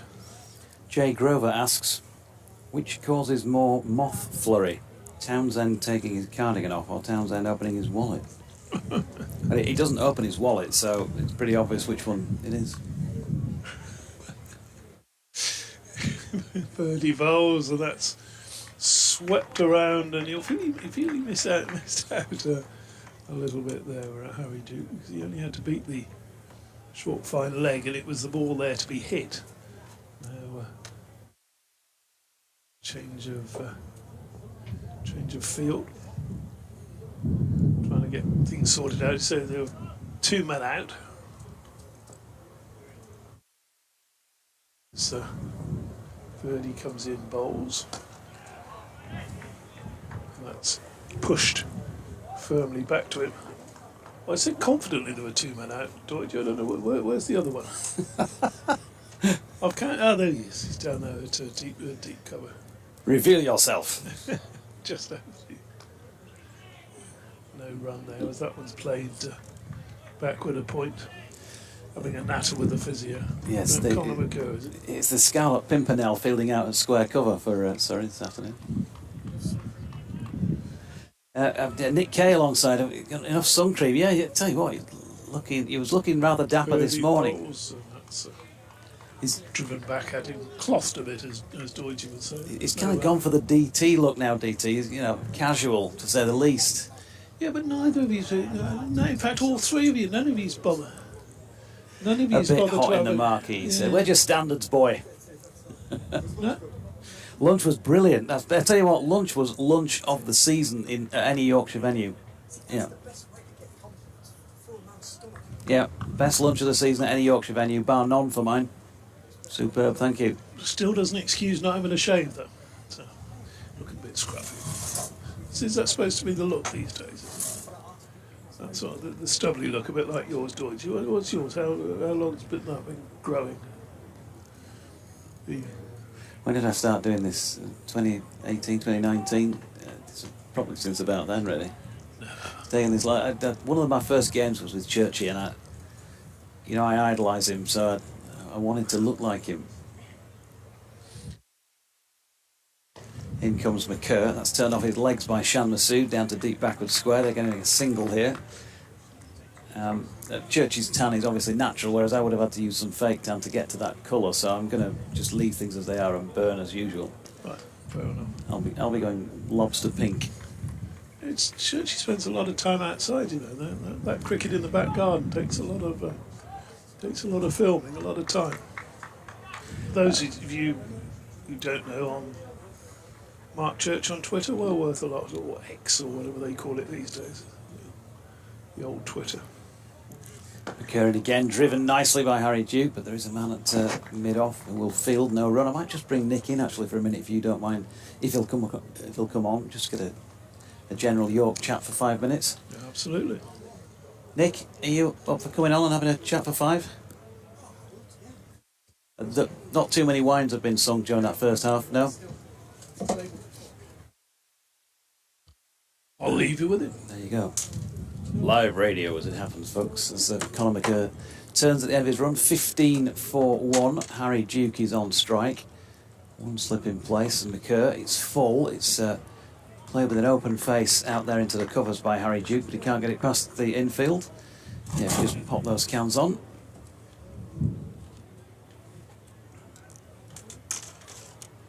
So delighted to be joined by club secretary here at York CC, Nick Kay. You'll recognise the voice from his previous appearances when we've been here.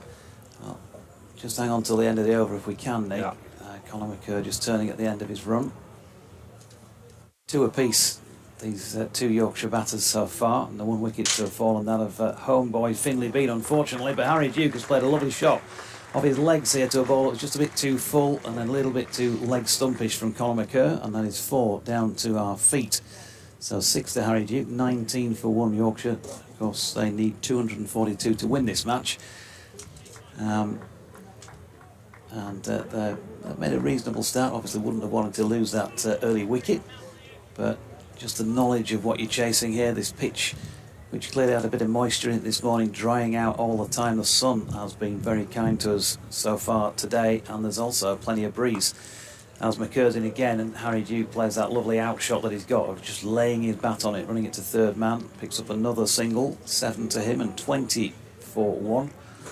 We'll bring it down, Nick. I mean, again, goes without saying, I guess, but I'm sure you will. Very proud day for the club to see this many people in watching county cricket. Yeah, it's tremendous, Jonathan. We weren't sure what to expect this morning with the rain yesterday, and obviously, you know, the doubt in people's mind that we'd be able to make a prompt start, but it's dried out wonderful, and there's a good few people in. It was a pretty good toss to win, and McCurr is in again, back of length this time, and Masood just dropping that into mid-wicket, and he's through for a quick single, taking his score to 3, and Yorkshire's to 21 for 3 at the end of that fourth, 21 for 1 I should say, at the end of the fourth over, without upsetting anybody too much there with their late lunches.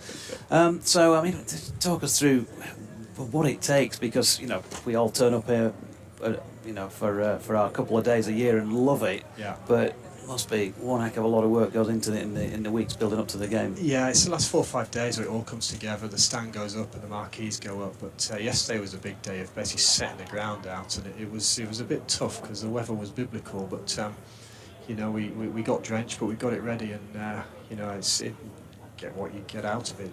The place looks a spectacle. I'm really pleased with how it's turned out.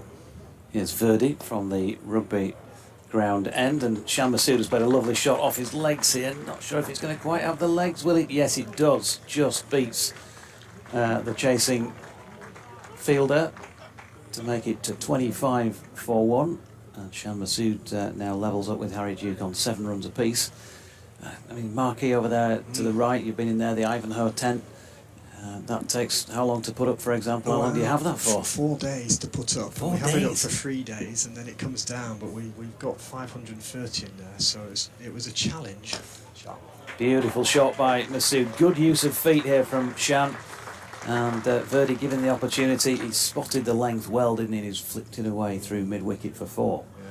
And the stand went up on Friday. They did that in a day, actually, and then the concessions and the portable toilets all come in, so it comes together in the last 48 hours, and then, you know, you just hope for days like this when the weather's out, because you know, you put so much time and effort in, you feel like you deserve a bit of reward, Jonathan. Yeah, Verdi bowling to Masood, who rocks back and cuts, but can't get it past the infield on this occasion, so no run. It's been really tough for the ground staff. They're the ones I felt sorry for, because they just couldn't get on yesterday at all, and he was desperate to get some sunshine on his wicket. But you're right in what you said, it was just a little bit moist this morning. Verdi in again. Oh, Masood has gone. He's used his feet this time, but Verdi has spotted him coming and has sneaked one through, and I think he's bowled him. So Shan Masood, big wicket, 50 odd at the weekend, and it started off very well here for Yorkshire, but he's gone for 11. They're 29 for 2, and they're just in a little bit of early trouble here. They're going to have to play carefully, still needing 213 more runs to win, so disappointment then. The stand opposite us, the temporary stand, you say it was put up last Friday, is that a little bit smaller than the one we had the first year when he had the championship fixture? No, it's the same size as the championship game. It's slightly smaller than the Lancashire game last year. The Lancashire game we were expecting a sellout, and we weren't far away, so we just dropped it down by 200 or 300. But I think actually with the ticket exchange with Scarborough from last week has actually brought quite a lot of people in today. So we weren't quite expecting that much. So it's quite snug over there, but you know, there's space and everybody's in and hopefully enjoying themselves. So how many do you think you got in? Oh, I think about 3,000. Excellent. Yeah, which I'm pleased with. We always think it'd be 2.5 to 3, and I think we're at the top end of that. Great effort, and yeah, congratulations to the club once again on great effort to put this on. Just you mentioned the ground staff. I mean, these people do the work without getting a name from the secretary. So come on, tell us who the grounds person, grounds man is. Yeah, our head curator is Ben Harris. Been with us a couple of years. He works very hard. His attention to detail is phenomenal, and I'll let this ball go through. Yeah, Verdi switching to over the wicket to George Hill, who's a new man in for Yorkshire, who flicks it round the corner, no run. And his understudy is Kieran Blake. Kieran's been with us a couple of years, just passed his exams. And then we have a consultant, Steve Machin, who's been at it 40 years, but he comes down and helps us with the county games. Verdi in again, and Hill looking to leg where there's a gap out to the man sweeping at square, and so we'll get off the mark with a single. 30 for 2 at the end of that fifth over. So losing a couple of early wickets, Yorkshire, but up with the required rate, no problem with that. And what about the season so far for the club, Nick? How's our York CC doing in the York Premier League North? If we'd sat here 4 weeks ago, I'd be telling you it's going very well, but we've not won a game in July. We've gone from top of the league to about 4th, and I think we're a bit of an uphill battle to get ourselves back in contention. But we thought it was a building year, and there's some good young players coming through, but we just, in the big games, we just failed to get over the line, unfortunately. So I don't think we'll win the league title back this year, but you know, there's been progress. Which is good to hear. Hill retaining strike, as in comes McCurr from the city end. Ball that is through to the keeper, and there is no run. And I mean, what's the feeling about the club from within league circles then? Because it's a different question altogether, isn't it? You put on a great event like this, you know, there might be a few green eyes from elsewhere. Are you the club that everyone in the league wants to beat? Yeah, I think we have been for a while. We had a real sort of glory few years in the mid sort of 212 to 215, and I think still that's hung over from that people do want to beat us. Here's McCurr again, and a beautiful drive. That's the shot of the innings so far by George Hill for Yorkshire, through extra cover just past the diving Ryan Patel. And 4 from the moment it left the bat, 34 for 2, and Hill on to 5. I think we tried to separate the two off though, Jonathan. It's, you know, it's great to have the games at York like this. It's only 2 days in the year, and you know, our primary concern is our first team, and more importantly, the ability to put cricket on for juniors and the ladies and the women. And you know, it's hopefully people appreciate the efforts that we make. In again to Hill. This time has timed it well, but couldn't get it past point. So another dot. Well, listen, it's been great to have you on board for a few minutes. Thanks for your time. Pleasure. Nick Kay, secretary here at York Cricket Club, who've put on this fabulous day once again, and I think the forecast is pretty good as well for Thursday. So hopefully another full house for the visit of Hampshire. As McCurr turns at the end of his run, and he comes to bowl to Hill. It's driven that back at him, and now they're not sure if it was a catching chance or not. There are a few oohs among the Surrey ranks suggesting that it might have picked it up just after the bounce. McCurr is just suffered a bit of a blow in trying to take the catch, and he's down on his haunches at this moment in time, being checked out by George Hill among others. So 35 for 2. Harry Duke is the man who struck the ball, and he's on 7. We're going to have a little stoppage here. This is the last thing Surrey want, isn't it? Yeah, they don't want to see bowler down. They've only got 2, and one of those is a youngster, and Conor McCurr's their main man. The physio has been called on. Well, I've got to say, it was a brief passage I was off air. To remind you all that Sir Geoffrey Boycott will be signing copies of his latest book,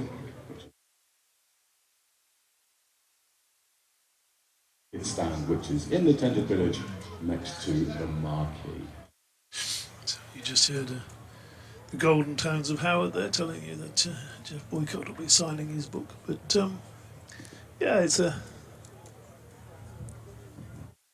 saying Shan Masood really giving Surrey a chance by getting out the way he did. I think Doherty was obviously being positive, but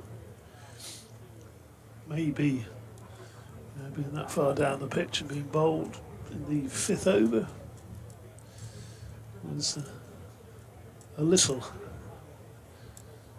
too positive at that stage. 35 for 2. He was the senior man that you would have been looking for to just steer this chase. Watch the youngsters do their stuff at the other end. Yeah.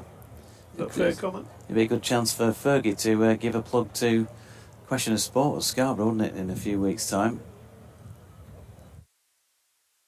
Is that open to the general public then, this wonderful Question of Sport? I'm not sure if a fiver will do the trick, Fergie.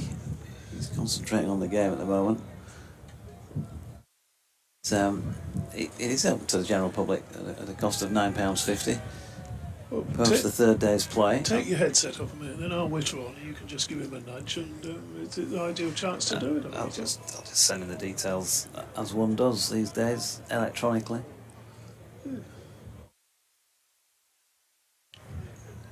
You're not missing anything. If I could see the mouse on my laptop, that would be a handy thing to do, but it's one of those days where we're outside, can't see much of it at all, if I'm perfectly honest with you.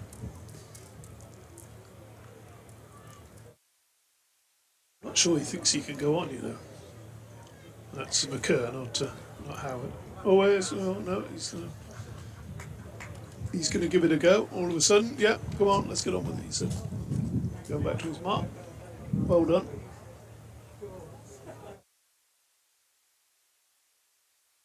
Message would have come out from the Surrey coaching team. You've really got no choice but to go on, Connor. And he's ready to go.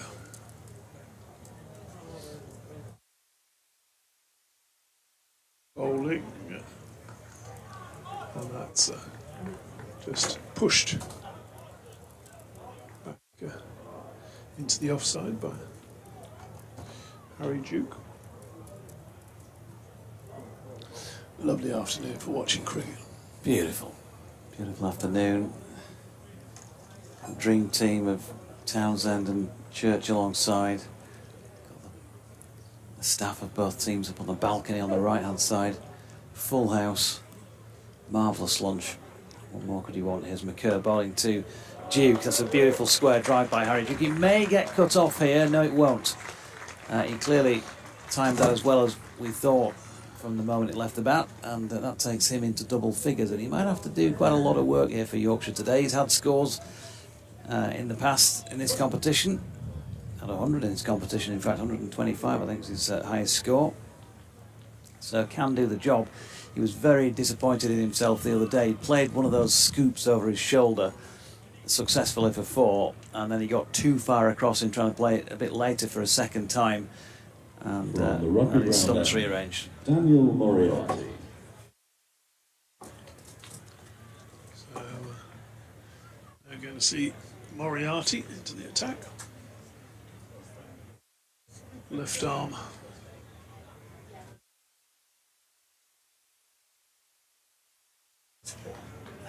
Round the wicket to the right hander.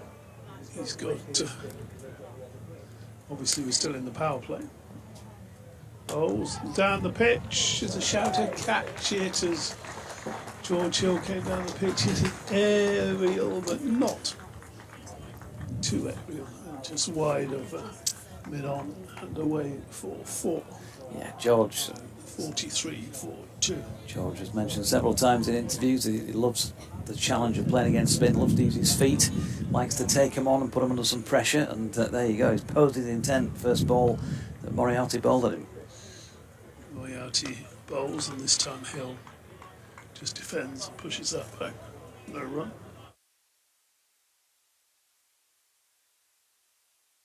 Churchy looking very relaxed and very tanned behind us. He won't be putting 50p's in the old tanning machine this week. Down the pitch again comes Hill, and he's hit that well over the top. And it's gone all the way. It's covered all the way over long off for 6 runs, so 4.6. And intent being shown, but I don't think Surrey will mind this that. at all. No, they've still got plenty of runs to play with at the moment, 193 of them.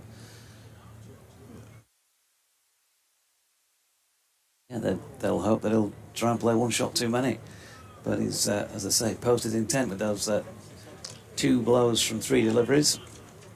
What has Dan Moriarty got in response? We'll see. Left arm round the wicket. Quicker ball. And Hill plays that firmly. Tumbling stop at mid on. One more run.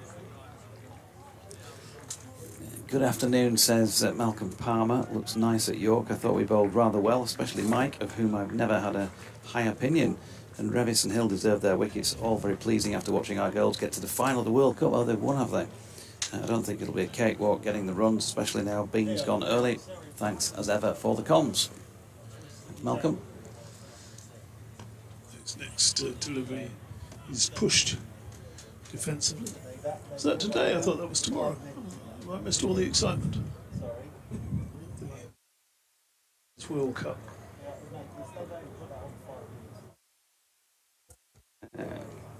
Next ball is quicker and just eased through the onside for a single. Yeah. Duke. It is tomorrow, isn't it? So I'm not quite sure. Does he mean Spain? Does he live in Spain? Ah, of course, yes, yeah. Haven't made the connection, but yes, Spain have beaten Sweden in a dramatic finish to reach the final, according to the BBC Sport website, by 2-1. Yeah. Ooh, 3 goals in the final 10 minutes of the match. Ooh.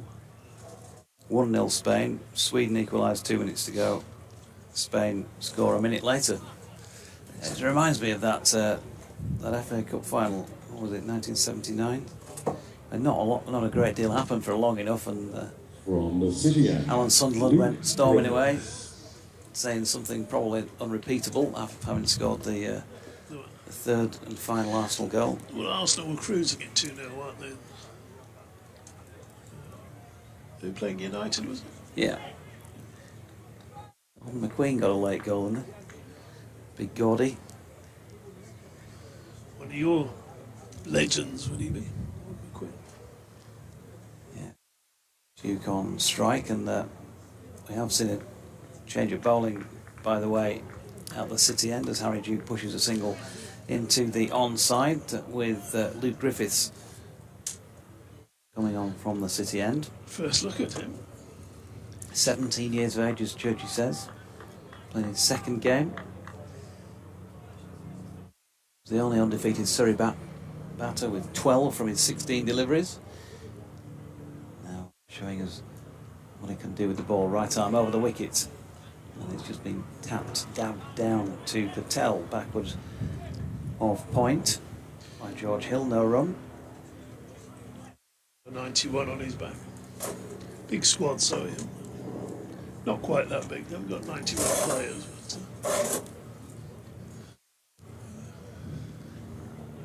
Are you only allowed to have 2 numbers on your back?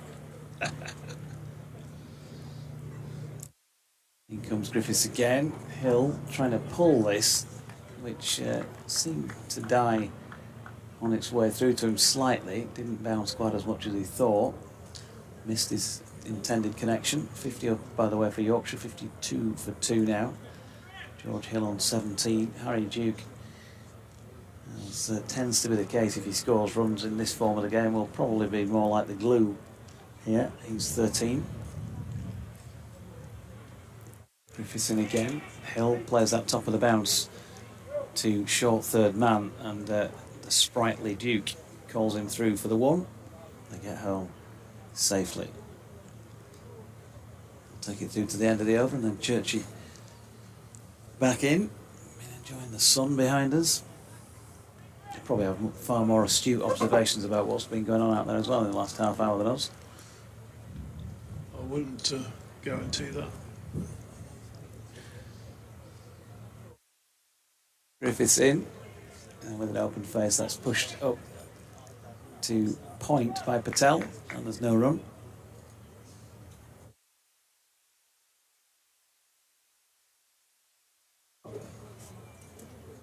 Glorious glorious up here on the balcony. Glorious.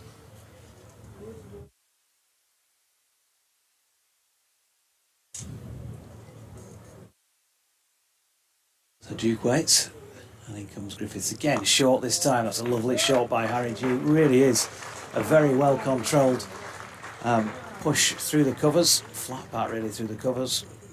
But he just timed it with the middle of his bat, and he's picked up 4 runs, DT. 57 for 2 at the end of the over. He's 17. George Hill is 18.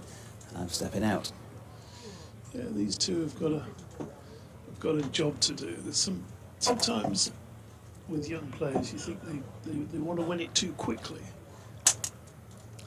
A couple of boundaries, a 6 like we saw in the last over from Hill. But, only 8 overs have gone, and Yorkshire are 57 for 2. They don't need to be going this quickly. If they were 37 for no wicket, I think most of us would say that would be a much stronger position. So, see, going to be Dan Moriarty to continue. Yeah, I think. Is that a fair comment? I No, absolutely. I know you like to break the back of these things. These run chases fairly quickly. But Yeah, I think they've sort of gone for it from ball 1, really, which was sort of enabled Surrey to get into the game. I'm a bit worried about Conor McCurr, who's gone off now. next delivery is played firmly for Moriarty. So they've already lost Ben Folkes, twisted ankle, apparently. Now Conor McCurr's gone off, and he was their one out and out quick with Luke Griffiths. So that they're having to do this really tough at the moment, sorry. How many men have they got here? You got your. Well, they've got 13. Have you got your kit here? You're going to go Well, on they've got and do a little bit. Vince Ogden now is 13th man. Oh, okay. Moriarty bowls and covering up. So There is Duke. No just run. to say, there are 2 Ben Geddeses out there because Vince Ogden's using Ben Geddes' kit. So he's out there at cover. So it's the walking wounded here for Surrey at the moment. How many more are going to go off before you get on? A lot. All right. Moriarty bowls, and that's pushed into the offside. Have you ever got on as a substitute fielder? Never gone near it. It's something that happened. If you don't, you remember the old cricket call days back in the, Yes. in the 90s. Several of the boys, including Frank Watson, of course, who's our Worcestershire BBC commentator these days. He got on and took 2 catches. Well, there you are. Moriarty bowls, and that's eased through the offside. No run. He was a decent cricket wicket keeper with Old Hill in the Birmingham League in those days. So he was no mug going on. It was Didn't like, Henry it was Blofeld like almost rugby make a going test on. debut at one point He did. on a tour to India, I think it was? Well, Frank was actually he played again for Worcestershire against New Zealand.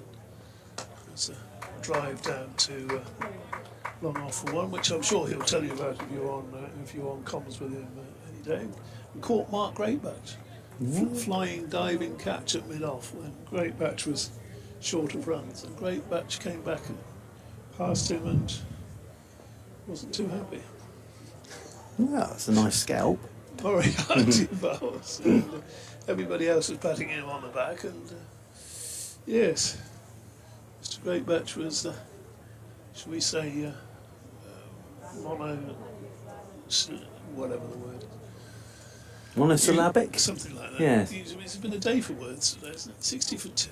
That's the end of the over. Yeah, look, Yorkshire don't need to do anything silly here No. because Surrey at the moment are, well, now they've lost Conor McCurr after he attempted to take a brilliant caught and bowled, but he's come off now.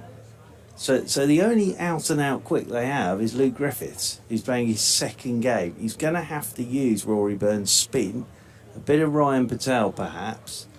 So Yorkshire don't need to do anything silly here at all. It's the start of the 10th over. It is Luke Griffiths coming in over the wickets, and this is pushed solidly off the back foot by George Hill out towards cover point, and there's no run. Don't you find sometimes they're young batters, inexperienced batters, they want to win it too quickly? Well, it seems to be the modern way, doesn't it, to sort of go from ball 1. It was a nice bit of bowling from Amar Verdi to get rid of the Yorkshire skipper, who is a very fine player, of course, Masood. He enjoyed that one, Amar Verdi, as Griffiths is in, and this is driven firmly and half stopped by Rory Burns at extra cover. They should get 2. They will get 2. So 2 more to Hill, 2 more to the Yorkshire total, 62 for 2. But for Rory Burns, the captain, this is a real tester now. He's got Cameron Steele, he's got Dan Moriarty, he's got Amar Verdi, he's got Luke Griffiths, Conor McCur's off the field of play. He's going to have to find some overs from elsewhere. I'd have thought Ben Geddes might get a bit of bowling with his off spin, and possibly Ryan Patel, as Griffiths is in. And forward goes Hill, plays this down to short third. Jid does the fielding. He's out there as 12th man. And Vince Ogden is the 13th man, wearing Ben Geddes' shirt and possibly trousers. If the ball goes in the air, I'll leave it to you. Yes, well, it takes a bit of catching up, this. It really does. No Ben Folkes out there. Twisted an ankle whilst batting. Turning once again is Griffiths, comes in over the wicket, and driving is Hill. That beats the edge. Taken by Blake. He's got a bit about him for 17, hasn't he? Yeah. It's the latest one off the Surrey production. Yeah. Well, he made his debut, as I say, a couple of days ago at Welbeck. He's going to have to do his bowling here because Rory Burns needs him to. But Conor McCur, fingers crossed it's nothing. That's probably the wrong word, actually, because it was a finger injury. But fingers crossed he's okay, as Hill waits once more, drives again, and that beats the edge. And there is still a bit there for the bowlers, but Hill's trying to be positive here. It's taken by Blake, who's doing the keeping, moving away to his right-hand side. A brilliant 92, if you're just joining us from Ben Geddes. When Surrey were in all sorts of bother at 124 for 6. Who lives in Ben Geddes? Sorry? So if you're just joining us from Ben Geddes. Well, where is Ben Geddes? As there's 2 of them out there at the moment. As driving again is Hill, and the fielding is good from Moriarty, tumbling away to his left at mid-off, and there is no run. So 10 gone, 62 for 2. Just to give you an idea, Surrey after 10 were at 27 for 2. So that's how tough it was this morning in the early conditions. It has eased a little bit, I think. It's, as you said, there's a couple of deliveries that over did go past the outside edge, but both sides would rather be batting now than earlier. It's tricky first few overs.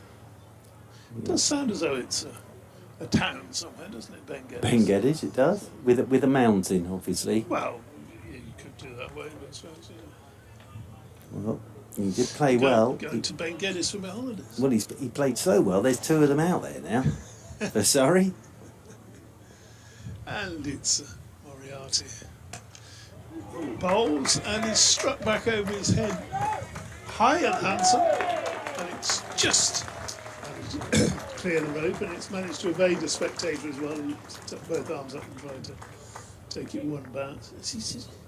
It's one hand, one bounce, isn't it? It's not both hands. Well, yes, it is. It's almost as if Yorkshire here are targeting Moriarty because they know all about him. Well, he would have bowled to them in the net. Absolutely, that's the thing. That's what's always interesting with these games. They're young men, so there's a bit of sort of head-butting going on as well. The next delivery is defended. There's some bragging rights at stake. Yeah, 68 for 2. So they're ticking along nicely, Yorkshire. I suppose they're probably thinking run rate as well. That could come into it towards the back end. This next ball just played quietly defensively. But are they really going to be thinking that there's no rain on the way, surely? No, I mean for the table.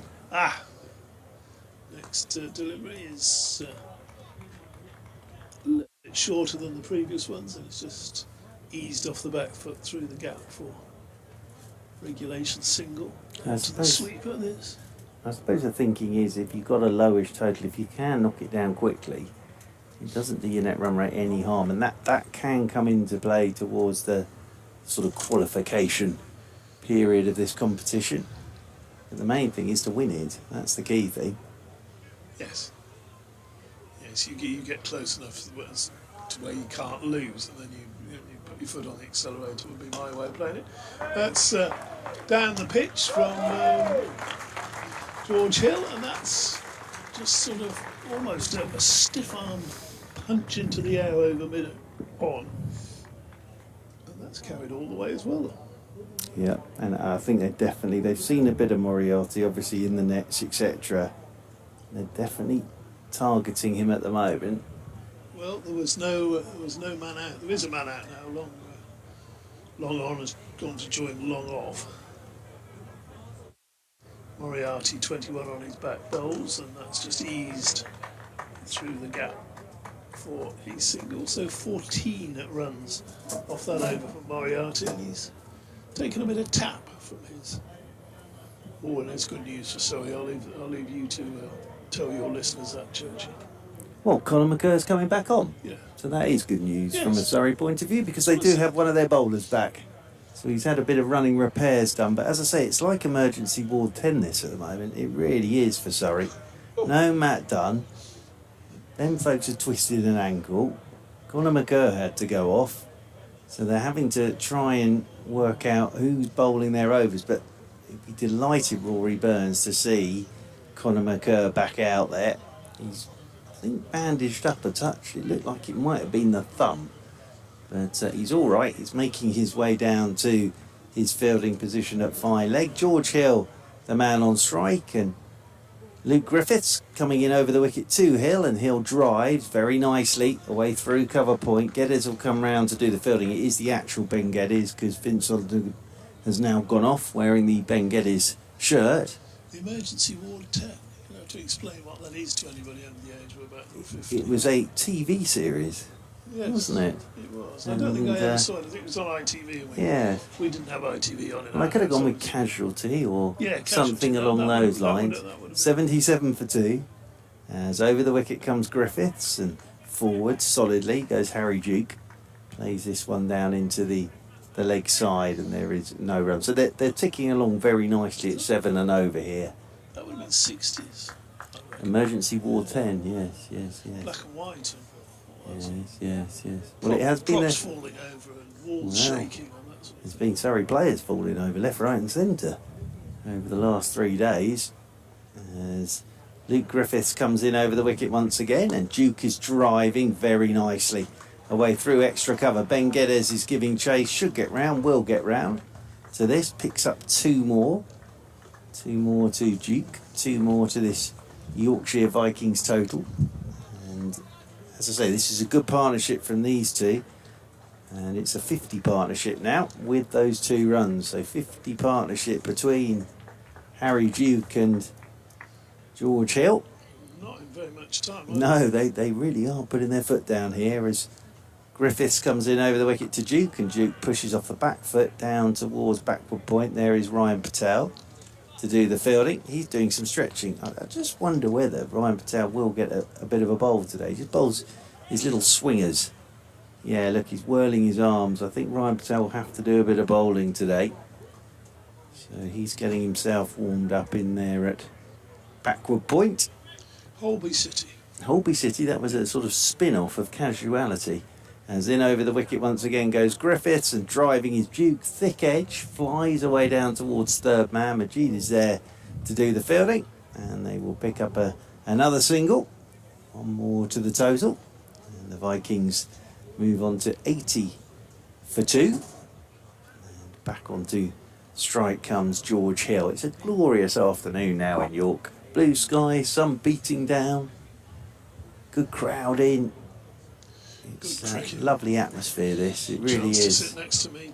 You're in your heaven, Church. As forward, and with an outside edge, and taken by Blake.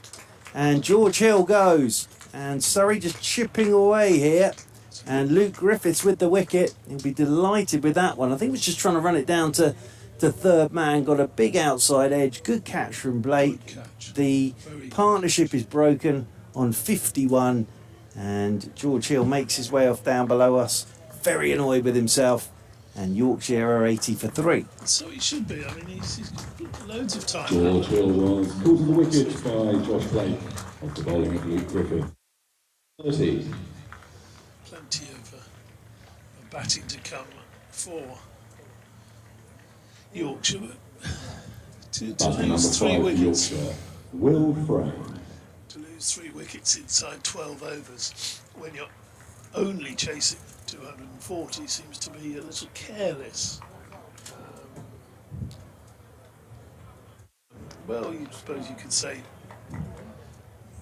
Shan Masood not setting a very good example either, really, with his charging down the wicket after he'd already struck a couple of boundaries in the over. There we go, that's the way they play these days. Well, it's making it interesting, isn't it? Because we were both sort of saying earlier, wickets and runs always makes for interesting cricket. Yeah. And that's a good wicket from Luke Griffiths as well. It's only his second game, of course. Moriarty is going to continue. Will Frayne is out there in the middle. Harry Duke is on strike on 28. If Duke continues to get after Moriarty and makes a mistake, then the game really will be in the balance. It's Moriarty who rolls round the wicket and Duke plays a forward defensive. And I think there was you probably heard in the effects tonight, there was a shout for LBW. I know he got the bat on, but I think they were just thinking, well, did it hit the foot first? Obviously not. Next delivery makes room for himself and eases that one through the gap. The offside. Griffiths does the fielding. Energetic young man out there sweeping on the cover boundary, and there's just the one. Yeah, it's been an impressive start with the ball again from him. Yeah, he's beaten the bat a couple of times. That one, the wicket got a bit of assistance from the bat, who was trying to just run it away rather than being beaten on the outside edge as he was a couple of times in the previous over. Looks good though. Next delivery is pushed into the offside. The other thing, of course, is with a lot of spin, we tend to rattle through the overs. Get through these chases quite quickly with Surrey bowling at the moment. This delivery brings Frayne down the pitch. That's driven straight back for 6. So Moriarty has taken a bit of tap, as the saying goes. It's a beautiful cricket shot, though, isn't it? Straight back into the side screen for 6. Just lovely use of the feet. Doesn't overhit this at all and just holds the pose.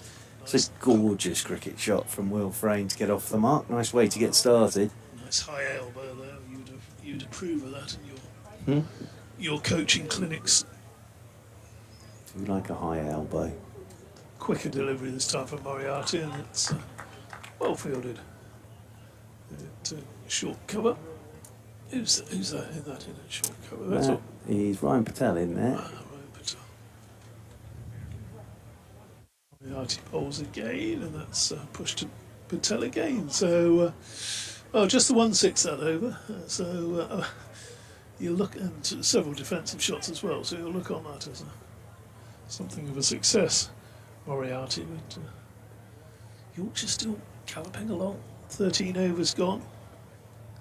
87 for 3. If it was,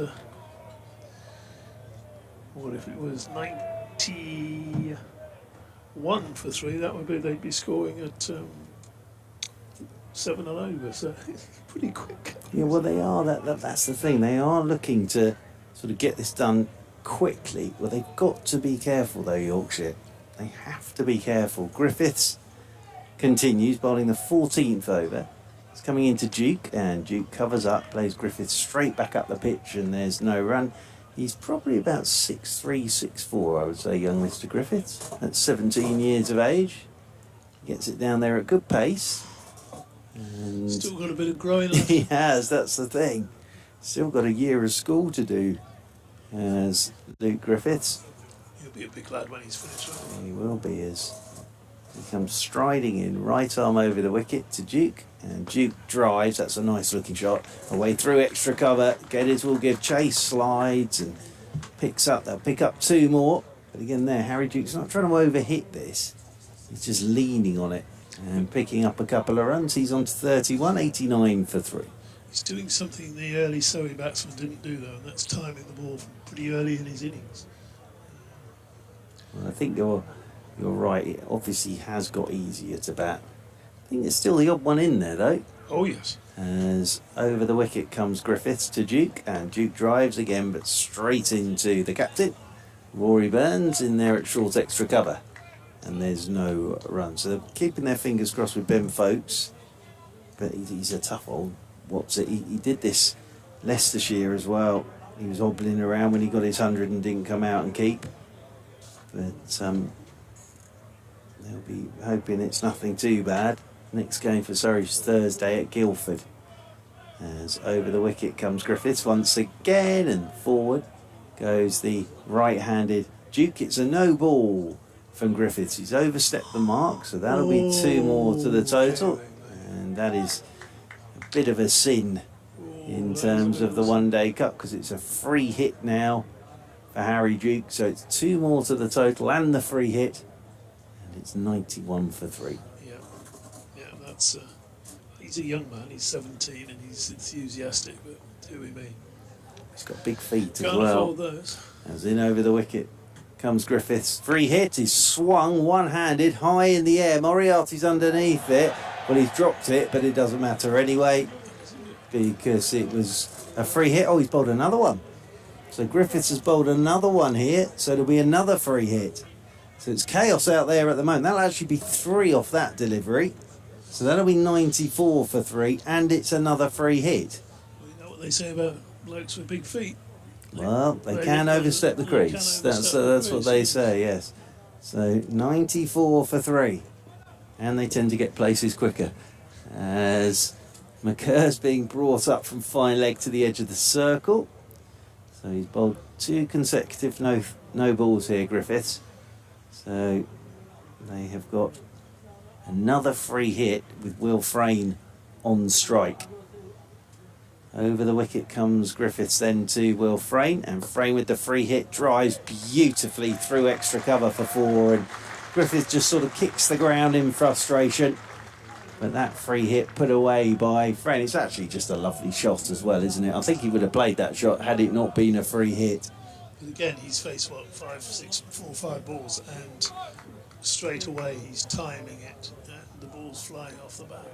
He's on to 10 here. 98 for 3 in the 14th as Griffiths comes in once again to Frayne, and he's solidly forward. It's good delivery from Griffiths. Does the fielding off his own bowling, and there is no run. So Cameron Steele down to our left at deep backward square. He'll do a bit of bowling this afternoon.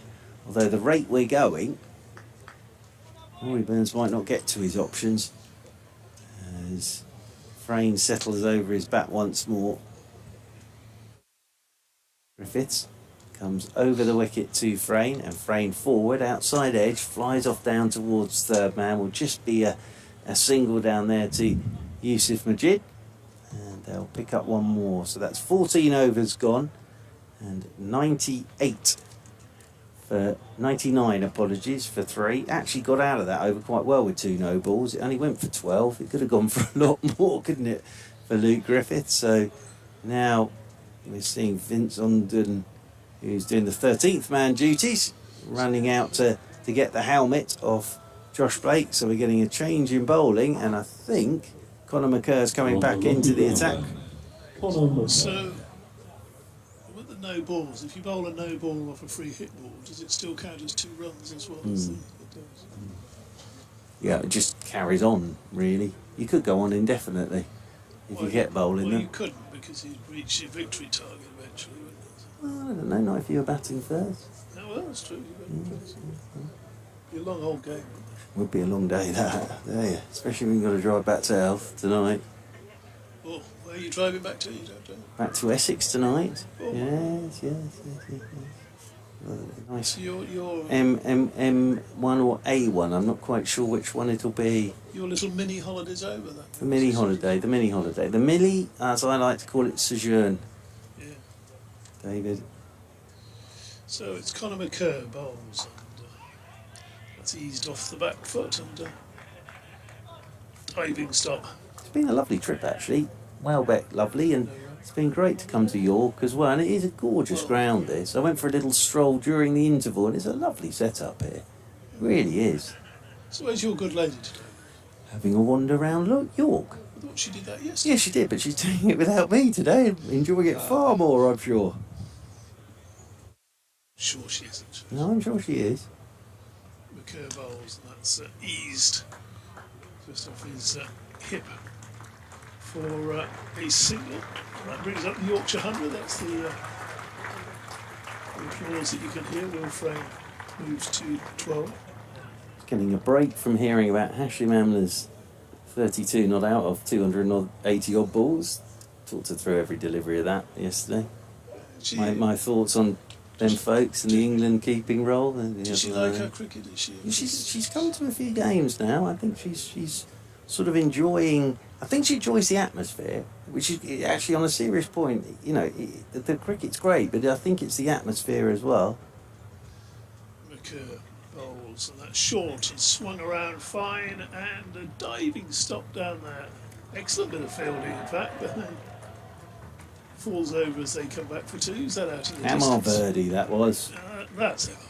Yeah, doing the fielding. Did pretty well to get round to that. He's not renowned as being the best fielder in the world, but that was an excellent piece of fielding. He's worked very, very hard on his fitness and his fielding and his batting. Did very well to get round to that. Showed a good turn of pace. Here comes McCurr again, bowls, and that's just pushed wide. Well, it's pushed towards square leg, mid-wicket, fields one more run. You're talking about the atmosphere at cricket. It's a good friend of mine now, for years and years, Rupert Rumley.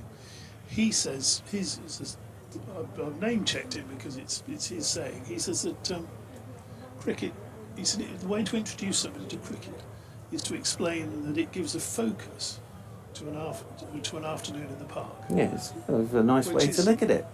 Who was it who famously said that a round of golf ruins a good walk? Excellent. I think that was Walter Hagen. Was it? But, or was Walter Hagen who smell the roses on the way, smell the flowers on the way, or something? Be relaxed when you're playing. I thought that was a lovely expression. A round of golf ruins what would be a particularly good walk. And that is true sometimes. Oh, this is lovely, isn't it? This is what it's all about. Blue eyes, sun beating down. Lovely atmosphere inside the ground as well. Maybe didn't need to do that with the score 3 for 3, but that's the end of the over. Good comeback from McCurr, who opened the bowling and then had to go off with some damage to his fingers. Well, 35 to go and just 139 required now. So they've taken a fair bit of this out in the first 15 overs. Again, just to give you an idea, Surrey at this stage were 53 for 3. And that just shows 50 extra runs, which sort of shows what Surrey are having to deal with here. And here is Cameron Steele into the attack to bowl his leg breaks from the City end of the ground. Harry Duke will be the man on strike. From the City end. Announcement will go round the ground now. So Cameron Steele into the attack for the first time today. Oh, he's got a great name, isn't it, Cameron? Yeah, it's an excellent. He's having a great competition as well. Brilliant all-round game at Welbeck. 3 wickets and 60 odd with the bat. And took a very important wicket, Matt Montgomery, right towards the end of the Nottinghamshire run chase, and then Moriarty bowled that final over. Wasn't there a detective programme or something about Steele? Yes, there was Remington Steele. Yes. That was Piers Brosnan. No. And Piers Brosnan wasn't allowed to be James Bond for a while because of that. As here is Steele's first delivery to Duke, and Duke plays this one back up the pitch, and there is no run. Because as I understand it, Piers Brosnan was due to be the next Bond, but he'd already signed a contract to be Remington Steele.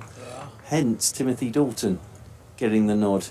And then, of course, Piers Brosnan did come in and played 007, as this one's punched by Duke off the back foot out towards the sweeper on the cover boundary rope. They'll pick up a single, one more to the total. What was his first sort of noticeable role that he had in films, Piers Brosnan? 104 for 3. It wasn't a long role, it was a cameo role, but it was quite a significant scene in a British movie. It's waiting over his back. With now and I. Was it with now and I? I'm guessing. As Frayne is whipping this one down towards long on. He'll take a single. Frayne moves on to 13, 105 for 3. No, think London, think gangsters. The Cranes. The Craze. Well, that's a long that they made a film that with Gary and Martin Kemp of Spandau Ballet, I seem to remember. No, far more recent than that. As Duke settles over his bat on 36. As Cameron Steele is in to Duke and he's whipping this leg side, it beats the dive of Ryan Patel. Up comes Griffiths from deep mid wicket. They'll get a single. Duke moves on to 37, 106 for 3. There's people screaming at their radios. It's a well-known sort of based on a religious holiday. I'm trying to give you some obscure clues. You really are. So Over the wicket once again. A Christmas Carol. Forward goes the right-handed Frayne and plays this one out into the offside and there's no run. Well, what other religious holidays do you have? Easter. There's Easter. Oh, the Long Good Friday. Was he in that, was he? When Bob Hoskins gets driven away at the end, he's actually his driver. Oh, is he? That's a very good bit of film knowledge from you, Dave Townsend. As in over the wicket once again. Goes still, and this is whipped by Frayne into the leg side, and they'll pick up a single. I'm going to vacate to do a bit of musical chairs. Patel's going to get one of those in a minute, isn't he? He's diving all over the shop at the moment. That's the end of the over. 107 for 3. 14 to Frayne. 37 to Harry Duke. Musical chairs. Bet you're always the last, weren't you? Me? First one out in musical chairs when you were younger. I don't know whether musical chairs. You always sort of you never walked around at the same pace, did you? You always sort of dallied. In fact, you could afford to be a bit of a flaneur in musical chairs. Good lord. Yes. Conor McCurr pulled out to mid-wicket for a single there by Will Frayne. I think we're going to have a double change here, aren't we? So, Churchy back on for you. Is he? Oh, yeah. Okay. Churchy back on for you. So we'll do that quick change. So we'll say it's the demise for 30 minutes of David Townsend. And I just had a lap around the pitch. Had a chat with our sometime third voice, Graham Orange, who had just spotted sitting away to our left. As Harry Duke works this one backward of square leg for a single. Takes his score on to 38, 109 for 3. Graham Orange, I'm not sure if you've worked with Graham Orange before, have you, when you've been up north, sometimes third voices for us? I don't think I have, no. Sitting away to our left, umpires in the league in which York Cricket Club play, a well-known voice to listeners, and he was saying he was sitting there on the bench during the Surrey innings. More in a moment, because McCurr is in and bowling here to Frayne, who flicks pleasantly off his legs out through mid-wicket and will pick up a single. And he said, "You know what, JD, I've just been sitting there with a gent and we watched the Surrey innings and I was applauding a few of the shots and all that, and eventually this chap revealed that Ben Geddes was his son." And he said, in that British way, he loved the understated way that he'd sat there and watched his son play. He said just a couple of times he looked a little bit anxious, and I wondered if there was anything connection-wise there. And then he said he was brilliant because we had a chat with him, and he introduced me to Alex Stewart. He said, and it made his day as that. Short ball here, pulled by Harry Duke. It's a really good attempt at stopping that ball up on the popular side of the ground, but not quite good enough. And Harry Duke managed to get enough on it to take his score to 42 now, and Yorkshire to 114 for 3. Yeah, and it's a great effort from the man you were talking about there, Ben Geddes, to get round to it. As I saw Mr. Geddes at Welbeck, and he's obviously made the trip here to York, and his son did play very well today for those 92 runs. Sure did. Here's McCurr over the wicket again, and Duke this time just with control drops it out backward of point. Patel doing the fielding, no run. It's going to be interesting to see so Matt Dunn's obviously not fit for this one. Folks not keeping due to a twisted ankle. So they've got a few walking wounded. It's good to see Conor McCurr out there though after he took that blow. Looked like the thumb on a caught and bowled chance.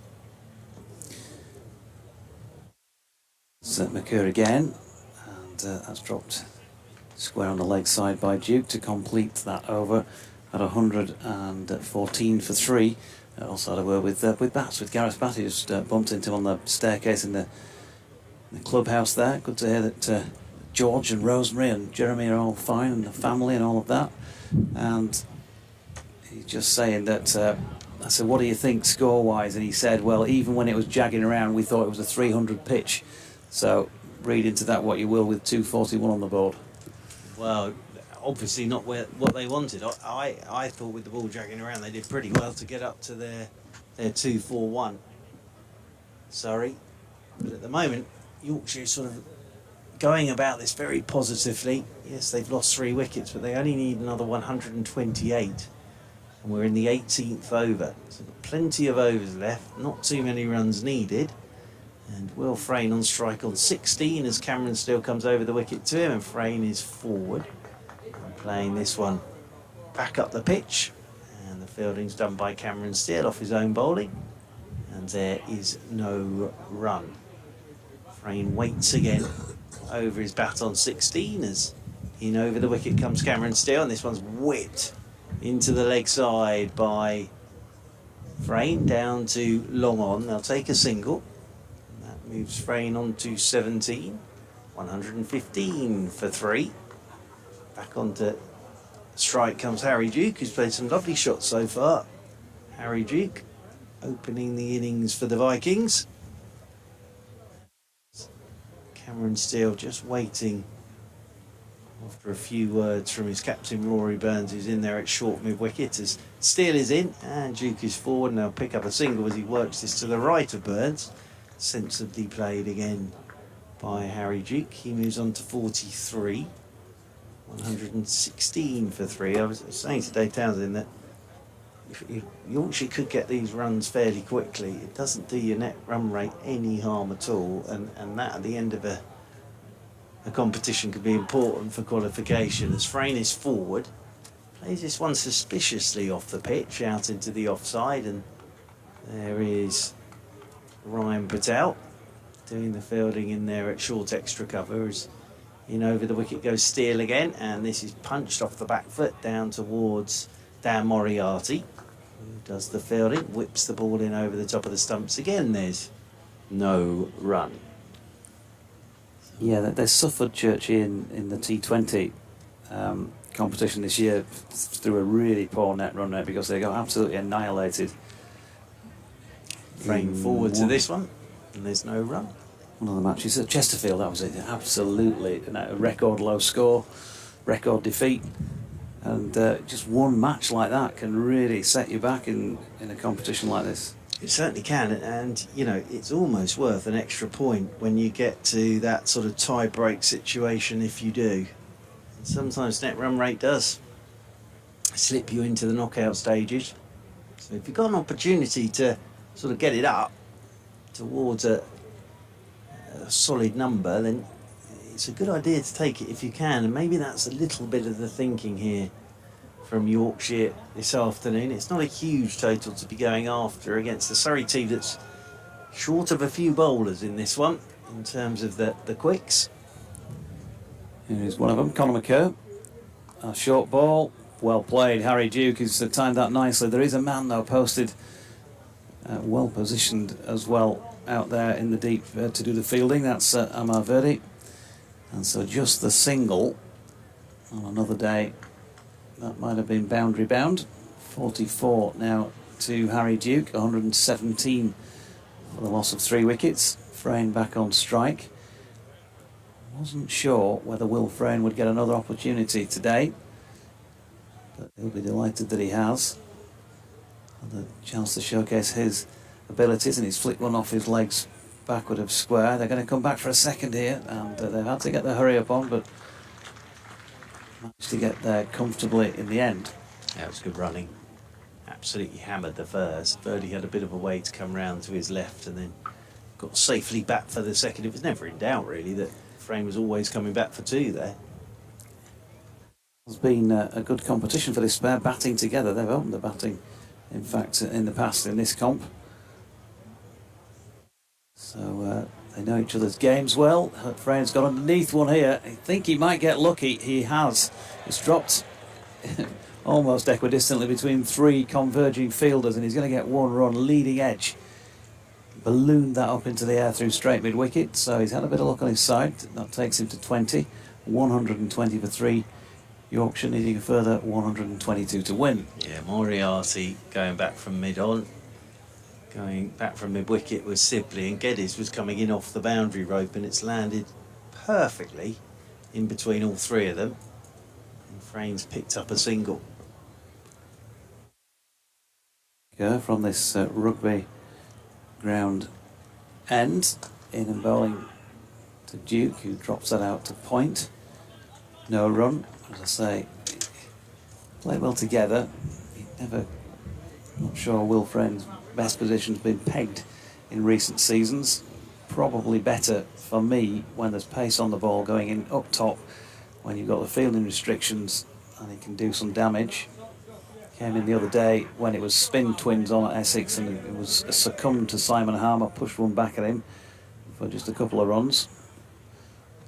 Just always feels more comfortable to me watching when the medium paces, the quicks are on. So this ball is pulled by Harry Duke. Has he got some glove on it? Maybe it looks like it has, because there's no signal to the contrary from Neil Mallender. 46, I think, will now be Harry Duke's score. 120. Is it 121 for 3? I've lost count now, which is not difficult, as regular listeners will know. Birdie just been brought up inside the circle at short, fine leg. Frayne on strike with weight heavily over that front foot, bangs it in short here, McCurr. There's a quick glance, there's umpire Neil Mallender at his colleague out there, and he doesn't signal a no ball. End of the over. 121 for 3 then, Yorkshire after 19. Yeah, and as I say, it's going to be very interesting to see how Rory Burns uses his bowlers.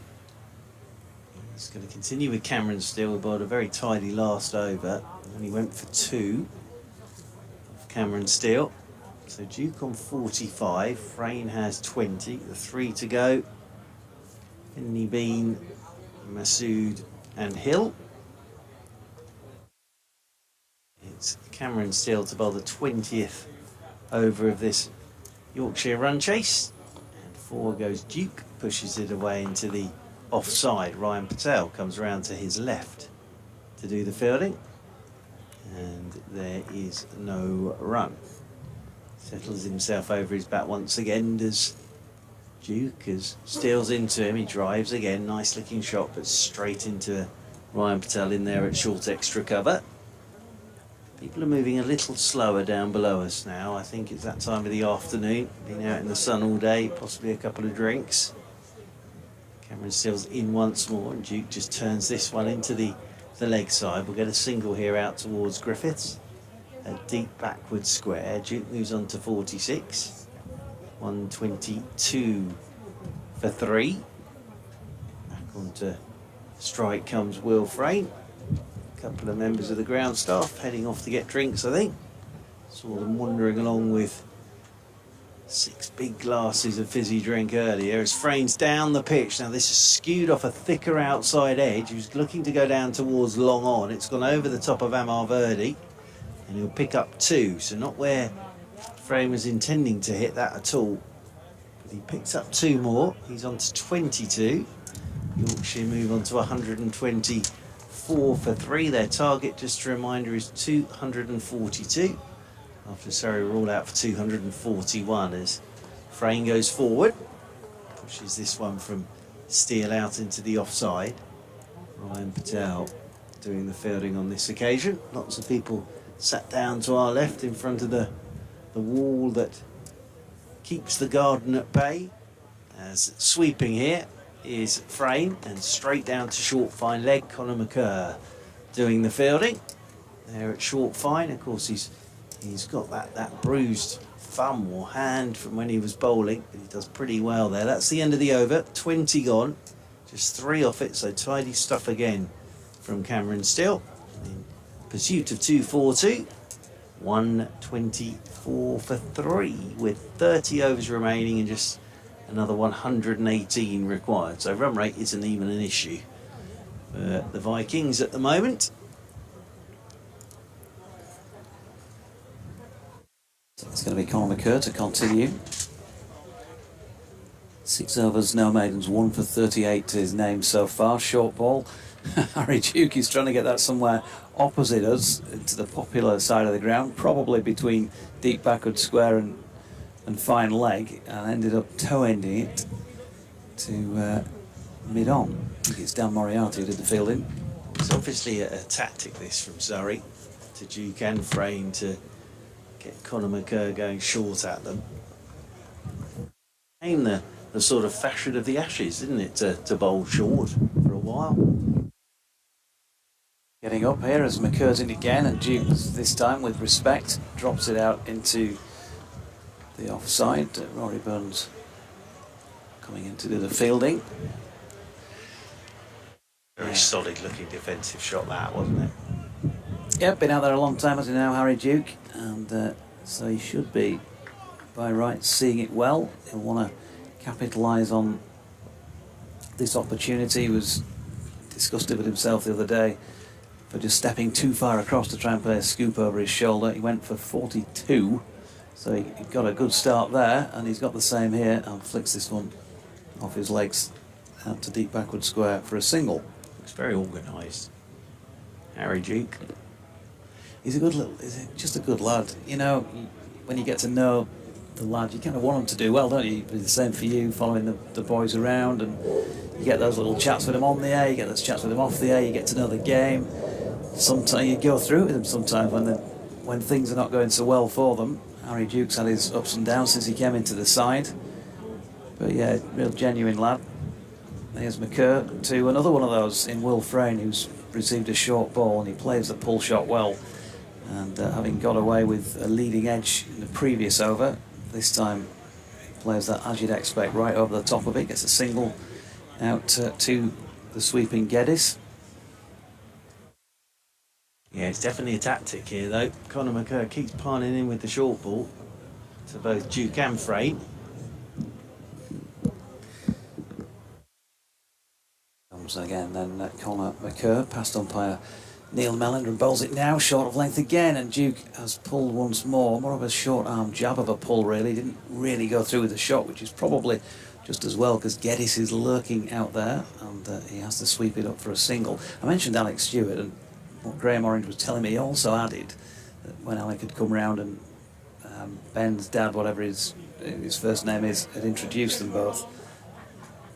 Alec, and this is the great thing in it, you know, think of the standing in the game of somebody like Alex Stewart. He'd said to Ben Geddes, his dad, if you won for your Ben today, we'd have had nothing to bowl at. And you know, as a parent, that's got to feel fantastic as well. Great little PR exercise from Mr. Stewart as Frayne flicks that into the leg side, and they get through for a single to complete McCurr's over with the score on 128 for 3. Will Frayne 24.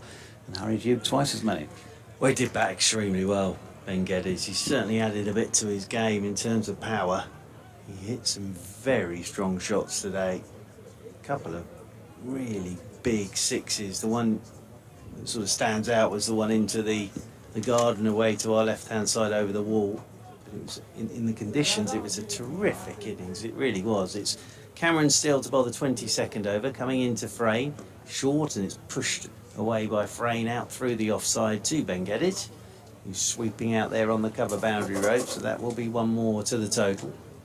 One more to Frayne, and Duke comes back onto strike on 48.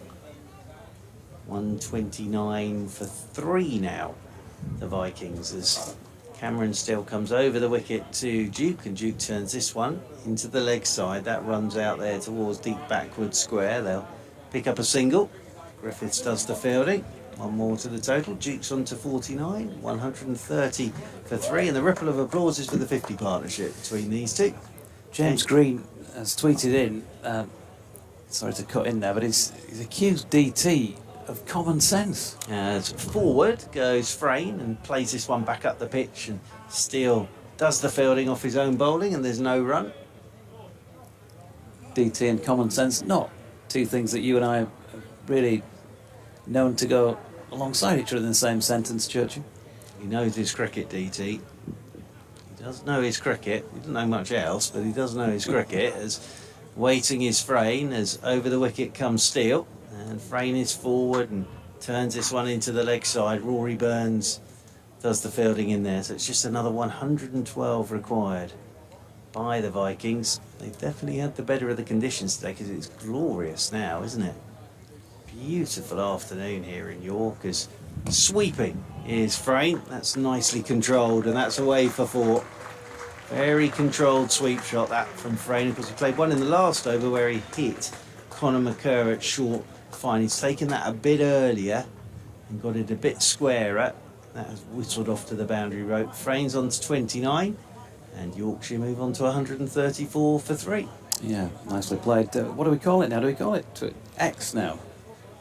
Somebody hasn't tweeted us that they X'd us now. Changed everything, haven't they? This is a quicker ball, turned away by Frayne into the leg side. Should get 2, will get 2, because Griffith's got a long way to come round to his right. And they pick up a couple more. 2 more to the total. 22 overs have gone. And Yorkshire just ticking along now. Doing this sensibly. It was a bit frenetic at the start, but doing this sensibly now. 136 for 2 after 22, so 28 overs remain, and Yorkshire need a further 106 for victory. Just seeing that sweep shot again from Will Frayne on the live stream. Played it beautifully. Got it early, that was the thing. Got that bat way out in front of him. That means the ball's going to go squarer, whereas before he was going a bit finer. Yep, Conor McCurr continuing. 136 for 3 from the rugby ground end, and Harry Duke just from the crease flicks that backward of square on the leg side, and that will take him to another 50 in List A cricket, and a very well put together half century has been as well. Great to see the full house in here to applaud him. I've enjoyed that, well, Dukey, and he'll certainly be feeling a lot better now, having given it up the other day on 42 to carry it through to a more significant looking score on the board, but he'll want to stick around as well. He's, as I mentioned, had 100 in this comp in the past, 125. Not sure whether there's enough runs for him to get that many today, but he'll want to see it through. His Steele bowling to Frayne, who opens the face and runs it out to the man sweeping backward of point, and they get a single. Still to come for Yorkshire, James Wharton, who made his first List A half century on Sunday in the win against Essex at Chelmsford. Also made a ton in a T20 match against Worcestershire at Headingley earlier in the season from 56 balls. Matthew Revis made his first championship 100 just a month or so ago. He'll be coming in at number 7. Ben Mike, Don Best, Ben Code and Dominic Leach complete the 11 for Yorkshire.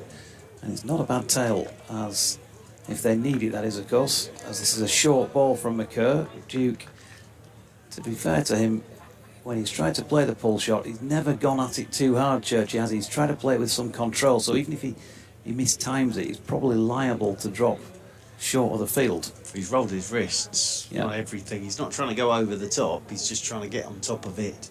The ball, that is. I think he just thinks I can use the pace of McCurr. And here is said bowler, and Duke, this time on his tiptoes. He's not the tallest, and that maybe hit bat glove, something like that, into the midriff and drops out into the onside. No run. Yeah, good effort ball that from Conor McCurr. He's bowled pretty well here today, as Conor McCurr picked up that first wicket of Finley Bean, then took that fearful blow to his hand, but he's back out there doing it for his side at the moment, because they need him out there, Surrey. Kerr turns again then.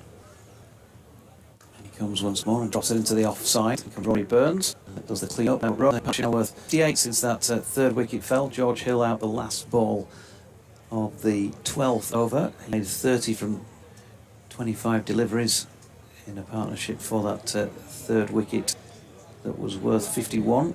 So they have built a couple of useful partnerships. First wicket, 29 for the second.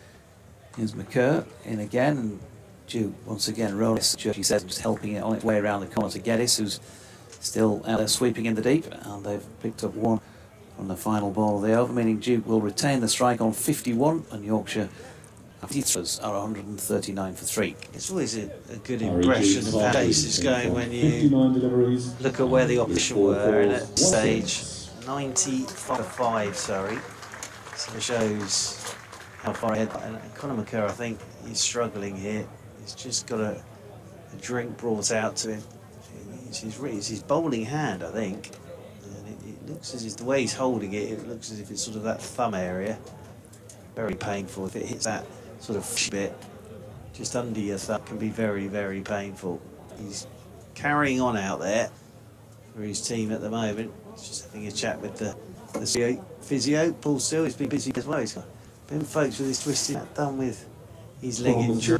So Amar Verdi is coming back into the attack. He opened the bowling from the rugby ground end. He's now going to come in and bowl the 24th over from the city end. Picked up the big wicket of Shah Masood with a nice bit of bowling. You'd always take bowling Shah Masood, especially as an off spinner, because he is a brilliant player of spin. And it was a nice bit of bowling, and it was nice to see the Verdi celebration, which we've not seen for a while. He does tend to run off into the wild blue yonder, and then a member of his team has to go and bring him back. And he went off towards the Surrey supporters, because he's a very popular chap. He's Amar Verdi with the Surrey fans, and there's a group of them sat down in that stand down there at the city end. But I've seen him run almost to Elephant and Castle when he's taken a wicket before Amar Verdi. He's almost had to get the bus back. But it's great to see his enthusiasm. It's always great to see the celebration. So Amar Verdi to bowl the 24th over. Duke is on strike, and Duke drives straight back up the pitch. Verdi does the fielding off his own bowling, and there's no run. Imran Tahir, he used to go off miles, didn't he, when he took a wicket? He just used to run off. As Verdi's in, and this is turned by Duke into the leg side. No run again as Burns comes round to do the fielding. Imran Tahir, when he takes a wicket, it sort of reminds you of the Monty Python sketch for the 100 metres for those who've got absolutely no sense of direction. Just leg it off in no particular direction. Well, what always makes me chuckle is if a teammate or team see it for the first time, they tend to chase after them. After a while, they just leave them to it. As Duke turns this one leg side, and there is Conor McCurr to do the fielding. And again, there's no run. So a tidy start to this over from Amar Verdi. 139 for 3. The Vikings chasing 2-4-2. We're in the 24th of their 50 overs, as it's turned again by Duke into the leg side, and Conor McCurr does the fielding. I'll vacate at the end of this over and bring Dave Townsend in, a man who's also run off on many occasions into the wild blue yonder. Run back. It's taken him a while, but he always gets there eventually. There's Mr. Townsend, as in over the wicket again comes Verdi, and this is cut by Duke out towards the sweeper on the cover boundary rope. That is Ben Geddes out there. He played so well today, did Ben Geddes. He his highest list day score, deserved 100, but out for 92. One of those ones where you'll sort of say on another day, on a different pitch, that 92 is worth 160. But he did play extremely well today in difficult conditions. And really it was him that got Surrey up to that 241. Verdi's over the wicket here to Frayne. He's looking to reverse sweep, hits the pad, rolls away into the offside. There is no run. End of the over, 24 gone. Tidy over that from Amar Verdi, just the single off it. So with 26 to go, another 102 required by the Vikings. Yep, and an update to do in a moment or two for BBC Radio Leeds, so stand by to hear one half of a conversation as usual. Jay Grover says, I was doing some work while listening. Did I nod off? Have an acid flashback, or did someone say DT were talking common sense? Twisting me melon, man. This is Jay Grover. Am I on? Yeah, I'm on. Jay Grover. Yes. Generally talk a bit of sense. Well, we're not trying to be funny, Doidgy, don't we? 140 for 3, 102 needed, 7 wickets in hand, plenty of overs. Tick, really? It should be just tick, shouldn't it, from here? It should be. Should be second successive win. Should be. Hampshire, obviously strong side in this, well, strong side in every competition, aren't they? They're here on Thursday, and then Yorkshire go to Leicestershire on Sunday. They've been blazing the trail with huge totals, and then they finish off down at your neck of the woods, Radlett, against Middlesex next Tuesday. Yes, I saw that. Tempted to. You're going to pop down? Come for a night out in Watford with me on Monday night. Night out in Watford. We have a change of bowling, and it's going to be Ryan Patel from the rugby ground end here. And he's bowling seam up to Harry Duke. No slip in place. Comes Patel, right arm over, and immediately Harry has stepped right across and played that scoop that proved his undoing at Chelmsford at the weekend. He's got a run for it, not quite sure it went exactly where he wanted. In fact, I think it might have gone pretty much over the top of the keeper's head. It was third man who came up to field it in the end, not fine leg.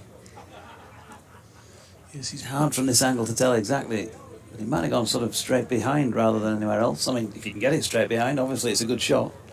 Nobody fielding there, other than the keeper. Bypass him, you're in the runs as Frayne punches firmly along the deck to Rory Burns. Extra cover, no run. Don't want to put the kibosh on him, but he's looked very solid today, hasn't he, Will Frayne? He's hasn't tried anything too fancy, unless I missed something whilst I was having a second dessert. Oh, there you go, he has now. And he's missed it, and he has been stumped. 141 for 4. We've got an update for BBC Radio Leeds.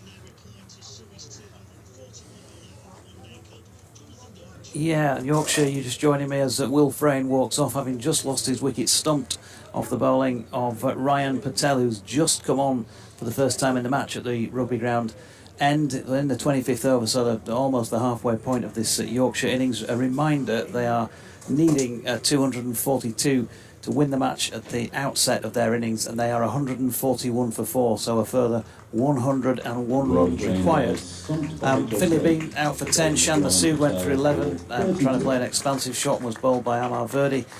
We saw George Hill annoyed with himself when getting out for 30, and then Will Frayne had got to 32 before losing his wicket. James Wharton, who made his first List A half-century at Chelmsford in the win on Sunday, is just walking out to the middle. And the story they need so far, really, from Yorkshire's point of view, is Harry Duke, who is not out on 53. He was a little bit dirty on himself down at Chelmsford when he got to 42 and walked too far across in trying to play a little chip shot over his shoulder, a little scoop, and was bowled on Sunday. So having been miffed at that, he's doubled down his efforts here. And he's played really well for his 53 not out, and it's been obviously a big part in getting Yorkshire to 141 for 4. So 101 more runs needed, Richard, with 6 wickets in the tent. They should get home from here, but who knows whether or not there could be a twist in the tail.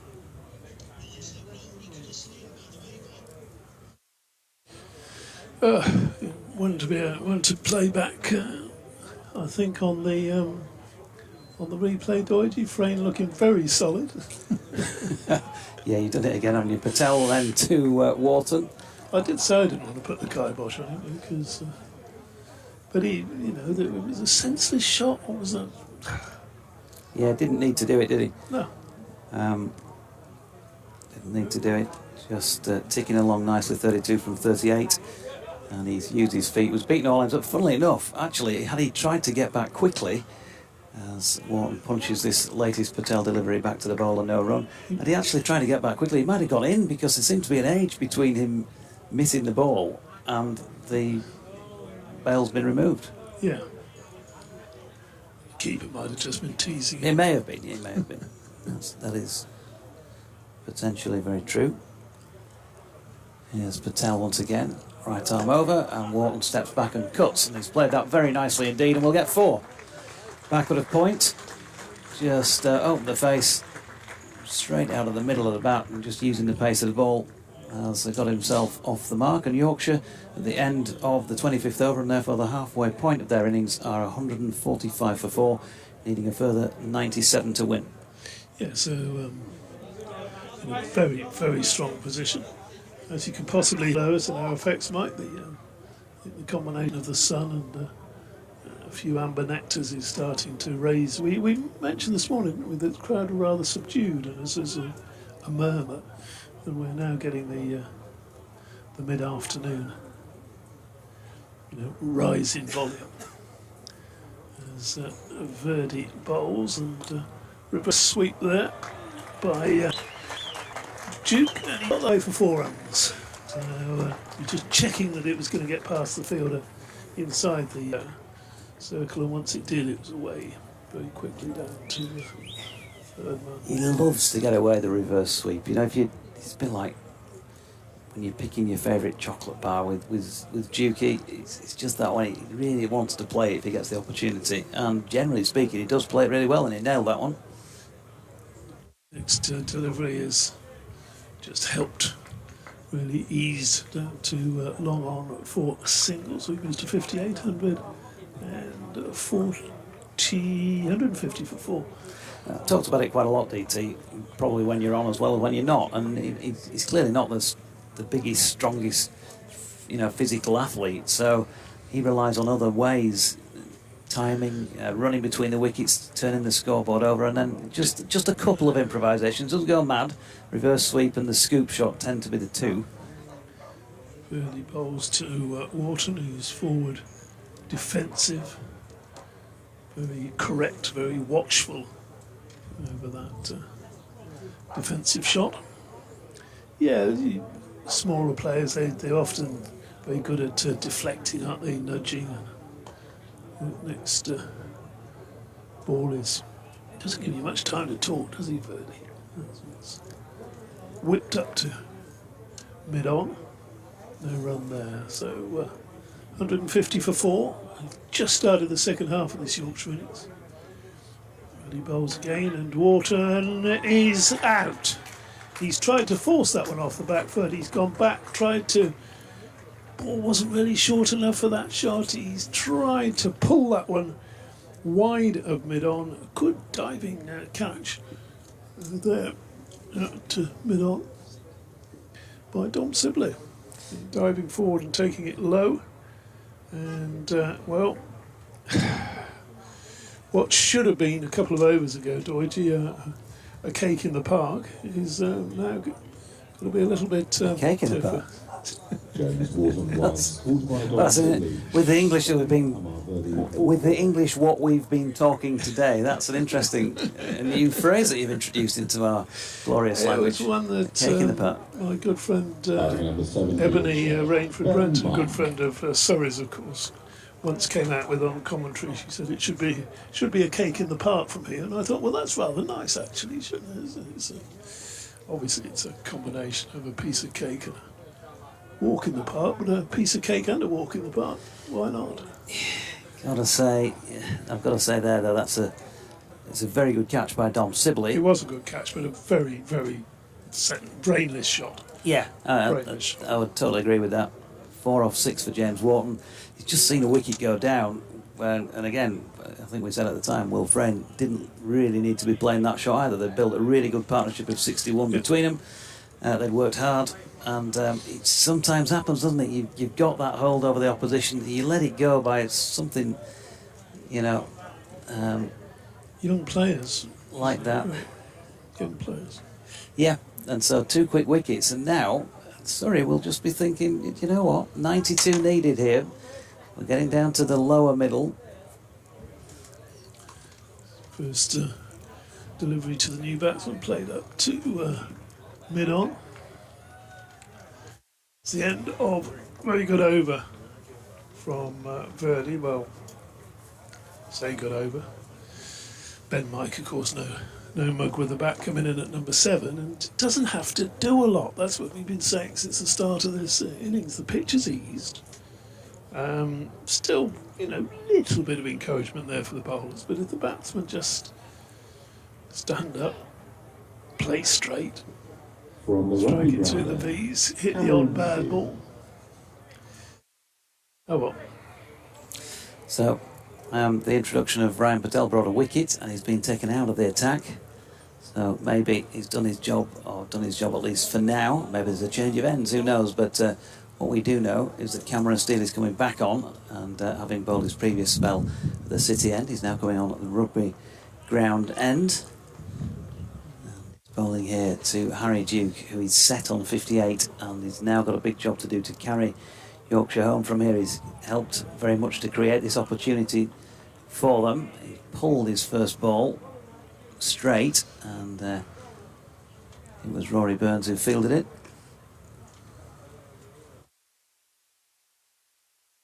Comes Steele again, and Duke watchful this time, just more circumspect with a push that is also fielded by Rory Burns. They need less than 4 and over, Deutsch. Yeah. So absolutely zero cause for panic, and no histrionics out there. Good bowling again from Steele to his field, because Duke has once again found Rory Burns with that fuller length delivery. 92 needed. A long time in which to get them. Steele again. Duke opens the face, runs it out to point, asks his man to give him some support from the other end, and Ben Mike gives him the nod. They get through 4-1, and that's all it takes. Just a few of those for the next 90 or so out of 150-ish deliveries. Yeah, you're going to get the occasional bad delivery, which you can tuck into. But it's one of those, isn't it, from here, where as the side batting second with the better batting conditions, if you don't win it from here, you've lost the game. Yes. I think, rather than the opposition have particularly taken it from you, unless there's something sparkling in the bowling armouries of Surrey between now and the end of the game that we haven't seen so far. That's pushed out into the offside by Ben Mike. There's no run. What batting is there left? Have we got to the I think it's without any disrespect to batting yet? No, I don't think Yorkshire really have. As Mike leans over the top and drops it into the offside. There's a good attempted throw down of the stumps there by Luke Griffiths, but doesn't quite hit the mark. End of the over was a single length, and Ben Mike onto 1, Yorkshire onto 152, just 2 runs coming from the over, but as we say, absolutely zero reason to be panicking about that at this stage. Still to come, Matthew Revis, as I was mentioning when Churchy was on. Yeah. His first 100 of the season in Championship cricket earlier this year. Don Bess, we know he can bat. Ben Code, he'd probably be coming in and trying to crash the ball to all parts. But I think it's the sort of day where you'd think he'd be fine. And Dom Leach, I haven't seen too much of him with the bat, but people tell me that he's certainly shown his capabilities, and he's had runs in second team cricket, so I don't think any of them are rabbits, as Mike pushes the first delivery here from Verdi into the offside, and it's DT's over. Verdi bowls, and Mike flicks that one, times it nicely up to mid-on, and no run to be had there. He's bowled nicely, hasn't he, Verdi? He's got a nice rhythm about him, a nice swing of the arms. Off spinner bowls, and that's clipped to mid-wicket this time, but again bustling through an over, but this is no cause for panic or no cause for outrageous shots or anything like that. This next delivery is swung high and handsome down the ground for 6. So he just waited for that one, did Ben Mike, both. And certainly no criticism for me for that, because both mid-on and mid-off inside the rings. So he just had to clear them. Clear them he did, clear the ropes at the far end into the side screen at the city end. And having done that, yes, you don't need play to cricket. just play cricket for the next over and a bit. Birdie bowls to him, and he gets a little inside edge there. Somehow manages to play forward defensively and edge it down to a short third man. I think it's a sensible way of going about things. So birdie again, bowls, and just pushed up to mid-off, and there's no run there. If we get a chance, perhaps we should get Fred in just to have a word about how you go about winning the game from this situation, because the bowlers have done the hard work, haven't they? And really the batters have just got to, the game's won, the batters have just got to seal the deal. Close in a position like this, just run the ball around, batting right-handed, left-handed. Jeffrey, Yeah, sensible pair of hands out there. that's true, Fred, and I think if you yourself were coming in at 8 or 9, you'd No, I'll give it a good thrape. yeah, you would do, would you? Good thrape.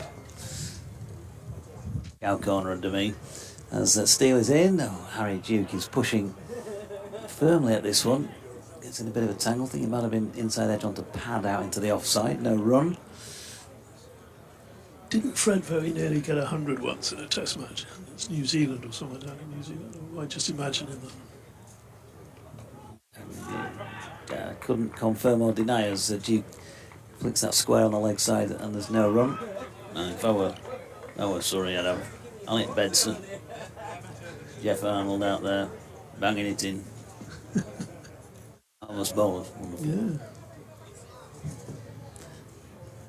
It's Steele with that little hop as he releases the ball. It's full and it's pushed up to long on by Harry Duke. Long on being Dom Sibley. He cuts a very unique figure, doesn't he? Dom Sibley, I think you'd say. He's very easily recognisable, even if he didn't have a number on his back. He's comfortably built, isn't he? I think that might be a couple of us on this commentary team today You who and, are thus. you and Churchy. Churchy's quite a... I wouldn't include Churchy in that. Looks after himself as Churchy is. Steele. Oh, now then, Ben Mike's having a push at this. And he's got his man. That's an excellent piece of wicket keeping by Blake. And he's whipped off the bails. And Ben Mike has been given out by today's square leg umpire, who is, of course, Surinder and Shanmugam. Ben Mike has gone for 7. Now then. There are some nervous times for Yorkshire supporters. A match that was there and looked like a comfortable win. They're going to have to work a bit harder now to get these further 83 runs, and just the 4 wickets remaining.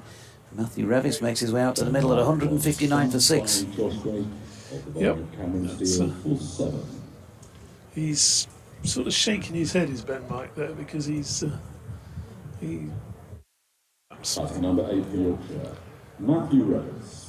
Matthew Revis walking in, and Ben Mike's walked off shaking his head. Obviously didn't think that he'd raised his foot or his foot had slipped out, but it was a very, we can't tell from this angle whether he was in or out, but what we can tell is that what a sharp piece of work it was. It was a very sharp piece of work. Wicket-keeper, Josh Blake. Bearing in mind, of course, Ben Foakes was to have been keeping in this match. Yeah. Unable to take part in the field. So, cat among pigeons.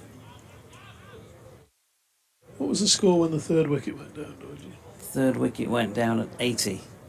Sorry, fourth wicket. Fourth wicket went down at 141. So 141 for 3, they're now 159 for 6. 18 runs, 3 wickets. Just calls for a cool head here. Matthew Revis, very good young batter, of course. Certainly see this job home, but Dominic best to come as a good man for these situations as well, I'd suggest. Yeah, just got to play cricket. Just run the ball around, treat the good ones with respect, put the bad ones away. And that's how we're all sort of taught to play the game in the first place, isn't it? As Revis drops that into the leg side and Blake comes out from behind the stumps to field. Matthew Revis safely negotiates his first delivery. I mentioned a first-class ton to his name against Gloucestershire a few weeks ago at Headingley. And these would be better batting conditions than those, and with a white ball as well. He's punched that one back along the deck to Cameron Steele, so a successful over for Steele. And his figures currently reading at 6 overs, no maidens, 1 for 20, so a real good effort from him. In fact, just to look at those Surrey bowling figures so far, 2 for 29 from 6 for Verdi, 1 for 45 from 8 for Conor McKerr, none for 36 from 4 for Dan Moriarty, 4 overs, no maidens, 1 for 24, Luke Griffiths.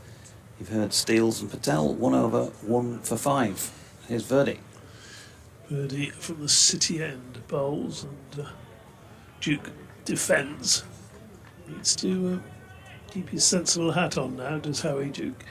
Interestingly, Surrey have brought mid-on and mid-off into the circle, so nobody out straight as this next delivery is worked through the onside for a single to the deep mid-wicket. Conor McKerr sends in a rather scrappy throw, the batsman through for a single. Matthew Revis, 77 on his back, will be taking guard from that end. What are you looking at? You're just checking your watch or something? No, I'm just trying to shield my face from the sun, DT. Ah. Exposed as it is. You'll be fine. You put a bit of cream on this morning, didn't you? You'll be good. I've had two attempts with the cream, actually. Verdi bowls and Revis defends back to the bowler. Does just help a little bit. Sunny daylight today, but people go on holiday for sunlight this year. Yeah. Verdi bowls again, and Revis gets one that comes back on him. He was looking to play that one through the offside and just checked his shot, played it to mid-wicket. When you're in Yorkshire, you don't want to go anywhere else. Holiday. Marvellous place. Wonderful. Everything you need. And next ball is on leg stump. Thank you, Fred. It's always nice when you drop in the box. Gets Revis off the mark, 161 for 6, so 81 runs required. I say all the time in the world, but 20 overs after this one. Just that wickets in hand is the problem. Next delivery has long on dropped back there for Harry Duke, and he takes advantage of that, plays it along the ground up to long on. That is the end of the over. The comfortably built Dom Sibley makes his little jog down to long on at one end to long on at the other. 162 for 6 then, 80 runs required. Graham Williamson says, thank you for the update on the Batty family during the broadcast. Those of a certain vintage will all remember George and Rosemary, either as a junior coach or equipment salesman. Lovely people. Yeah. And Jeremy too. Played against Jez in particular quite a lot as a youngster. Gareth was always at the side of the pitch in those days with Rosemary often. Or maybe George was playing or umpiring, throwing in the ball to hit, as Cameron Steele does that to Harry Duke, who pushes into the offside, and there will be no run.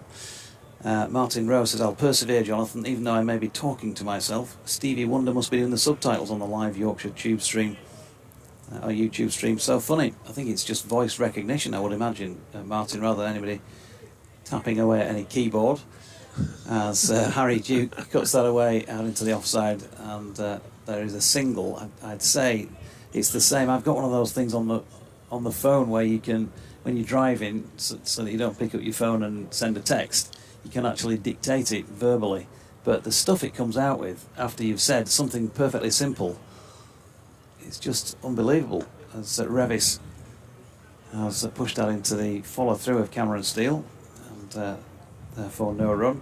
So you say something just perfectly normal, and what it repeats back to you, can I send this message, blah, blah, blah, and you think, well, how did you get that from what I just said? Unreal. Sometimes you're doing 6 and 7 attempts. Oh, Matthew Revis has got underneath one here, and is gone, caught and bowled by Cam Steele, and Yorkshire have collapsed in this middle order here. 163 for 7 now. Still needing a further 79 runs. They've got loads of time in which to do it. But Matthew Revis has perished for just the one caught and bowled Steele. 163 for 7. Well, it's a learning curve, certainly for these younger Yorkshire players. You would have seen earlier today, Revis, the difficulties that the Surrey batsmen were getting into early in their innings, trying to play those shots on the leading edges. Wouldn't say this is the last chance for a Yorkshire victory here. Number 9 for Yorkshire, Dom Bess. Dom Bess, as you can hear from the velvet tones of Howard Ferguson, is coming out to bat. Not worst number 9 in the world by any stretch of the imagination. But, well, he and Harry Duke have got a lot to do. Harry Duke's been watching at the other end of those 7 wickets that have fallen. Well, it's looking very, very easy for Yorkshire for a while, but you'd have to have Surrey just about favourites at this stage. I think no more than maybe 55-45, something like that, because Yorkshire don't have to push. I mean, if Yorkshire had to get the 80-79 runs they require in, say, I don't know, 13-14 overs, you'd say, yes, Surrey are strong favourites, but maybe they've got a good deal longer than that. They've got 20 overs to get them in. Well, minus what's been bowled in this over. Yeah. So. Dom Bess with bat in hand then to face Cameron Steele, who induced that leading edge to get the wicket of Matthew Revis. Bess pushing forward into the leg side here, just around the corner, and there's no run. Yorkshire lads, so the people at square leg were not happy with that decision. Hashtag riot. I think that's the Ben Mike decision, just the previous wicket. Jay Grover says, hey, I'm comfortably built, Hobbit. Dom Sibley's a muscular fridge.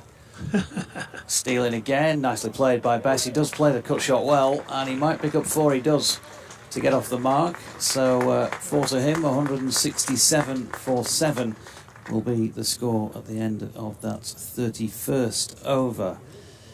Andy Walker says it's all about game management for Yorkshire from here. We're comfortably ahead of the rate. Looks like a reasonably easy pitch. Just got to keep things under control. Fingers crossed, he says.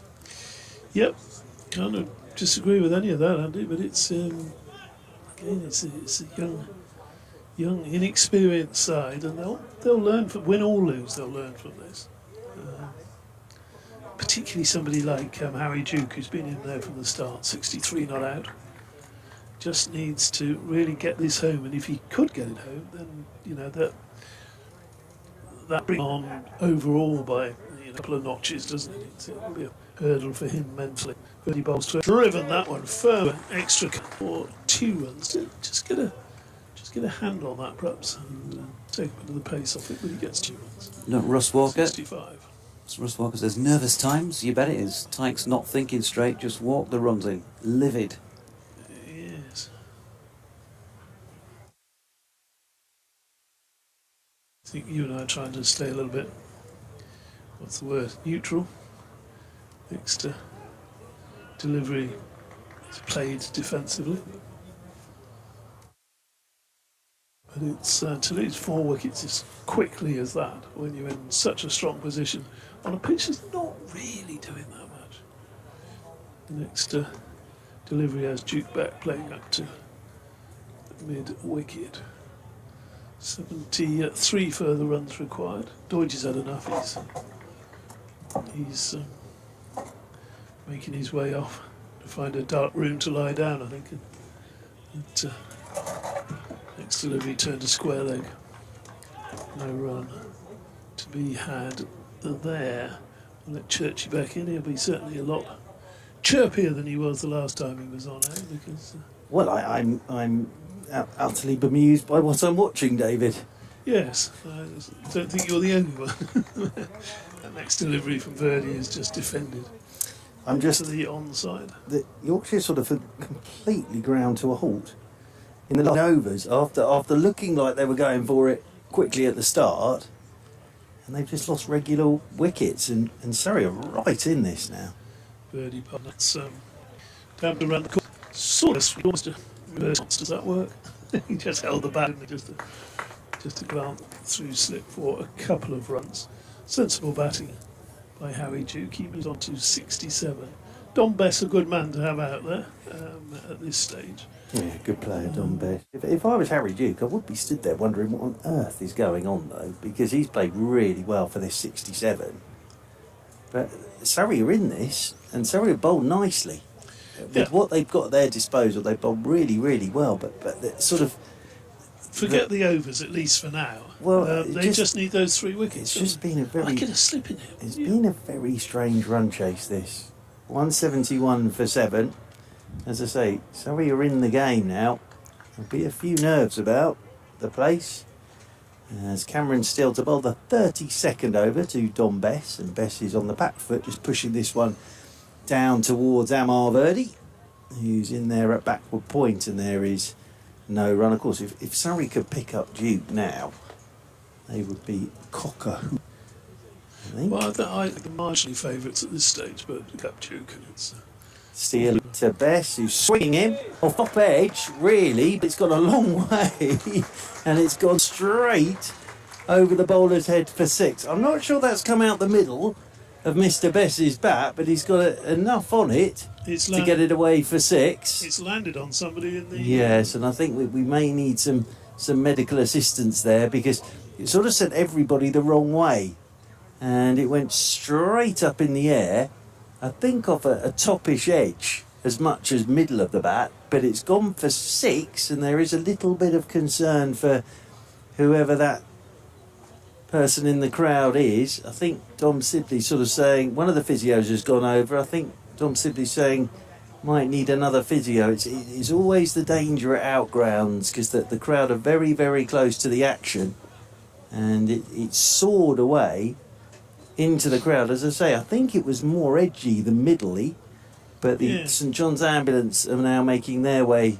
round, but this is always the danger you have at the outgrounds. It soared away for 6, 177 for 7, and Don Bess moves on to 10. So yeah, the ground staff are making their way round there now, and the medical staff as well, because St John's ambulance are here.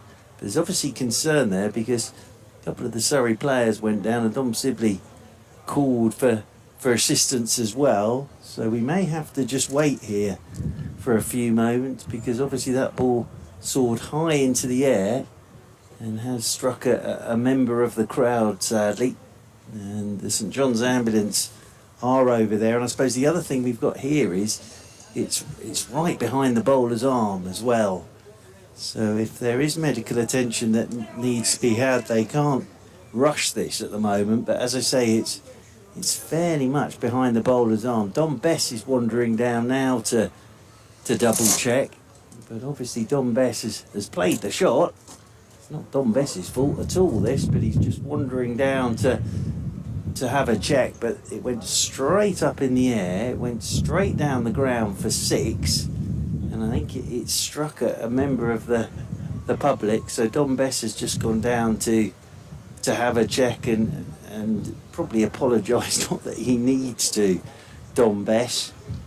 But the St John's ambulance are there now, so they're doing all the work down there. So fingers crossed that spectator will be okay.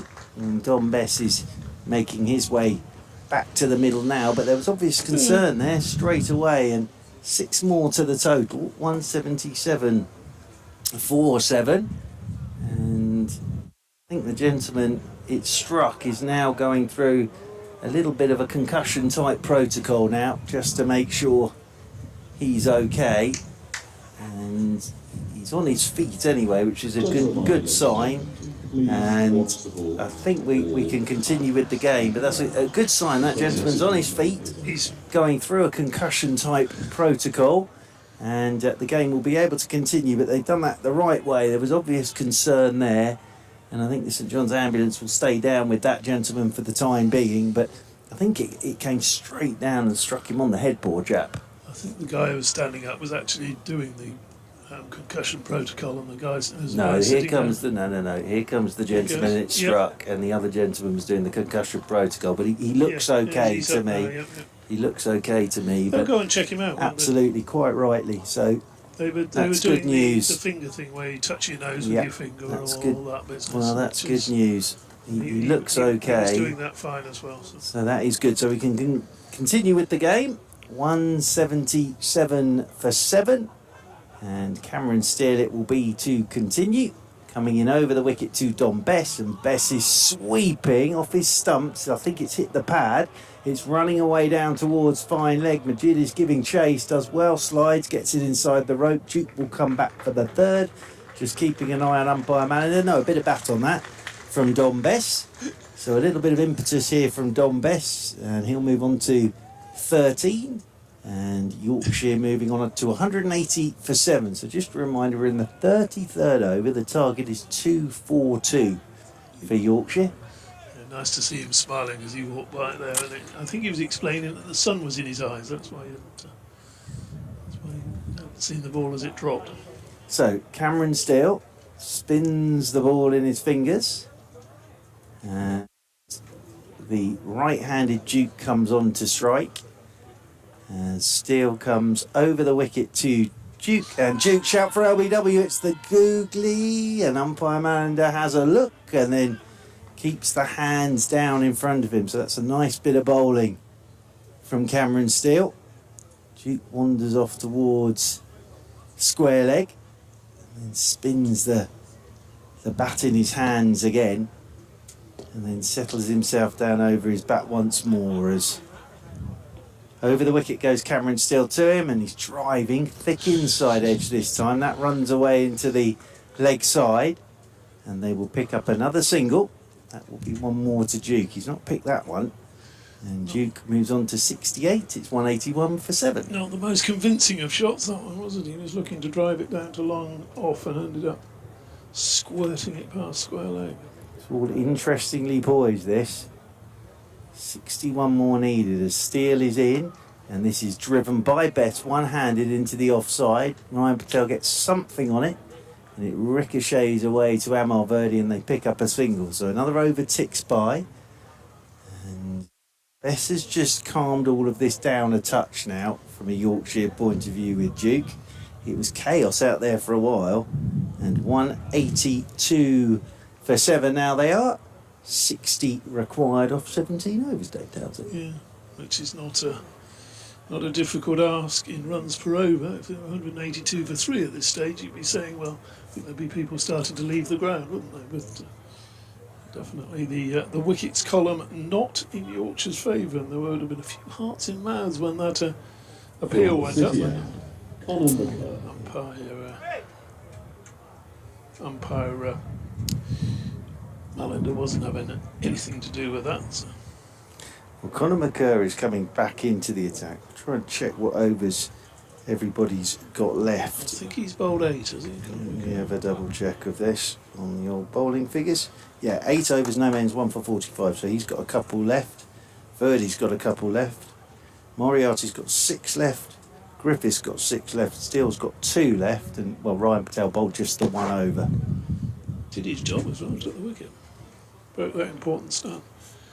Conor McCurr bowls, that's in the air, and it's just bouncing inside the rope at deep backward square, but again not too far away from the field, was it? Ooh. Yeah, it kept Cameron Steele interested, didn't it? It was in the air a long time. And Cameron Steele was charging round to his left. Again, it seems to be just in a hurry to win it. I know it's a short ball, and in the end it got what it probably deserved, but dear me, if that had gone to hand. Conor McCurr, big man, bowls, nice drive by Don Bess. That is a nice shot. He's driven that past and diving a short extra cover and away to the boundary. Nicely timed. Is he getting carried away with himself? Well, I think he's played this pretty well so far, Don Bess. I think he's come out there and he's been positive, but he's not taking risks here. He's not charging down the pitch at the bowler.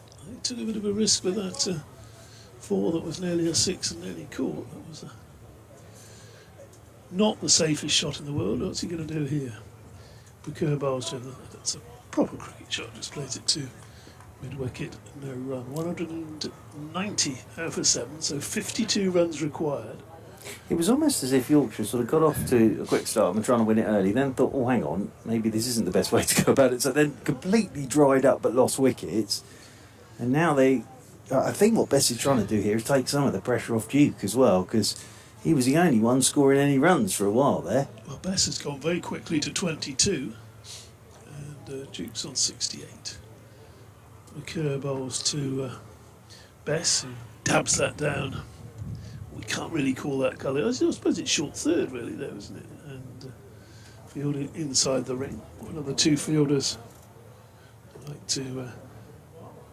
It's a classical one-day fielding position, isn't it? The 2 men just behind square inside the ring on the. Absolutely, because otherwise it's an easy single, isn't it?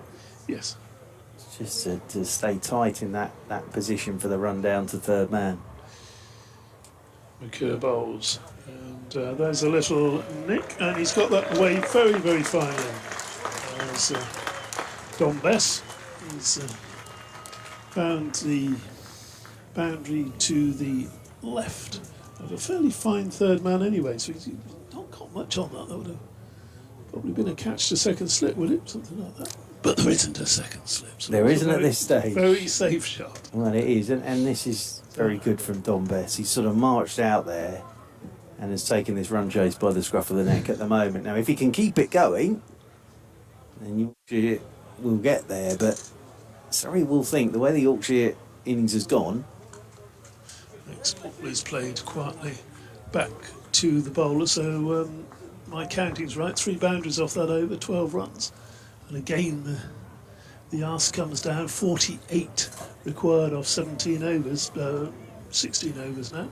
And if maths hasn't changed since I was at school, Churchy, that would be exactly 3 runs per over. It would be, and that doesn't sound difficult at all, does it? But as I say, the problem is Yorkshire sort of changed tactic in the middle overs and lost wickets at regular intervals. So now Bess has sort of come in and sort of taken it on. Did they change tactics, or were they actually tied down? Yeah, I thought the spinners bowled really, really well at them. And, you know, they got that into that situation where they were being a bit tied down and just didn't have the patience. You look at who was the one in the a couple of them didn't need to go, like for example Will Frayne, he batted beautifully for 32 runs. James Wharton, what was he trying to do? The ball was nowhere near short enough to be playing the shot he was playing. Well, Cameron Steele to bowl the 35th over. He's coming into Duke, and that's nicely played by Duke. It's the sweep, and that's running down towards fine leg. They'll get a couple here. So all of a sudden that scoreboard started ticking. But what Bess has done here is he's taken all the pressure off Duke as well. Because Duke would have been stood there thinking, am I going to have to score all these runs? But as it is now, Don Bess has come in and quickly struck 26, which enables Duke just to continue what he's been doing throughout this innings, as Steele is into him, and he is forward, outside edge, flies down towards backward point, half stopped by Moriarty. They'll get the single, and that'll move Duke on to 71, 197 for 7, because he's been there since the start, Duke, of course, because he opened the innings. But he must have been stood at the non-striker's end at one point thinking, am I literally going to have to score all the runs here? As partner after partner made their way back to the dressing room, as Bess comes back onto strike, Steele's into him, and Bess has a nibble at one outside his off stump. Again, he's just looking for that run down to third man. I tell you what, Blake has kept beautifully today. He really has kept immaculately. How old is so far? 24, 25, I think. Okay, so he's not 24, 25 now. He's not in the first flush of youth. No, unlike your good self. As I think both of us. Cameron Steele is in, and here goes Bess, slog sweeping. Oh, now this is a chance. Geddes will take the catch. Goodness gracious me. And Dom Bess, well, he couldn't help himself. He's played so well for these 26, but Yorkshire again, just letting Surrey into this game. And it's 197 for 8. And Geddes very safe under that high ball. And Bess goes for 26, and it's all on again. 35th over, 197 for 8. Oh, well, do coaches sort of get them all in the dressing room and lock the dressing room door and give them a right rollicking these days like they used to? I don't know. Not sure you're allowed to anymore, are you? I don't know. It's all. But it's a strange bit of cricket, but Surrey will be delighted. Duke is still there, of course. So Dom Bess on his way back, gone for 26. And the Vikings 197 for 8 in the 35th over, and Ben Code makes his way out to the middle to join Harry Duke. And there was us thinking, well, Ben Code can bat, but if at this stage Yorkshire needed 25 to win, you'd say, yeah, Cody can do that definitely. 45, it's just that little bit too far from home, isn't it? They've had their eye on the petrol tank for the last, I don't know, probably half a dozen 8 overs, and it's starting to. Well, the wicket tank is getting very close to zero. Well, Cameron Steele now has 3 foot. He's bowled very nicely again, Cameron Steele. Bowled well at Welbeck. What will be interesting is whether Harry Duke thinks that he's now got to try and win it quickly because he's got Code at the other end, which of course he doesn't. I feel for Harry Duke a bit here. He's sort of Is this bowling attack? the lone man on the deck. I think Surrey have bowled really well with what they've got. I think they've been helped to touch by Yorkshire, but now Yorkshire have a major problem. They have a major conundrum on their hands as Ben Code waits for his first delivery from Cameron Steele, and he's on the back foot cutting out into the offside. Will get a single out towards the sweeper, Conor McCurr, and they'll pick up one more to the total, and 198 for 8, so 44 more required. Overs aren't a problem from a Yorkshire point of view. Actually, in a way, they're probably like a few less because it gives Surrey a chance to pick up these 2 wickets as well. As Harry Duke comes on to strike. Duke is forward, pushes this one out into the offside. They will take a single. Duke moves on to 72. So, successful over from Cameron Steele. The wicket of Dom Bess. 199 for 8. Yorkshire after 35. So, 15 remain. Yorkshire 8 wickets down. Require another 43, Dave Townsend. Yeah, just have a look where these wickets have fallen in this collapse, or how they've fallen. Will Frame, who batted really nicely for his 32, he's given Brian Patel the charge and been stumped. Maybe excusable at that stage. I think the Yorkshire needed 101 to win, and they got 7 wickets in hand, and you'd think, yeah, just about excusable. Then in comes James Wharton in a bit of nick, tried to pull a ball that wasn't there for pulling off the spinner, caught it by Dom Sibley at mid-on. That's 5 down, and then you start to think, well, a bit of common sense here. And Ben Mike, was he unlucky to be stumped? Did his foot just drag out? We don't know. The umpire obviously thought it did.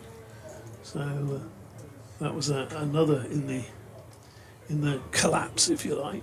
And but then again, Dom Bess there, a big sort of swing to leg. Yes, if it had gone for 6, everybody would have cheered, but he didn't. He was out.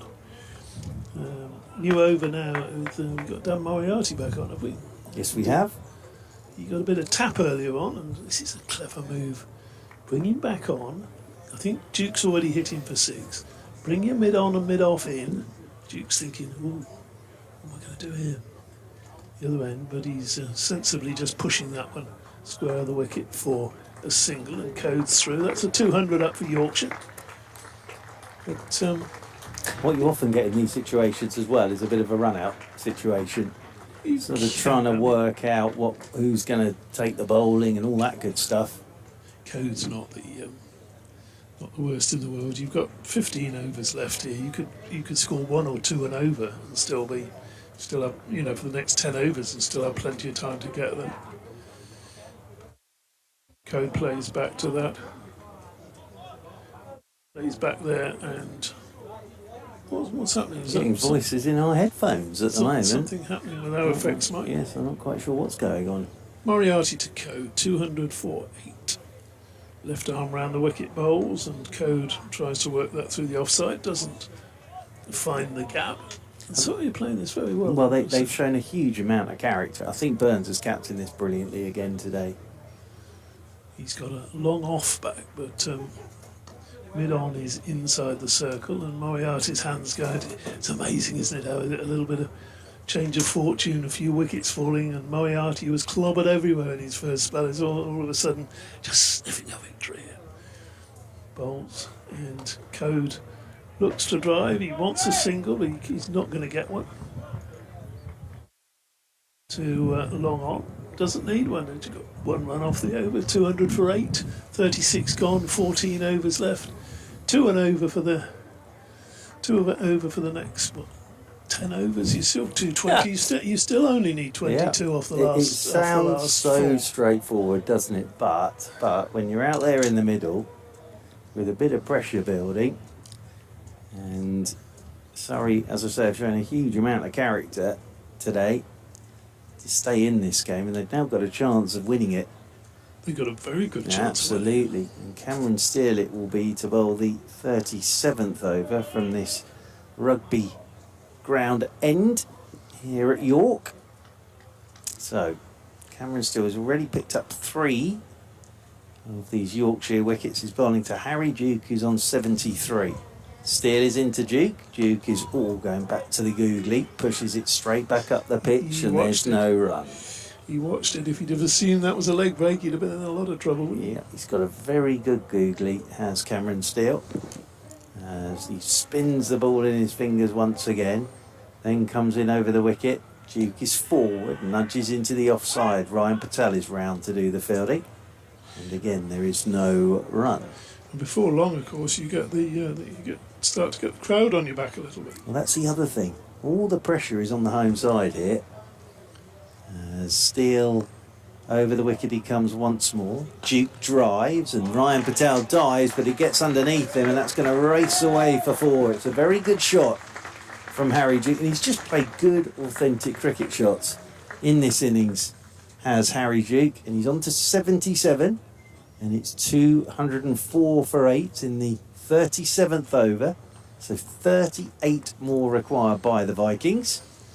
Cameron Steele waits again as Duke settles, and then Steele's in, and Duke's sweeping, and he's going to get this past the short fine. I'm not sure Majid will get to this. He won't. That runs away for 4. So back-to-back boundaries for Harry Duke. He moves on to 81. He gets a punch of gloves with Ben Code, and it's down to 34 more required. Either way, I'd be very surprised if we get to the final over of this game now. 208 for 8.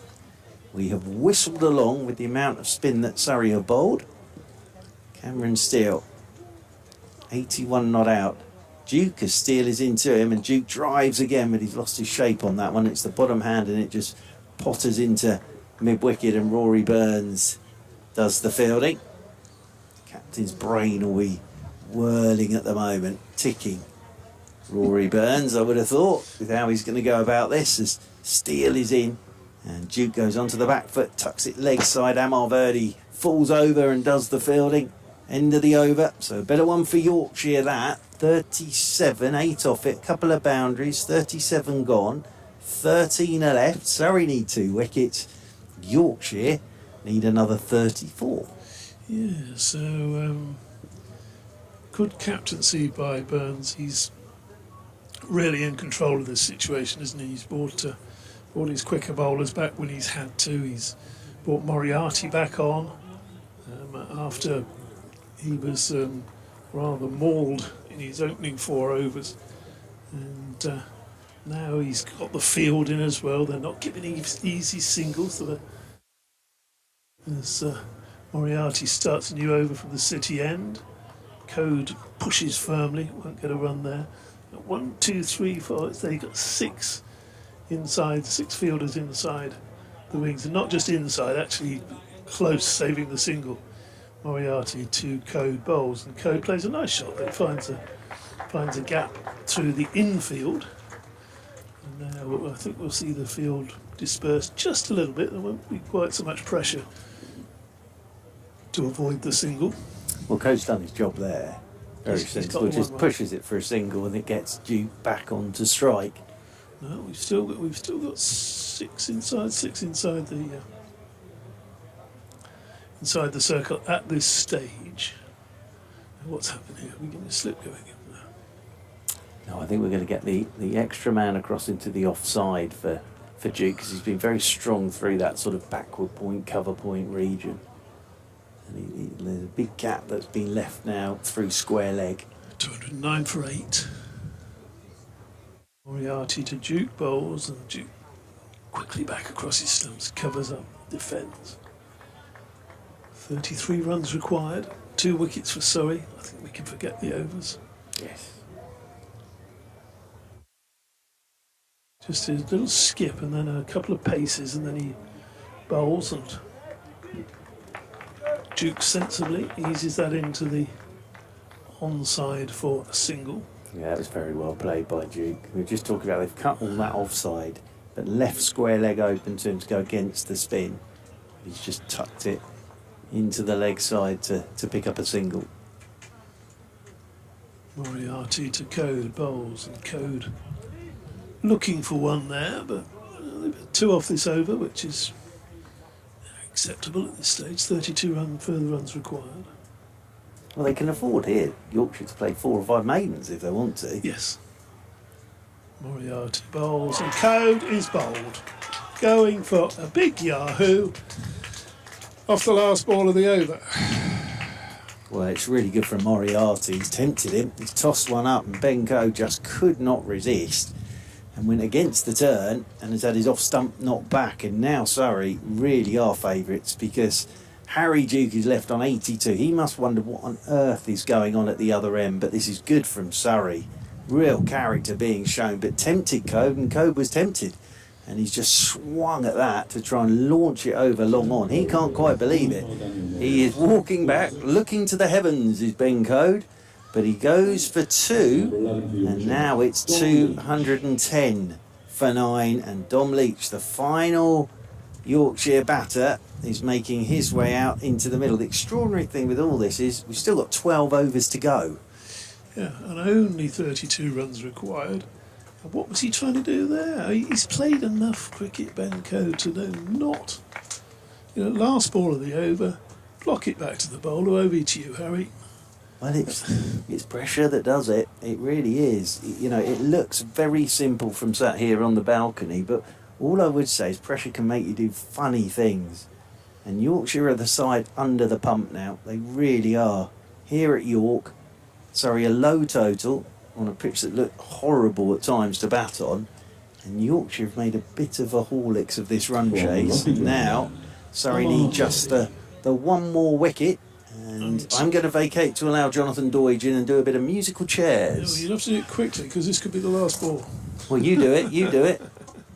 And, Harry Duke's saving us, because he's actually taking guard again, with Verdi coming on to bowl from the car park end. So first ball of the over comes in, bowls, and Duke just quietly plays that one round the corner. He's got a single. He moves on to 83, 211 and I know somebody who'd be saying, well, I don't know what's going off out there. As I hand over to Churchy. What is going? I don't know what is going off out there. Unbelievable cruising. 141 for 3. 211 for 9. And Verdi continuing as DT and Churchy have a little swap, and last man in, of course, Dom Leach. He's going to have to play a good hand here, because there's still 31 needed by this last pair. They've got oodles of time still in which to do it. That is not a problem at all. But there's only one more wicket between Surrey and victory. And Amar Verdi is in, has turned back at a square leg by Leach. I mentioned he's had runs in the 2s. Might not get a chance to check out his stats here, who knows, but we'll have an attempt at that as Birdie's in again. Right arm over. Leach drops it into the offside, no run. Duke on 83. What a shame it would be for him if Yorkshire don't get home here, having worked so hard out there, glued the whole thing together. So he's at the non-striking end at the moment as Leach waits, goes back foot, and Birdie can't sneak that one through his defences. Yeah, Duke's played really well. I think Surrey spinners have been outstanding, and they just lost their way here, Yorkshire, and Surrey have really jumped all over them. Birdie in again, Leach just propping forward, drops into the offside to complete that over. Number 38 of this Yorkshire innings, with the Vikings on 211 for 9, needing a further 31 to win. Yeah, 31 off 11, but the problem you've got if you're Yorkshire is you're down to your last wicket. Now, the good thing from a Yorkshire point of view is they do have Harry Duke there on 83, but there's a huge amount of pressure on his shoulders now. Moriarty will continue. Surrey, as I say, the spinners have done a brilliant job. All the bowlers have done a terrific job for Surrey today. But Yorkshire will be wondering how on earth they've got themselves into this position. As soon as the squeeze came on from Surrey, Yorkshire kept trying big shots. As Duke will be the man on strike. He's shown the way with 83. And Moriarty is coming left arm round the wicket to Duke. And Duke is forward and will take a single. So Moriarty will get to bowl at Leach. 84 now for Duke. 212 for 9. 30 more required by the Vikings. We're in the 40th over, so Jonathan Doidge was saying overs just not an issue at the moment from a Yorkshire point of view. Sorry, at the moment we're quite glad there's a few more to have a go at Leach. And now Rory Burns, who I think has captained Surrey quite superbly today, he did a brilliant job at Welbeck, but here with his resources slightly shorn, he's worked his bowlers, he's not let any of the Yorkshire batters settle. When he's spotted a chance, he's gone attacking. He's doing that now with Leach. He's getting himself in at slip, making sure he's got everybody exactly where he wants them. So Dan Moriarty coming in round the wicket to Leach, and Leach is forward and prods this one out into the offside. Ryan Patel comes up to do the fielding. In there at short extra cover, and there's no run. Moriarty in his sunglasses. Left arm round the wicket, he comes to Leach. Leach is forward and again just prods it back up the pitch. That's all he really has to do here, Leach. Yeah, a lot of information in front of me here, Churchy, but just to give you an idea, Dom Leach with the bat for Yorkshire Academy, he's made 78, 79, oh, no, sorry, my apologies. Reading the wrong Moriarty's in and forward goes Leach and plays this one down into the offside, and there's no run. You try to do things in a rush, don't you? He's made some runs. Well, that's good. Yeah. He needs to as well here. What does he? Just needs to keep Duke company as he's playing this one off the back foot and plays this one neatly and tidily back up the pitch. If he finishes not out, and Duke finishes over 100 and Yorkshire win the game, he's done his job. As Leach, although it's a bit of pressure on Duke, isn't it, on 84. Yeah. So Leach waits again as Moriarty skips round the wicket to him, and Leach is forward, and a very solid looking defensive shot that plays it out into the offside. So just the single off the over. So we're down to the last 10, the final power play, 40 gone, and Yorkshire are 212 for 9. They require 30 off the last 10. Surrey need one more wicket. 42 and a 32 earlier this season in the twos. So there you go. There's still some clear some competence there. He got a 40 odd against Nottinghamshire that level last year as well, and he's had other scores besides that. So. Just looking at who's got what left, if that makes sense. Cameron Steele's bowled through. 10 overs, no maidens, 3 for 49. Birdie's going to bowl this over. This will be his last. McCurr's got 1 left. Moriarty's got 3 left. Luke Griffiths might have to do some bowling here. The young man. Birdie it is from the rugby ground end. He's bowling here to Harry Duke, set on 84. And he's punched one square on the leg side and will pick up one. So certainly got enough trust in Dom Leach, and they'll have played a fair bit of cricket together, of course, at second team level. Well, it's an obvious thing to say that if they do this for the next 10 overs, they won't get the 30 they need. So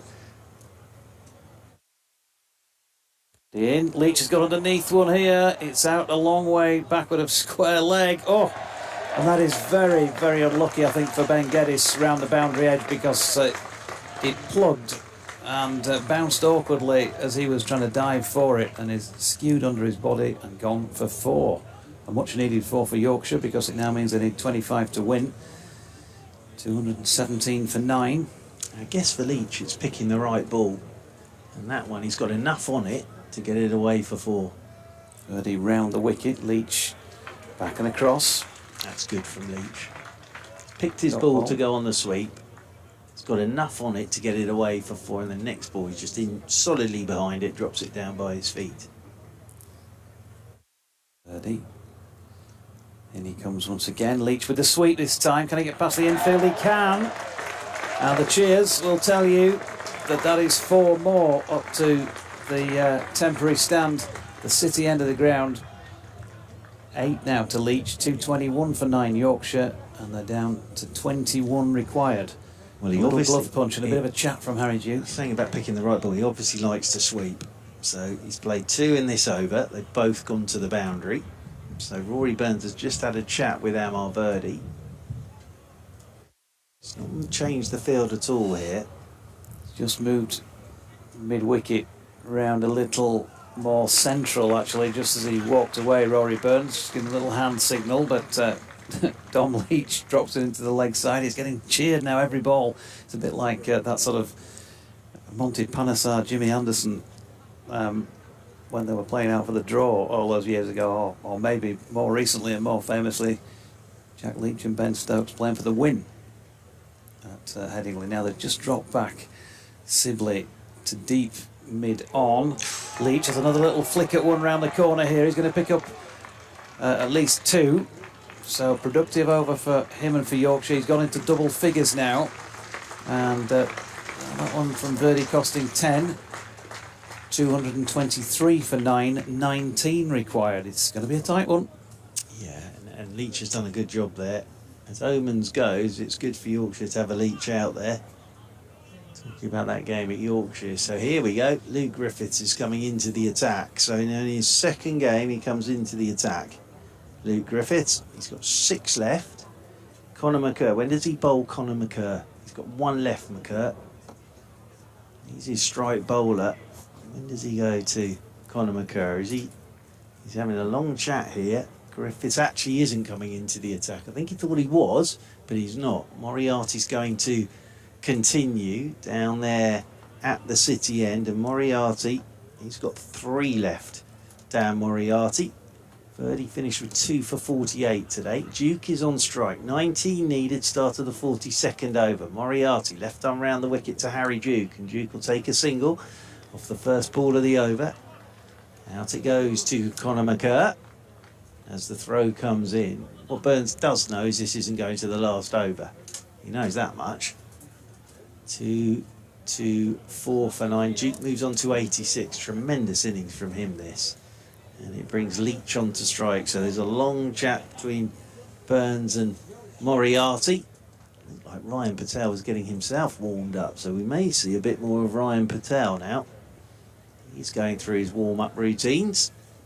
Leach comes on straight. If he wants to sweep, Moriarty's going against the turn. That's the thing, as Moriarty comes left arm round the wicket, and Leach is forward and studiously, watchfully, lays this one out into the offside, and Ryan Patel continues loosening up by bowling the ball back to Dan Moriarty. Moriarty was about to come in round the wicket, apologies. He's coming in round the wicket now to Leach, and Leach is forward, and it just hops on him a touch, and he drops it down into the offside. Cameron Steele comes up to do the fielding, and there is no run. Leach on 10, couple of boundaries in this innings so far, as Moriarty is into Leach, and Leach is forward and again just hops on him a touch. It's nicely played. Leach can bat, there's no doubt whatsoever about that. And that one just squirted away down to Cameron Steele. He's going to do a Shannon Gabriel in the test match, if you remember that, as Moriarty is in, and this one again is just dropped down in front of him. It rolls back up to Moriarty, because Shannon, of course, famously against Pakistan, when they were looking for the draw in the last over with a ball to go in the test match, tried a massive slog sweep and got bowled. Yeah, I'm not sure that'll happen here, as Moriarty, round the wicket he goes, and Leach, sensibly played again, just drops it down in front of him, and there is no run. Good hand this from Leach. Then he rehearses walking straight down the pitch and launching it over the screen for 6. End of the over then, another one ticks by. 8 remaining. 18 needed by Yorkshire, 1 wicket needed by Surrey, with Harry Duke on 86 and Leach on 10. Moriarty, 7 overs, 1 for 40 now. And what are we going to see here? Is it Ryan Patel coming back into the attack? He bowled 1 over and took a wicket earlier in the day. He's certainly flicking the ball from one hand to the other, and he's having a chat with his captain, which would suggest that he is returning then. Did a real good job, of course, in that 1 over to dismiss Will Frayne, and it was his wicket that started the rot here for Yorkshire. They were cruising along 141 for 3 halfway through the 25th over, and then from that point on, after a 61-run partnership, the partnerships following that have gone 9, 4, 34 and 13. BBC Radio York wanting an update from me in a moment or two. Try and deal with that under the headphones, while Ryan Patel comes in from the rugby ground end, bowling to Duke, who's crashed that away into the offside. Rory Burns doing the fielding, no run.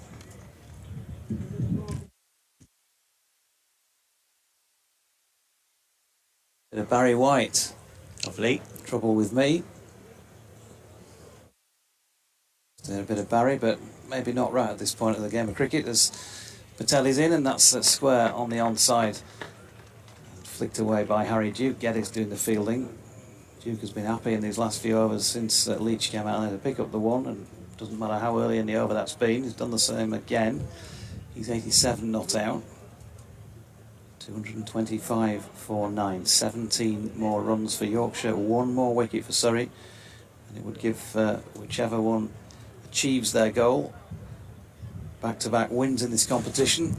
From Yorkshire's point of view, if they were to lose this, then you feel they've probably got to win their last 3 in succession if they're going to make the quarter-finals. Hampshire here on Thursday, Leicestershire away Sunday, Middlesex away next Tuesday. Patel in. Oh, now the top edge here by Leach. Big cheers once again from the crowd. He's got it away down to third man, but there wasn't a lot of confidence about the way he played that. He's picked up 2, he's gone on to 12, and Yorkshire 227 for 9, need 15 more if they're to win this. Leach waits, looks like he's batting slightly out of his crease from the distance we're at, which is an appreciable one, as Patel's in again. That's pushed more than driven into the offside. Rory Burns doing the fielding. It's been a glorious day, and it's turned out to be a nip and tuck game of cricket. Shouldn't really have been, but that's what we find ourselves with right now, and can't disagree with Churchy about the way that the Surrey spinners are bowled. Well, it's a deck that normally has favoured seam in the county matches that have been played here. Leach pushing at that one with an open face. He's got it away to point. It's fielded, and there is no run. 227 for 9. We're going to have that update.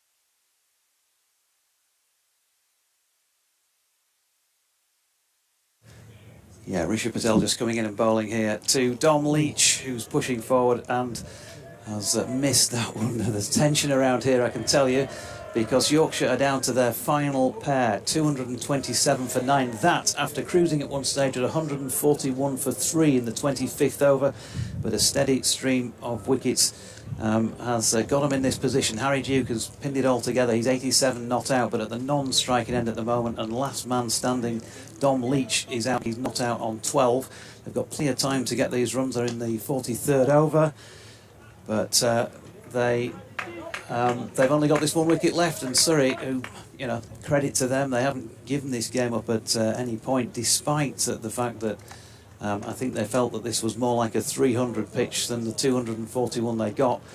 They've stuck to their guns out there in the field, and they've been rewarded with that flurry of wicket activity. 3 wickets to Cameron Steele and a couple to Amar Verdi in and among. And so, yeah, it's close. We've got 7 overs remaining, and Yorkshire 229 for 9 need 13 more runs to win here. Surrey need the 1 wicket. And just picking up on what you said about 2 matches in 48 hours, just to correct that, it's actually 2 days' time is the next game here. They're playing Hampshire here on Thursday. Tell you what, Ryan Patel got away with that in that over, because bowled a no ball and it was a free hit. So it's 13 required off 7 overs. Dan Moriarty to bowl the 44th with Duke on strike on 87, and Duke is forward, and again will just take the single off the first ball of the over. So he is trusting his partner here. Here's Duke. He moves on to 88 to 230 for 9. The interesting thing is, if and when it gets down to single figures, it can make you as a batter think, when if it gets down to 6 required, it makes you think, one big shot and we can all go home. So it's fascinating, this, it really is. Moriarty and Burns are having a good old natter out there in the middle field at the moment. It's a short fine, 3rd man on the edge of the circle, the backward point, sweeper on that cover rope, extra cover. It's got a long off as well, as Moriarty is into Leach, and Leach goes forward and plays this one back down the pitch. Just wondered, it would be a hell of a gamble from Rory Burns if he brought his long off up to mid off and said, you want to go down the ground to Leach?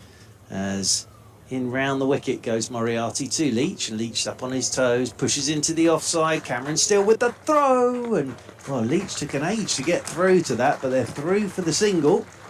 Didn't mention a run out. That can happen in these situations. But Leach took an age to get that bat down. He's moved on to 13. 11 more required. I think he'd have been home. It brings Duke back onto strike on 88 as Moriarty is round the wicket to Duke, and Duke's on the back foot, pushes into the offside. That rolls out there towards short extra. Ryan Patel does the fielding, and there is no run. Duke's just gone for a little wander to compose himself. 11 needed by Yorkshire. 1 wicket needed by Surrey. Sweeping his Duke, and Majid does well. Tumbles across to his right. Make sure he gets something behind it. And it's a single. And it takes Duke on to 89. And we're down to 10 required by Yorkshire. These two came together with a score on 210. So they've added 22 for this final wicket. Leach back onto strikers. Moriarty round the wicket to him, and Leach just goes forward. Studious, scholarly defensive shot from Leach. They get through the over. 44 gone, 6 left. So it's just 10 runs required of 6 overs. Surrey require 1 more wicket, and it's all very tense here in York, but not quite the game we expected, but it's an absolute belter. It really is. 327 times these great clubs have now played each other in all the various different formats, Churchy, and on no occasions previously has there been a tie. Oh, well, there could be today. Could be today. It's definitely in the equation at the moment. Ryan Patel then continuing from the rugby ground end here to Harry Duke, who's punching firmly into the offside. That's under the circumstances, that's an outstanding piece of fielding by Rory Burns diving to his left. Had that one gone by, it was struck firmly enough, you'd feel, to probably make it just down beneath our feet for 4. As it turns out, having struck the blow well, Harry Duke, he gets none for it. Yeah, great bit of work from the captain. Flung himself to his left. Tell in this on this breezy, sunny York day, in again, and Duke dropping it into the offside, where it's a much easier piece of fielding this time for the Surrey captain. And again, there is no run. Yeah, run out could come into this. Always been in a tight run chase. Run out becomes an option. Tell. Mark.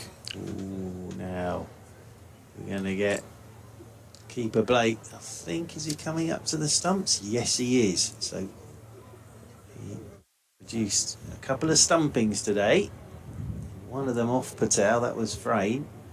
And now he comes up to the stumps. Do not go down the leg side, Brian Patel.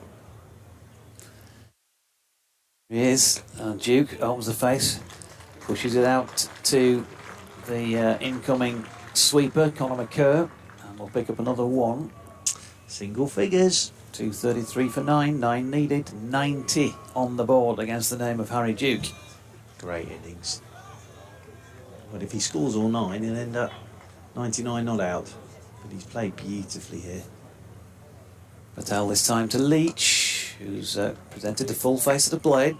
Perfectly executed defensive push just to the onside of straight. Russell Walker says livid, absolutely livid with the Yorkshire players. Even in village cricket, a team knows how to nudge a single and turn ones into twos and take the occasional 4. Terrible batting by professionals, he says. Sorry, but it had to be said. That's Russ's opinion. You can have yours on at Jonathan Doidge or at Back and Across or BBC West Yorkshire Sport at gmail.com. Patel to Leach, flicking off his legs this time. Sibley is at mid-wicket. It's just one of those, isn't it, where when it gets close, the batting side, the ball's not quite going past the field. The fielding side are keeping a lid on it, but then it could all feel like it's going astray if they concede a boundary. It's that tight at the moment. It's a good job we got bat on that. Took that off about middle, I would say.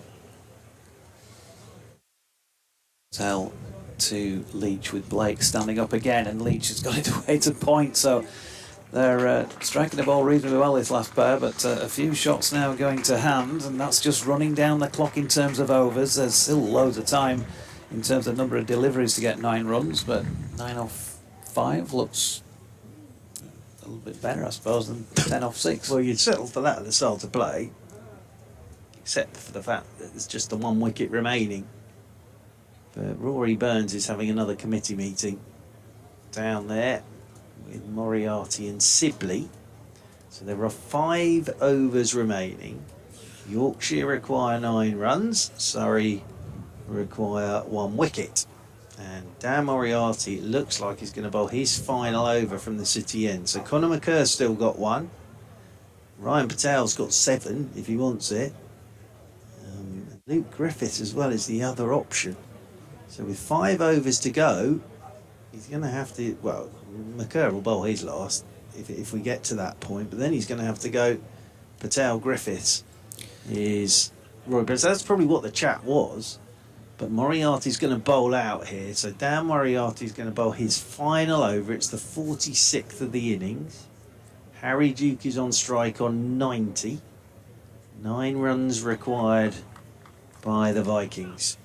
So Dan Moriarty from the city end. Duke settles himself over his bat as Moriarty comes left arm round the wicket to Duke, and Duke is forward, nudges into the offside.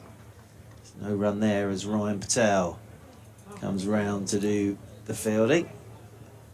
Surrey have shown great character here. They really have. As Duke waits once again as round the wicket goes Moriarty to Duke, and Duke, will he take a single? No, there you go, there's your run out I was talking about. Right old mix up, but back goes Leach after Duke thought about it, then sent him back. Leach was out the blocks far too quickly. Rory Burns with the throw, but at the moment Duke stays on strike as Moriarty's round the wicket to him, and Duke will take the single this time. Just nudges it into the leg side, sensible again. He moves on to 91. 234 for 9, 8 more required by Yorkshire.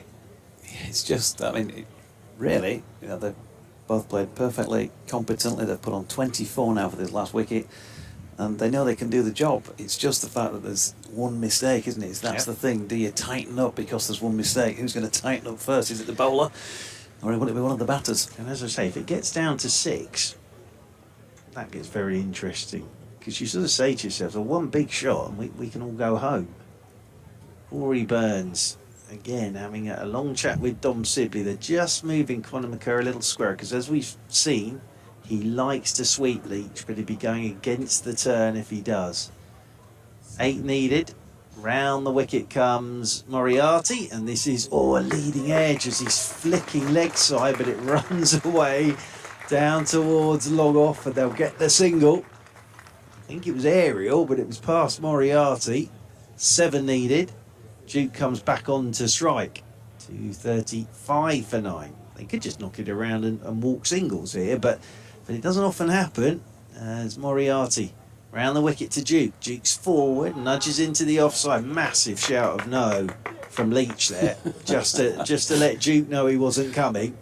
Harry does have a case of itchy feet sometimes. Oh, he doesn't want them now.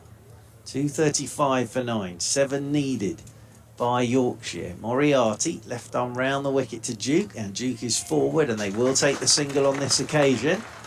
And I think that's the last ball of the over, and the last ball of a Moriarty spell, where he's come back very well this afternoon as Dan Moriarty.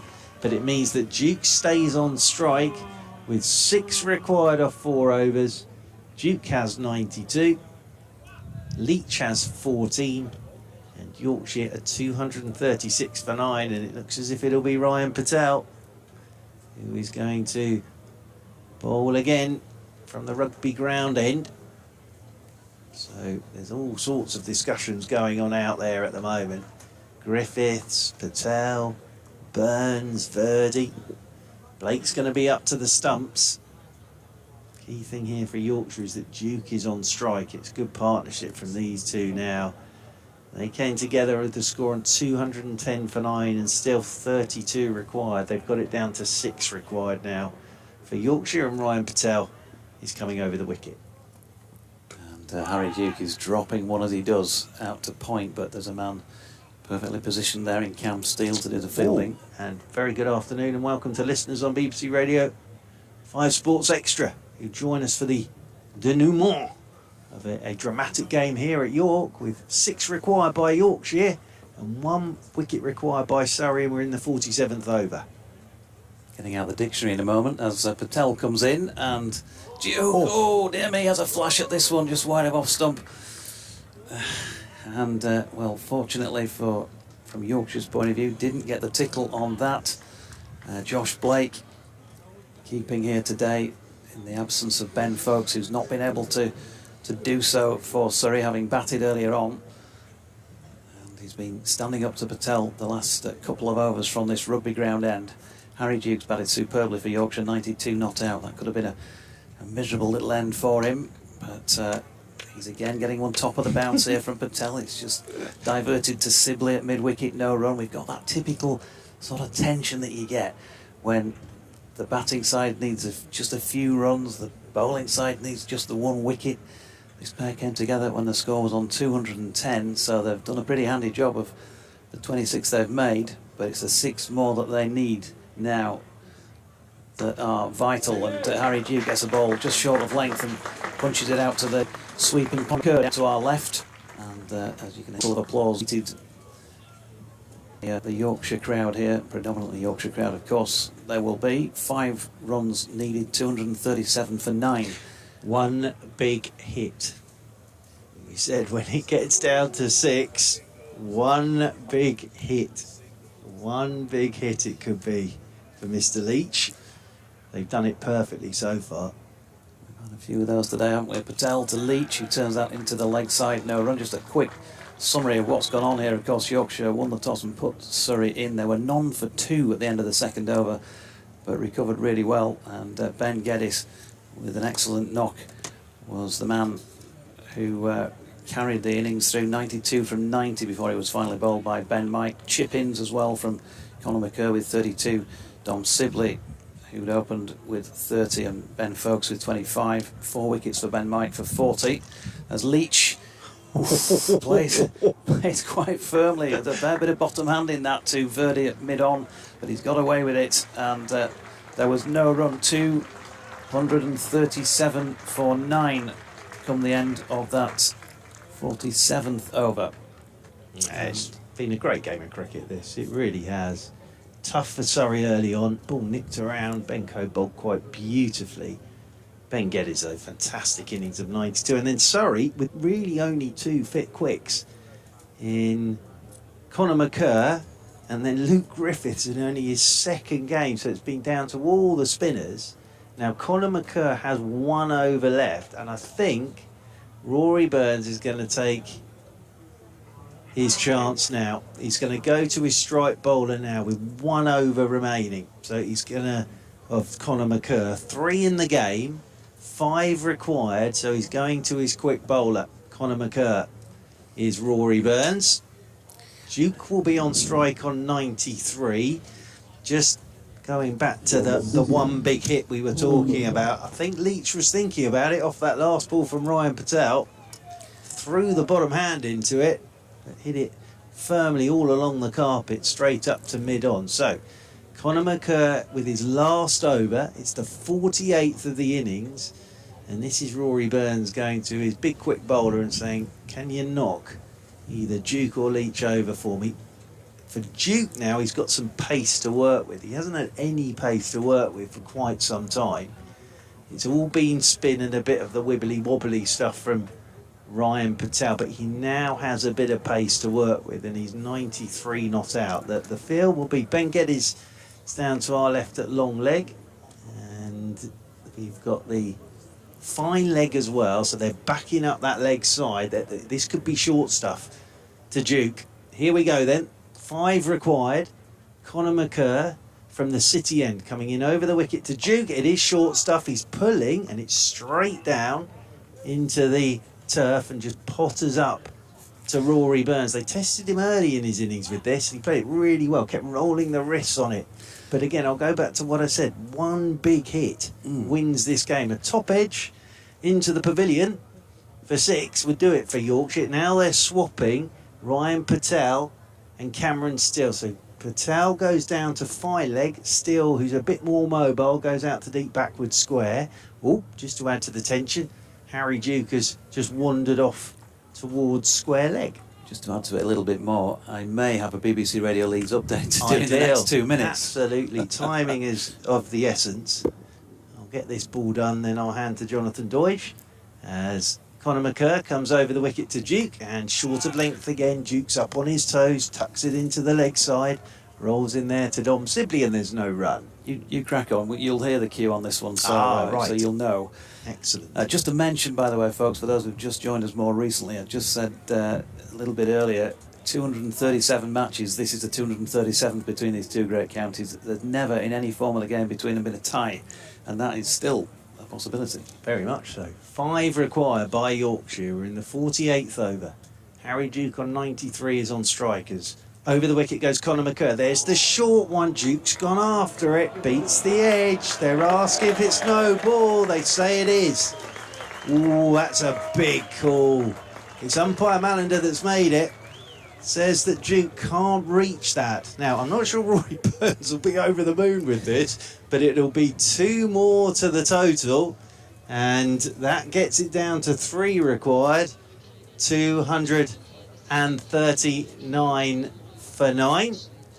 And I'll hand to Jonathan Deutsch because I think you're about to do your update, but that is a big call from umpire Mallender. It's not a free hit for the no ball, but it was just on height, that. Yeah, so 3 required.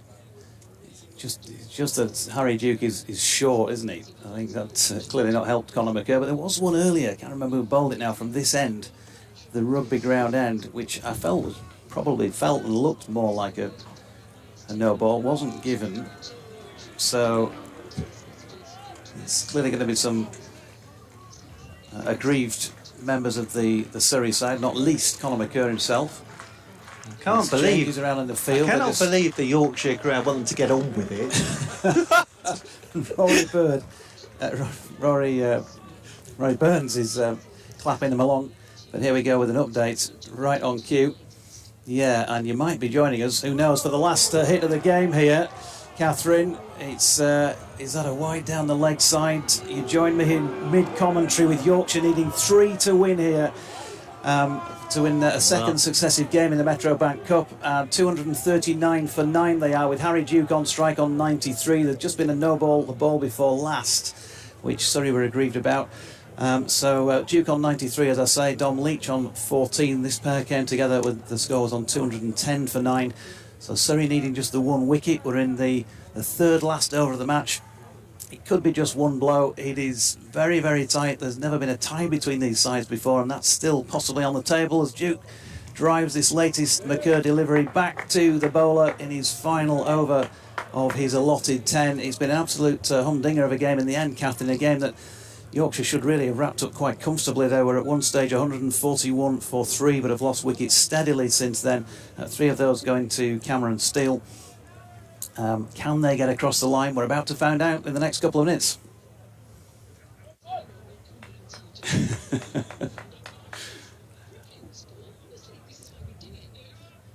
So Harry Duke on strike. We'll give it back to Churchill here, as we managed to get through that one just about. Yeah, well, Conor McCurr with the short stuff still. 3 required, Duke on 93.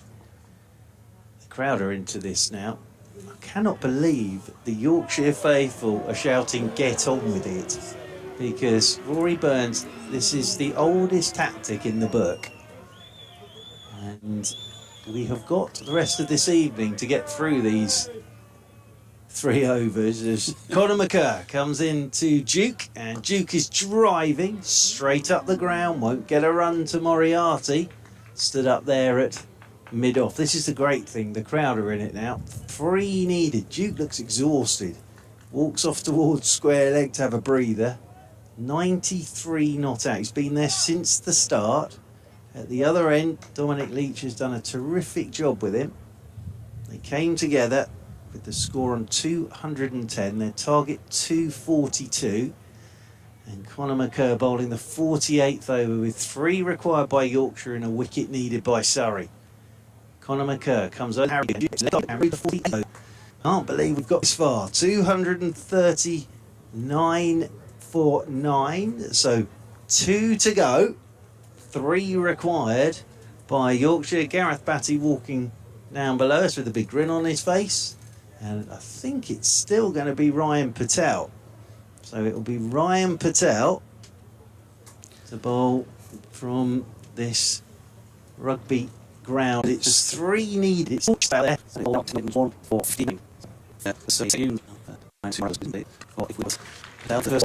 into the picture. Ripple applause around the ground. You never get that, do you, for a forward defensive push? Never ever get it until times like this in cricket matches. They're just routine.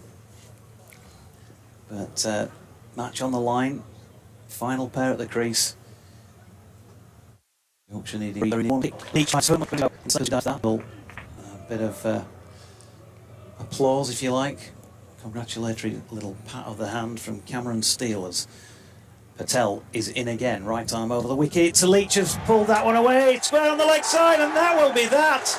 And Dominic Leach, amazingly, number 11 has got Yorkshire home there in a fantastic 10th wicket stand that finishes unbroken on 33. Leach will finish 18 not out, and possibly in the innings of his short from 90 not out. They've got home. They've got back-to-back wins, and it's been an amazing game of cricket here at York once again in superb conditions. Surrey on the wrong end of the toss and ultimately on the wrong end of the match, but my did they fight for that one. Well, yeah, and I think Surrey have to take a lot of credit there. They've shown huge amounts of character to stay in this game with injuries, etc. They'll be absolutely gutted with that. But fair play to Yorkshire, and fair play to Harry Duke and Dominic Leach, because when they came together with still 32 required and a bit of tension, but they've done a brilliant job to get Yorkshire over the line to win by 1 wicket with 9 balls to spare. And what a cracking game of cricket we've had here at York today. Yeah, super stuff. Harry Duke getting a standing ovation from those that are still here, and hugs from his teammates as well. It's a day that he's never going to forget, I don't think. And Dom Leach as well. Super stuff from the pair of them. Let's have a look at the Surrey bowling figures. We've taken you to those who've completed their 10. Ryan Patel finishes with 4.3 overs, no maidens, 1 for 16. Dan Moriarty, 10 overs, no maidens, 1 for 47. And Luke Griffiths, 4 overs, no maidens, 1 for 24. And as you say, Churchy, Surrey have played a massive part in that. And, you know, with a team, they haven't turned up here with the All-Stars. They can't turn up here with the All-Stars. Neither side can do that, to be fair.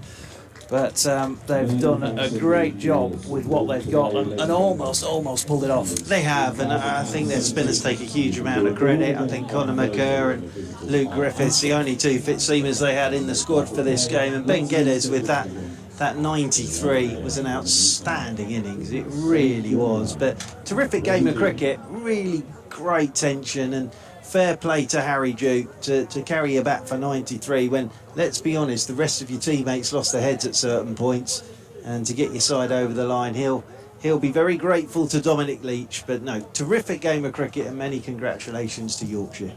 8 no balls, 1 wide, 9 extras for those who like to wrap up those sorts of things. So Duke 93 not out, chip-ins from Will Frame with 32 and from George Hill with 30.